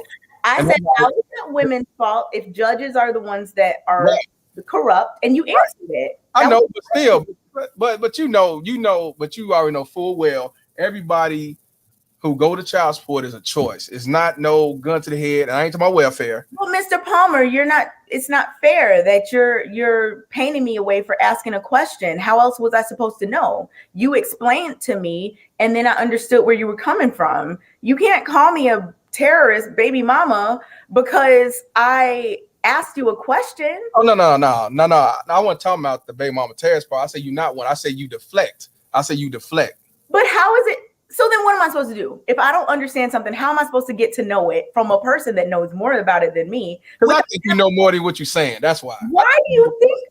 Why does everybody think I'm Professor X? Like, I am not out here controlling the minds of anyone. Mm-hmm. I am not out here doing all this master manipulation. Well, let me ask you this. You say you talk to a lot of men and women about this. So I'm sure you heard a lot of the same things that I've heard. A lot of things, a lot. Right. And they've been all over the place too. I know several women who have babies' dads that they say I'm not gonna put on child support. I get people who I'm not talking about the ones who say, well, I don't believe in child support. I'm not putting them on child support. I'm not even talking about the guys who put themselves on child support. That's their choice. That's different. I'm talking about the ones that say, oh, we ain't together no more. I'm gonna show you child support. Oh, we got a baby. I'm divorcing you. That comment is terrible. Huh? But that comment that person put up is terrible. But I mean, at-risk pregnancy after 35, BMT died on the table. Like what? But anyway, let me read that. I'm just gonna read the $2 donation. Appreciate you, brother. Hologram. at risk pregnancy after 35, that is legit. Yeah, it's called a geriatric. That is true. It's called a geriatric pregnancy, yeah. but died on the table. Like I ain't say that part. I just said that risk 35. I just said that. But that is true. You as a high risk after, I think. Yeah. But I mean, if you said that you really didn't know, then I can't call your baby mama a sympathizer. The reason why I called you that, when I was looking, like I said, Anton said it, Chicago Rilla was trying to explain to you, Mira was telling you about the divorce rates, and you was like, well, are you divorced? And she like, no, what they got to do with it? And you just... Oh, I said, do you have many divorced friends or something? Right, she said no. Because she had a lot of views about divorced people. Right, but that's where it came from. How else would I know if I don't ask? No, but that means just because she don't know a lot of people divorced, don't mean she didn't do her research to say, oh. But then when she gave her okay, I don't want to get into that because she's not here. But again, I really like for people that cite statistics. I get it. To say where they're from. I don't think that's unreasonable. I mean, I go with that. So that's what I say, to answer your question. No, you're not a baby mama sympathizer. Plus, you just said that. Why? Thank you. You just said that, hey, I'm not a whiz, I'm not Professor X, I don't know. So from that standpoint, I honor that. But at the same time, even though you said now you're not gonna put your husband or whoever on child support, or we ain't getting no divorce, you don't know that until it hits the fan. Believe me, a lot of people said we're not gonna go through this, but until it hits the fan. I get the point that you're speaking from. I do. I get where you're coming from, because you've probably seen people say, yes, I'm never gonna do this, and then they do it. Yeah. That's just not me though. There's a reason. I've been very intentional in terms of my choices that I've made. It's just not me. Now, some people, are they going to do that? Fine, but I'm not going to speak that, and you shouldn't either, on to me just because you've seen other people do it. That would be like me telling you. That would be like me telling you some negative stereotype about Black men, that's just what you gonna do. Like, no, let's be fair to each other. And that's why on that standpoint, I tell people, I'm not just talking about no Black woman, I'm talking about all women. I tell people that I call them Al Karens. Al Karens are the worst baby mama terrorists on the planet. So, that's what I'm saying. But so that I'm not here to say it's just Black women. A lot of cats talk about Black women because that's all they do, and that's cool. But for me, doing my research, women in general, that's what. But I say a baby mama terrorist and a woman are two separate individuals. Because a real woman is not gonna do no shit like that. Put kids in grown-ups' business, manipulate the child to hate the father, run to the court system for failed relationship and divorces. They're not gonna cause mental and physical abuse on that child by putting them in situations they don't have to be in, and also taking away their innocence and telling them to call this new dude daddy because you mad at him. So to hurt him, you want to say that's Larnell, which is me, and that over here that don't really give a shit about you is your daddy. So it's a lot of stuff that I talk about and show on my platform. I go depth into what happened, so men could be like, I ain't finna jump and have no kids with anybody. I'm not finna jump and just rush to get married. That's where it starts. It starts. Women and men, because women, I would tell the same thing, that complain about their babies' dads and stuff. Be more careful out here. Like, try your best not to get into situations. But the only problem with that is, unfortunately, that there's like a lot of people say, and this, you hear it on your show and everywhere else, a lot of these baby mama terrorists do not have to take no accountability. We as men, I'm just saying, the reason why I say they don't have to take accountability, because they always either got some civil force to come save the day, or they got some feminists with a feminist ideology that regardless of what they do right or wrong, they right. And you go to the courts, regardless of what you present to them to show proof that they are not fit, they still get custody. So that's what I mean. Even society looks out for them as victims when shit hit the fan. Let me ask you a question. I know you need to go soon or whatever, but I'm just gonna keep you back on my couch. That's all. Let me ask you a question, because I think the experiences that people have that are unfair should change, right? Mm-hmm. Things need to happen, whether it's at the court level or in your personal relationship, whatever the case, for the ultimate, but for the child at the end of the day. Right. So do you think that there are some men, because this is a thing I've heard too, do you think that there are some men who don't take care of their kids, don't want to, and then the woman is correct for going to the courts about it. You know what? I tell people this: when it comes, if the man and the woman plan to have them kids or children, and all of a sudden because they broke up, because some do it too, they break up. Oh, I ain't take care of the kid. Let the new nigga deal with it. And you run to the courts, then I understand. But when it comes, yeah. So you're not biased. You're I'm not sexist or nothing like that. Right is right, is wrong is wrong. Okay. At the same time, until they change or reform, change the laws or reform it, it's fuck child support all down the middle. I don't care if he don't be there or not, because the reason why all this overarching theme, right? Because all this shit is going on today is because of this $51 billion crime bill. That's the only reason. If they weren't offering child support the way they offer child support, these women wouldn't be having kids out of wedlock. They would do Plan Bs, birth control, and everything else. But as long as they know they could run to the government for all these different incentives, then they could do what they want to do and say, well, it's the man's fault because he didn't pull out right or he didn't put his condom on. I'm like, don't you got the mindset to take a pill so you don't get pregnant by this dude that you say is a deadbeat or he ain't got shit? But then when you have a big bomb, you complain that he ain't worth shit. But I'm like, you had kids with this nigga. I always think, Walmart is always hiring. You need to get a job at Walmart. Then if you need more money and he only give you $30 in a blunt amount, go to Walmart. That's how I feel. No mercy, no pity. We don't get no mercy or pity. They say you should have kept your pants zipped because we didn't get custody. So that's how I feel. There's a lot of talk about this topic where it's like, who's at fault, right? Like when it comes to just conception itself. As far as the man and the woman, because yeah. Like who's more to blame? It's now, the system is to blame. No, I mean in terms of just getting pregnant in the first place. Like I've seen arguments about that where some people are like, the woman is the one, and people are like, no, the man is the one. You know, my philosophy as a woman, I will never give that power up to somebody else. If I know I don't want to be pregnant, which I never have been pregnant, I'm going to do what I need to do, regardless of what anybody else is doing. You said you had the power, right? Yes, because I'm not going to give it up. But let me finish. And I fully believe that. I'm not going to walk back on that at all. As a woman, you have the power to say, use protection, or I'm not doing it, right? Right, 100%. Also, though, the same goes for the man. The same.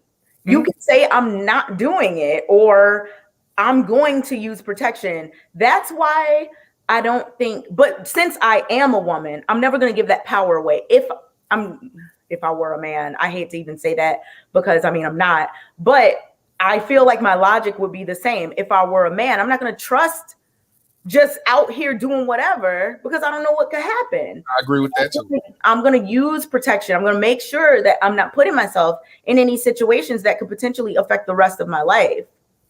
Now, I agree with you say. Let me get these super chats and I'm going to answer your question. You right. The woman got the power. Also, man had the power. But I'm going to tell you the difference. I want to shout out to Hologram for the $2 donation. He said, my bad. Hashtag devil's son-in-law croak on the table. Shout out to you, brother. He wasn't talking about you on that. That's something I call him devil's son-in-laws. I heard you say it earlier. Shout out to Game of Lives Matter for the $5 donation. He said he hashtag you. He said the jury of the chat finds the defendant guilty of as charged for massive deflection and future baby mama terrorists. Great show. Glad you came on. He's joking. Shout out to you, my brother. He's the one that got me your email. Okay. Now you just said it right. Men had the power to protect, and women had the power to protect. Let me tell you the difference, and I agree. That's why I tell men, don't even have sex with them. If you're gonna have sex with them, let them earn it. Don't just have sex with somebody because it's simple, it's easy, I can do it right quick and ain't nobody looking, because it can put you down this same pattern. Now, the reason why I say it didn't become the man, because he can use a condom, but the condom break. Let me tell you about the woman. The woman have power as well, but they have way more power than the man, because if the condom break, then you'll get one of them, what do you call that, y'all? Oopsie. So oopsie. So he gets oopsie. Yeah, oopsie. Yeah, he oopsie. He shoot up in. You shoot up the place. The condom broke. He fuck, right? But like you say, you have the power even after he do a oopsie. Pills, more than after, shots. Or you could do like both of them should do. Don't even have sex. So women have like 20 remedies versus this 1 or 2 remedies. And this is why I still say it falls on a woman. Right. I mean, okay, I've heard that before. And my reply to that is usually, and this is what I would tell my son if I have a son, or that I would talk to my little brothers about, or whatever.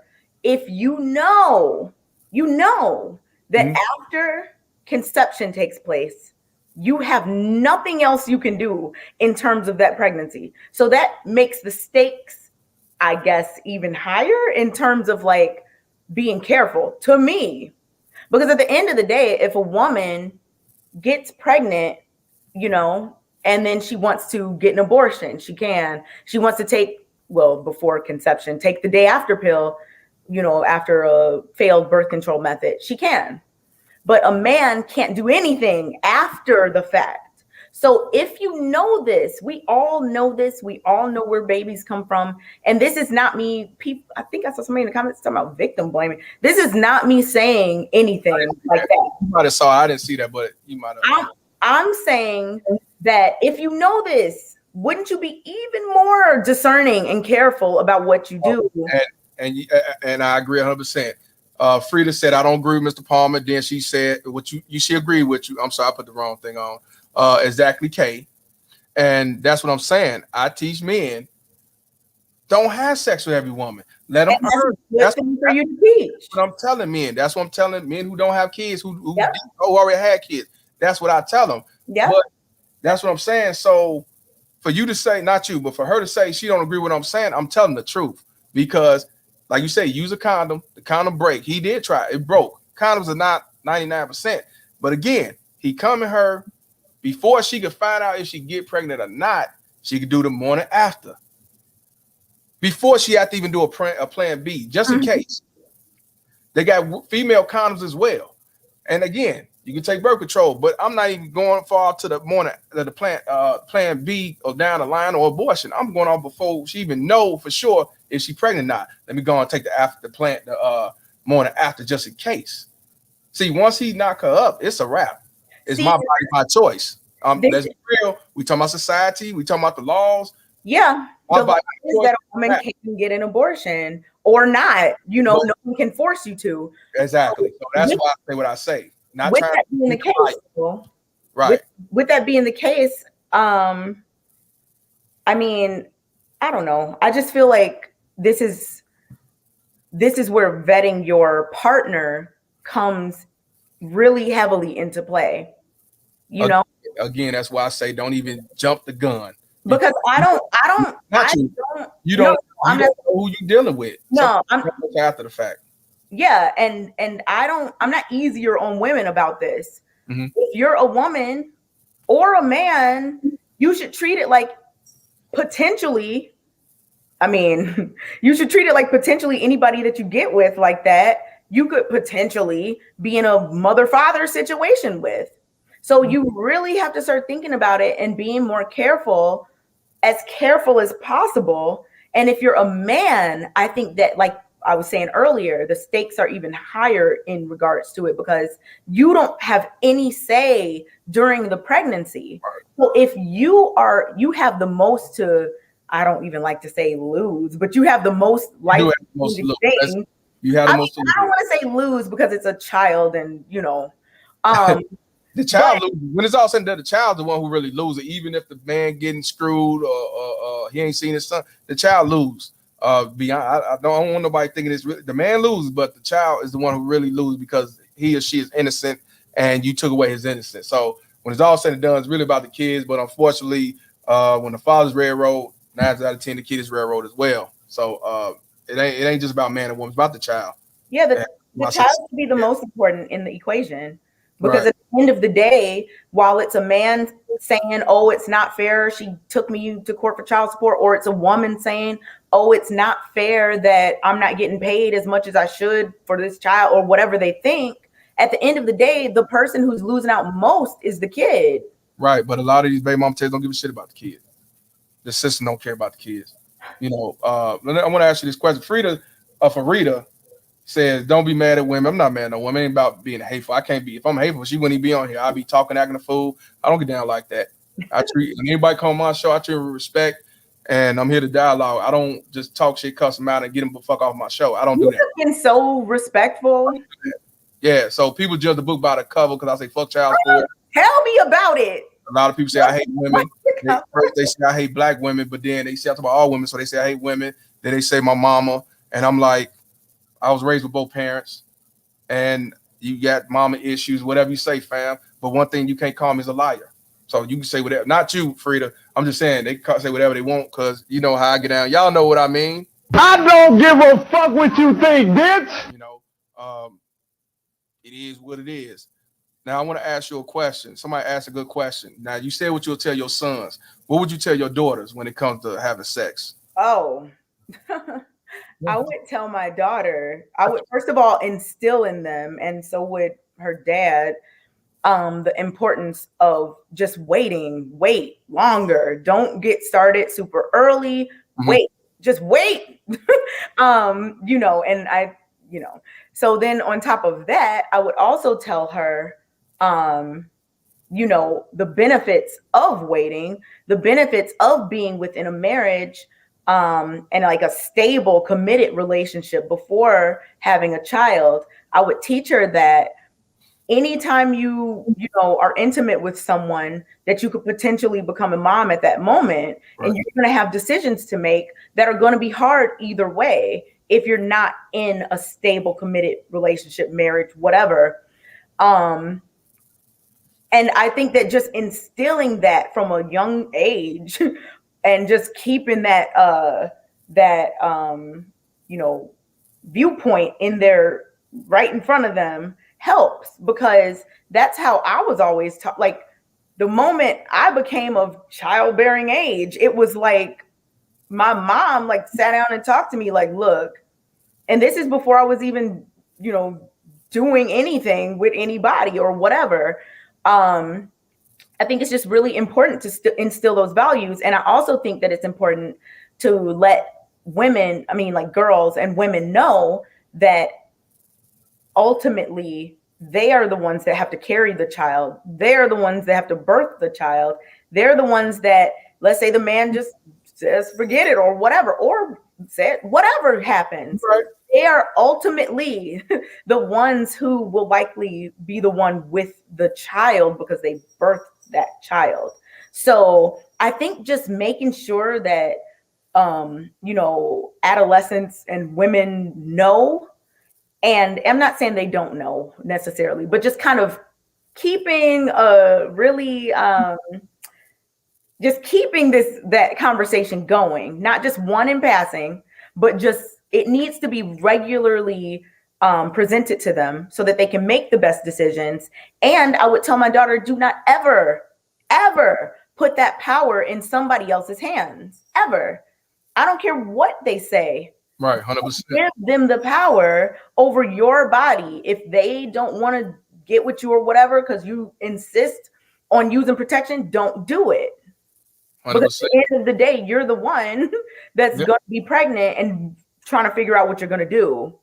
I agree 100% with that. I want to give a shout out to Hologram for the $5 donation. She said it's a waste of time when talking to Negro females on the subject of moral, ethnic, modesty, or chastity. It shouldn't be, but it is. Shout out to you, Hologram. I want to give a shout out to the Real Data for the $5 donation.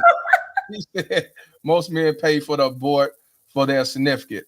I agree. If he really shit about the abortion, yeah, he should pay for it. Cause shit, I'd rather pay $500-$600 than have to pay what $300,000 for the 18 years. If you really don't want no kids, I ain't mad. Yeah, I agree. I say go half, but they're gonna say no, I ain't paying for that. It's on you. I'll pay it in full. Shout out to Dana. You gotta email me. We gotta talk. You gotta come on the show as well. Shout out to you. Yeah, that's what it is. I want to give a shout out to Marquis Kid for $4.99. He said, "You see, she didn't tell her future daughter not to take advantage of man." Can I address that? This is the problem. Can I address that? Shout out to you, my brother. Yeah, you can address it. Okay, so the question that we were addressing was about pregnancy and, you know, birthing of children, I guess. I think it goes without saying, but again, maybe the audience, I mean, I know the audience doesn't know me, but I already explained how I feel about women taking advantage of men or just setting up a what is it called? A come up as it relates to getting pregnant by like a rich man or whatever. I already expressed my feelings on that and I'm not with it. So I just kind of assumed it went without saying, but maybe you just tuned in.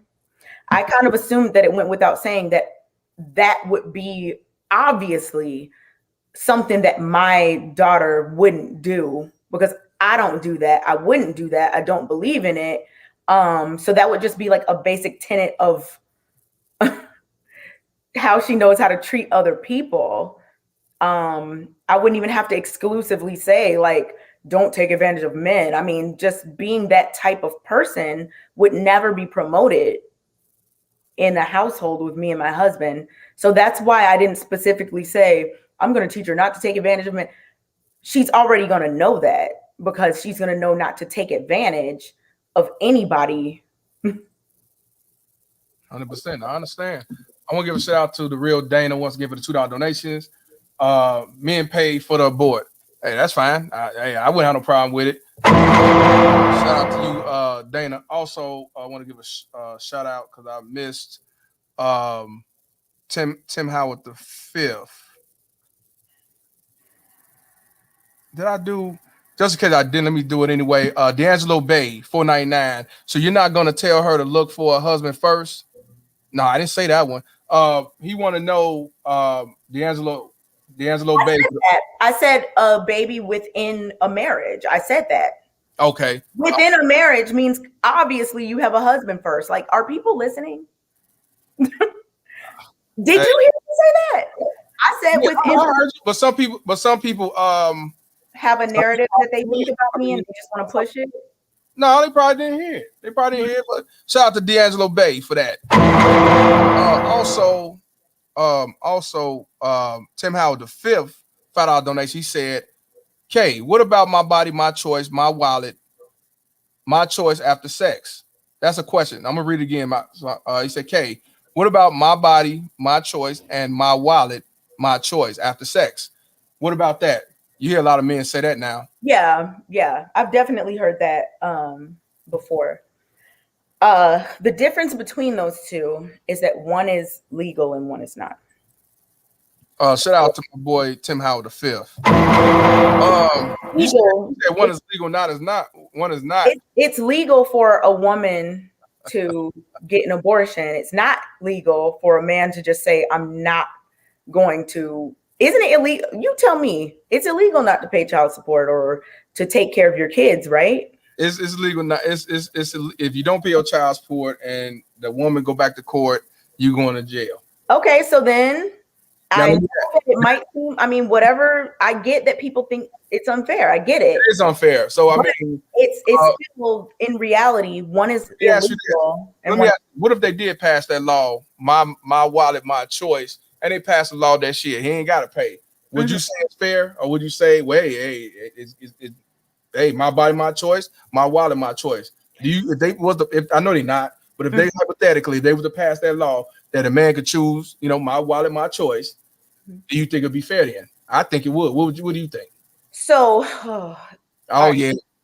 No, someone has asked me this before.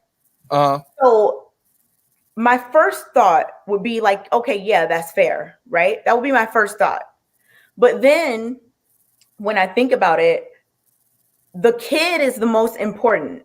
The kid is the most important.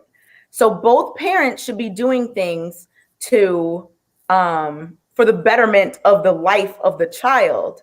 So if a man is just like, I'm not paying, that's not for the betterment of the life of the child that's born. Now, I know a lot of people may say, when you're pregnant, that's a child. They're just not born yet. Whatever. That's a whole nother conversation. But in terms of a child that has been brought into the world, I mean, I don't want to say that you should just be able to opt out of taking care of them. I don't want to say that because no. And like I said, my first thought, because I've been asked that so many times, my first thought was like, yeah, that's fair, whatever. But I got to think about the child first. And when I think about the child first, I don't think that either parent should be able to just say, I'm not taking care of my child. Okay. I want to give a shout out to Perfect Blackness. He said $5 donation. She said, wait, first she said money. Now she's using language right out of the feminist playbook. What did I say money about? First she said money. Now she's using the language right out of the feminist playbook. Shout out to Perfect Blackness. I don't know. Maybe it was something, because I had missed his chat. Maybe it was something you said earlier. I had missed chat. Also, he did a $5 donation. He said, this is bad logic. Tell you what, since men make more money, I said that one, but the other one I didn't. I just want to make sure I'm into the conversation. Yeah, but that's what he said about the feminist. Shout out to Perfect Blackness. I don't know what he's talking about. So it might have been something he said earlier. I missed the chat. That's why I'm getting text. Let me know, because I try to get everybody's chat. But I want you to come on the show again. I want to come on again. I definitely want to come on the show on different avenues, stories. Yeah. I appreciate you coming on here. I really do. Got to hear your perspective head on. And I gotta tell people, I tell people, I'm like, she like the Charlamagne of God when it comes to that show over there. Controversy and everything else. You is. And I like controversy because I'm controversial with that. Oh my goodness, what? You are. I mean, shit. You are. You are. Because the shit you was saying. You say things that are that off, you had Chicago Rilla so mad. He's like, I'm done. I don't want to say nothing. I'm done with the question. he was really, because he's really passionate about that type of situation because he went through it. So I did tell him when I talked to him, I said, you shouldn't mention about the 1950s. She's not gonna know about the 1950s. And I didn't know what he was talking about. Exactly. And it did. I was like, so I wasn't surprised when you started present the papers and all that stuff. I'm like, you ain't got to talk about the 1950s. Right. There were plenty of ways to try to make that point. And I just didn't know what, but no shade to him. I talked to him. It wasn't that you was being personal. But he is so passionate. There's a lot of men that's so passionate when it comes to that because either they've been through it, their father went through it, they saw it happen with even some females who mama alienated them, they father, they can understand. So, and I, like you said, I don't have no kids. I had my mom and dad. I never went through it. So I don't really know. School me. I get it. I've definitely not studied. That's why I'm glad you came on the show. I'm glad you ain't got no kids, especially if you ain't married, because we should not have kids out of wedlock. If you do, get a surrogate, because at least you could do a business deal. Because it seems like it's so bad about society that everything got to be a business arrangement, even with kids, being married, because you want to be able to save your asset. That's why I say getting married nowadays is a fucking waste. There ain't no true love out here, because that so-called love, being stargaze or being religious, will set you up for failure too. So, I can't get mad at nobody say, well, I ain't getting married, I ain't having kids. I understand, because this society is not going to change the laws for you. I'm going to shout out to Pan African for the $10 donation. She said, if women feel the child is an accident, mistake, or liability, should the father be granted primary custody of the child? No, because women are selfish, greedy, and needy, 100. And I'm going to elaborate what he's telling. You got a lot of women who will have a baby they didn't want, accident, and the father won't custody. They'll put the baby on the doorstep. They'll put the baby up for adoption. I did so many stories where the father had to fight years to get custody because she didn't want it. She set him up for adoption, and the state did not want to give the child back to give the father custody because each child is worth over 100,000 when they get to the ward of the state. So why would they want to give you custody and no child support involved? It's all the money grab all the way around, man. That's just a whole nother subject. So I understand what he's talking about. A lot of them are selfish. They'd rather give it to the state, give it to the firemen, the firefighters, the hospitals, the churches, and then give it to the father. Do you want to answer that question? If women feel the child is an accident, mistake, or liability, should the father be granted primary custody? I think that's like two different questions.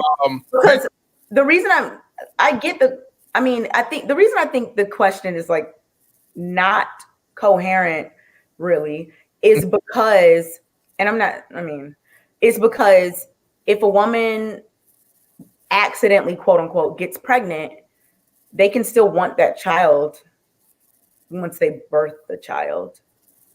Right. You know what I'm saying? So like, I wouldn't put those two things in the same. Now, if a woman has a child and leaves the child at the fire station or something, no, the woman should not be able to come back and be like, no, the dad cannot have, no. But I don't think just because you, quote unquote, accidentally got pregnant that you should never, you know how many people accident, and I always put quote. I get what you're saying. Well, let me change the question. I know what he's saying. What he's saying, if the woman didn't want the child, but she had a baby because she didn't believe in abortions, should the father be granted primary custody? Actually, he should be granted sole custody. But do you think the father should be granted primary custody if she didn't want the child after giving birth? Oh, if she doesn't want the child after giving birth? After? Yeah.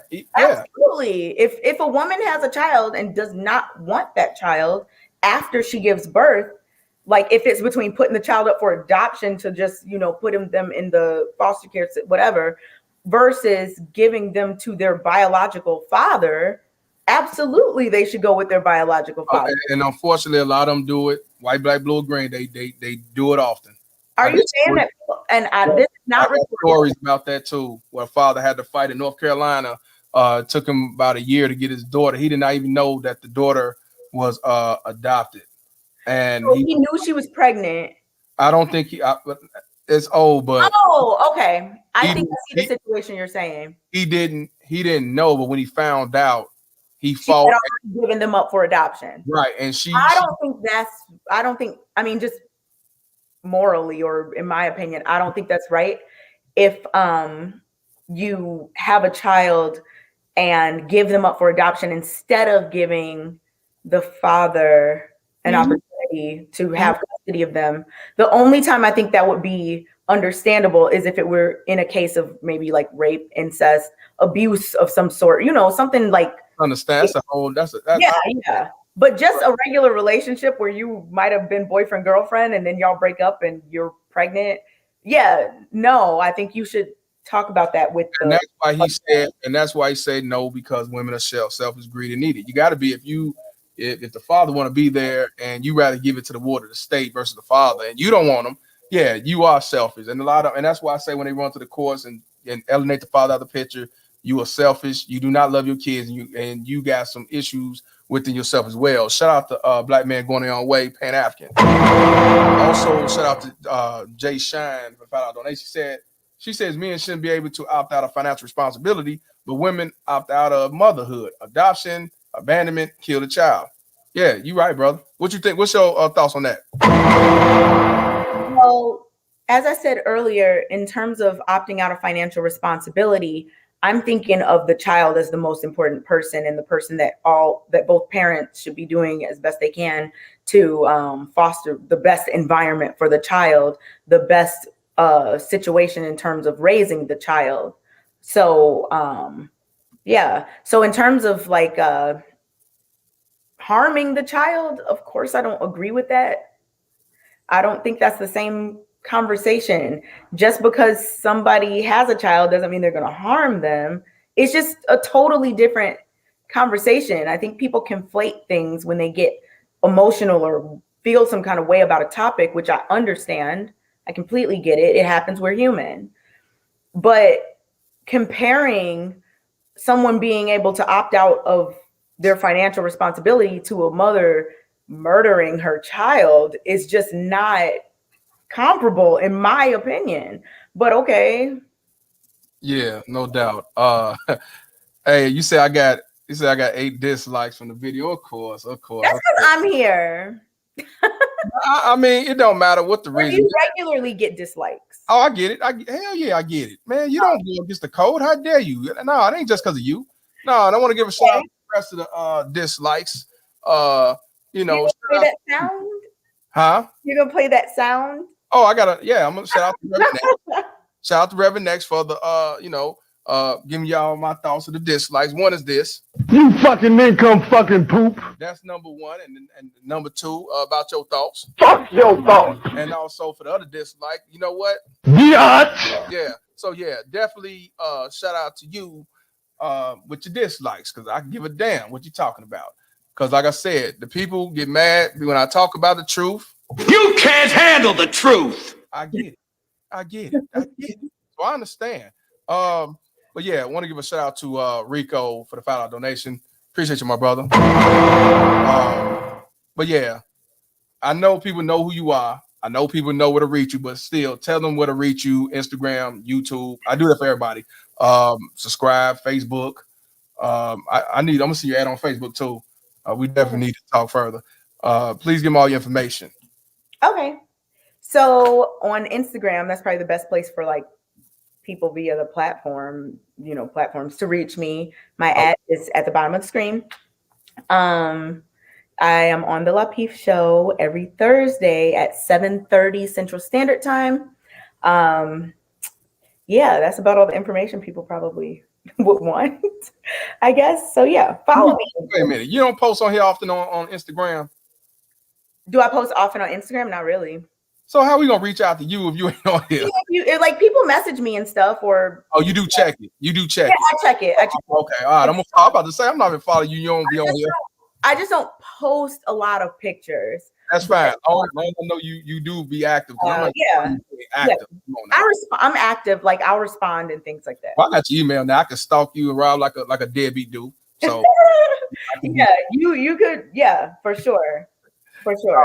I appreciate you coming on the show, telling your story, your truth. I want you to come on here, not just this, because I like this. Let's set it up. Yeah, and hearing other people from Chicago, that's definitely good to. Man, I should have known you were gonna say to me some damn stock. No, I don't need to do that. What? Why did you say she's Team K? I know, but no, not like that. Shout out to her. There's not many Team K people. And then look, Jamal talk about some. I'm married, pimp. I don't do that. Here I come to save the day. See this, Mr. Palmer, that people just call somebody a simp. It's like the insults that people give to others just because they don't agree with something. I don't understand that. Look, I don't entertain. I don't get in my feelings. I don't get in my feelings about that. Then the phrase about you so defensive. You so that's what I say. You new to my channel, because anybody tell you I'm one dude, don't have no emotion. Like my veins are too cold to be emotional about something petty as being called a simp. And again, I'm emotional too. Call me antisocial. No, that's a lyric. That's an MF Doom lyric. And again, even though I let my boy Reverend Next say, I mean it from the bottom of my heart. I don't give a fuck what you think, bitch. That's for real. So that's why I continue to do what I do.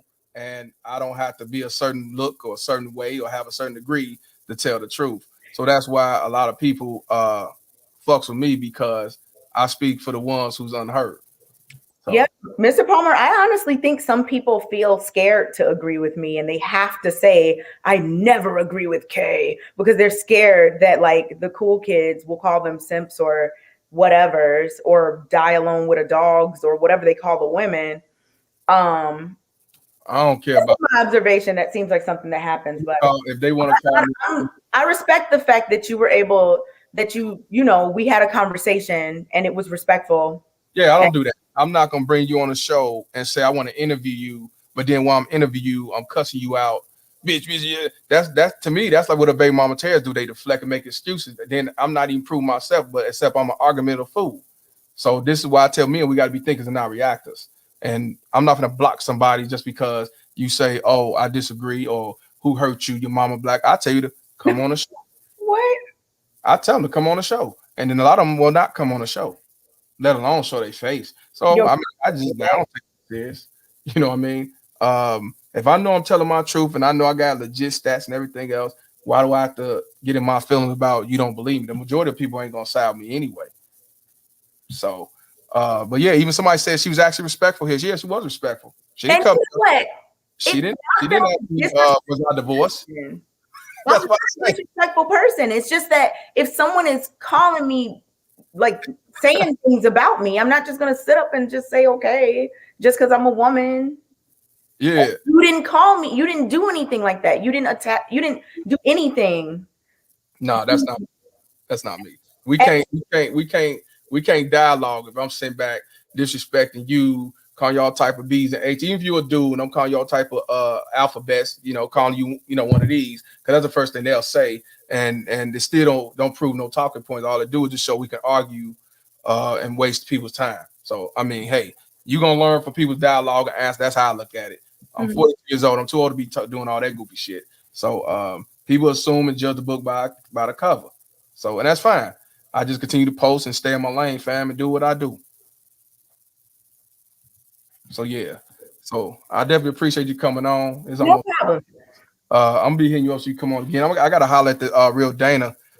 She come on here as well. And also both of y'all at the same time. I can see y'all. We can have good, and other people, we have good dialogue. Yeah, that would be cool. Yeah, definitely. So okay, I appreciate your time and thank you for telling your story and your truth. Thank you for having me on. I will look forward to hearing from you. I appreciate you. Bye bye. So yeah, y'all. I don't know how my TV came on, but yeah, this was definitely a interesting conversation. Shout out to everybody that's tuned in for the first time. Hopefully y'all subscribe. Hopefully y'all like, share, and everything else. I didn't know she was coming on. I didn't know at time Daniel was gonna check it out. Shout out to Chicago Rilla for always shouting me out on the show when it comes to child support. Hopefully one day I go on their show. All I'm here to do is speak the truth, tell the truth, and nothing but the truth. And again, y'all, I want y'all to realize that tell your story, spread awareness, have your receipts, because even if you do that, people still gonna go against you and say you lying, who hurt you, you just mad, you bitter and angry. Just tell your truth, man, because everybody's not gonna side with you, not society, not the media, anything. They're always gonna stick on code. They're not gonna go against the code. You know what I mean? I will say when she was talking on her on the show, she didn't do it here. So I respect that. And shout out to her for even coming on the show because she didn't have to. She could have said, "Man, I don't know you, dude. I ain't fooling with you." You know what I mean? So yeah, I appreciate everybody support me. And y'all talking about K is guilty. I appreciate y'all coming support me. And I hope the people that just tuned in, please subscribe. Watch the other videos.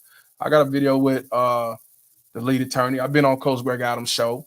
I've been on O'Shea Duke Jackson show. I've been on Minister Jazz, my homie. He's from Chicago. You know what I mean? I just here to tell the truth and nothing but the truth. And like I tell y'all men, we have to change the laws of the mind. Sisters, we got to change the laws of the mind. And you heard what she said. And she, just like everybody else, when she get pregnant, it falls on you. That's why I say change the laws of your mind and don't be having sex with any woman, because if it happens, she could turn around and say, my body, my choice, and it's on you. So y'all know how I get down. Everybody saying guilty. Y'all stupid. y'all tell me in the comment section if innocent or guilty. What y'all think about the show? And like I said, there's more to come. And even look, K right here thought y'all silly. Yeah, silly. Yeah, I had a great time. It was good. And that's how we should dialogue. Y'all stupid. See, K on my show at the end, we always say innocent or guilty and giving a death penalty. But I wasn't doing on this because it wasn't about you being a baby mama terrorist per se. I just called you a sympathizer or you supporting the code. But I got more of a better understanding. And even Jamil and others said good show. So yeah, shout out to y'all. Shout out to Boris the Beast. And like I said, I wasn't expecting to be on no 5 hours, but I'm glad I did. It was worth it.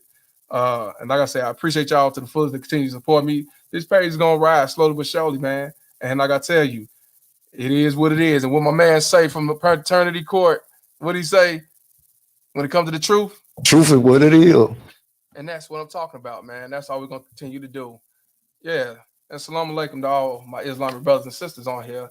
And peace be with you to the Christian, and shalom to the Islamic, to the Israelites on here. So yeah, Couch Gang, definitely enjoyed it. I gotta get back on the couch and finish running for my child's pope. When I'm Mr. Palmer and this conversation, y'all know what it is. It's over. Fuck child support. Peace. Baby mama terrorist. BMT. It's my baby mama, I'm on child support. Can't see my kids, so I stay in cold. It's my baby mama, she be riding Lexus, finding sugar daddies and doing setups. It's my baby mama, I'm on child support. Can't see my kids, so I stay in cold. It's my baby mama, she be riding Lexus, finding sugar daddies and doing setups. It's my baby mama, I'm on child support. Can't see my kids, so I stay in cold. It's my baby mama, she be riding Lexus, finding sugar daddies and doing setups. It's my baby mama, I'm on child support. Can't see my kids, so I stay in cold. It's my baby mama, she be riding Lexus, finding sugar daddies and doing setups.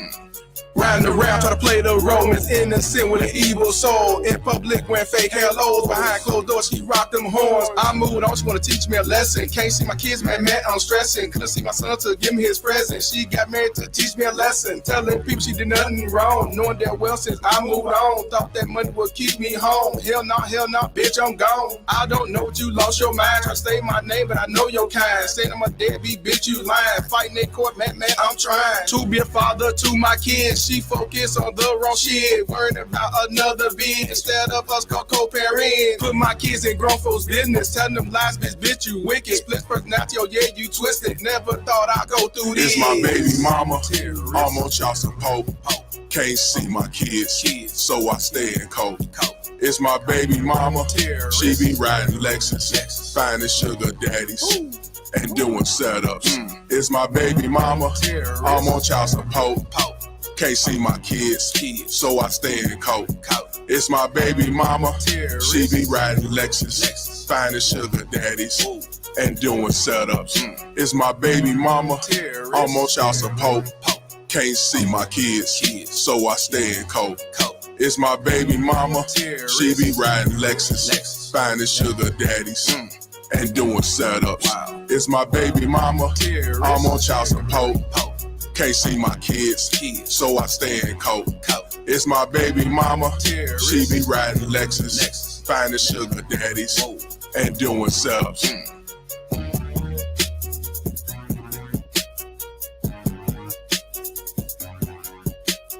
I don't give a fuck what you think, bitch. I don't give a fuck what you think, bitch.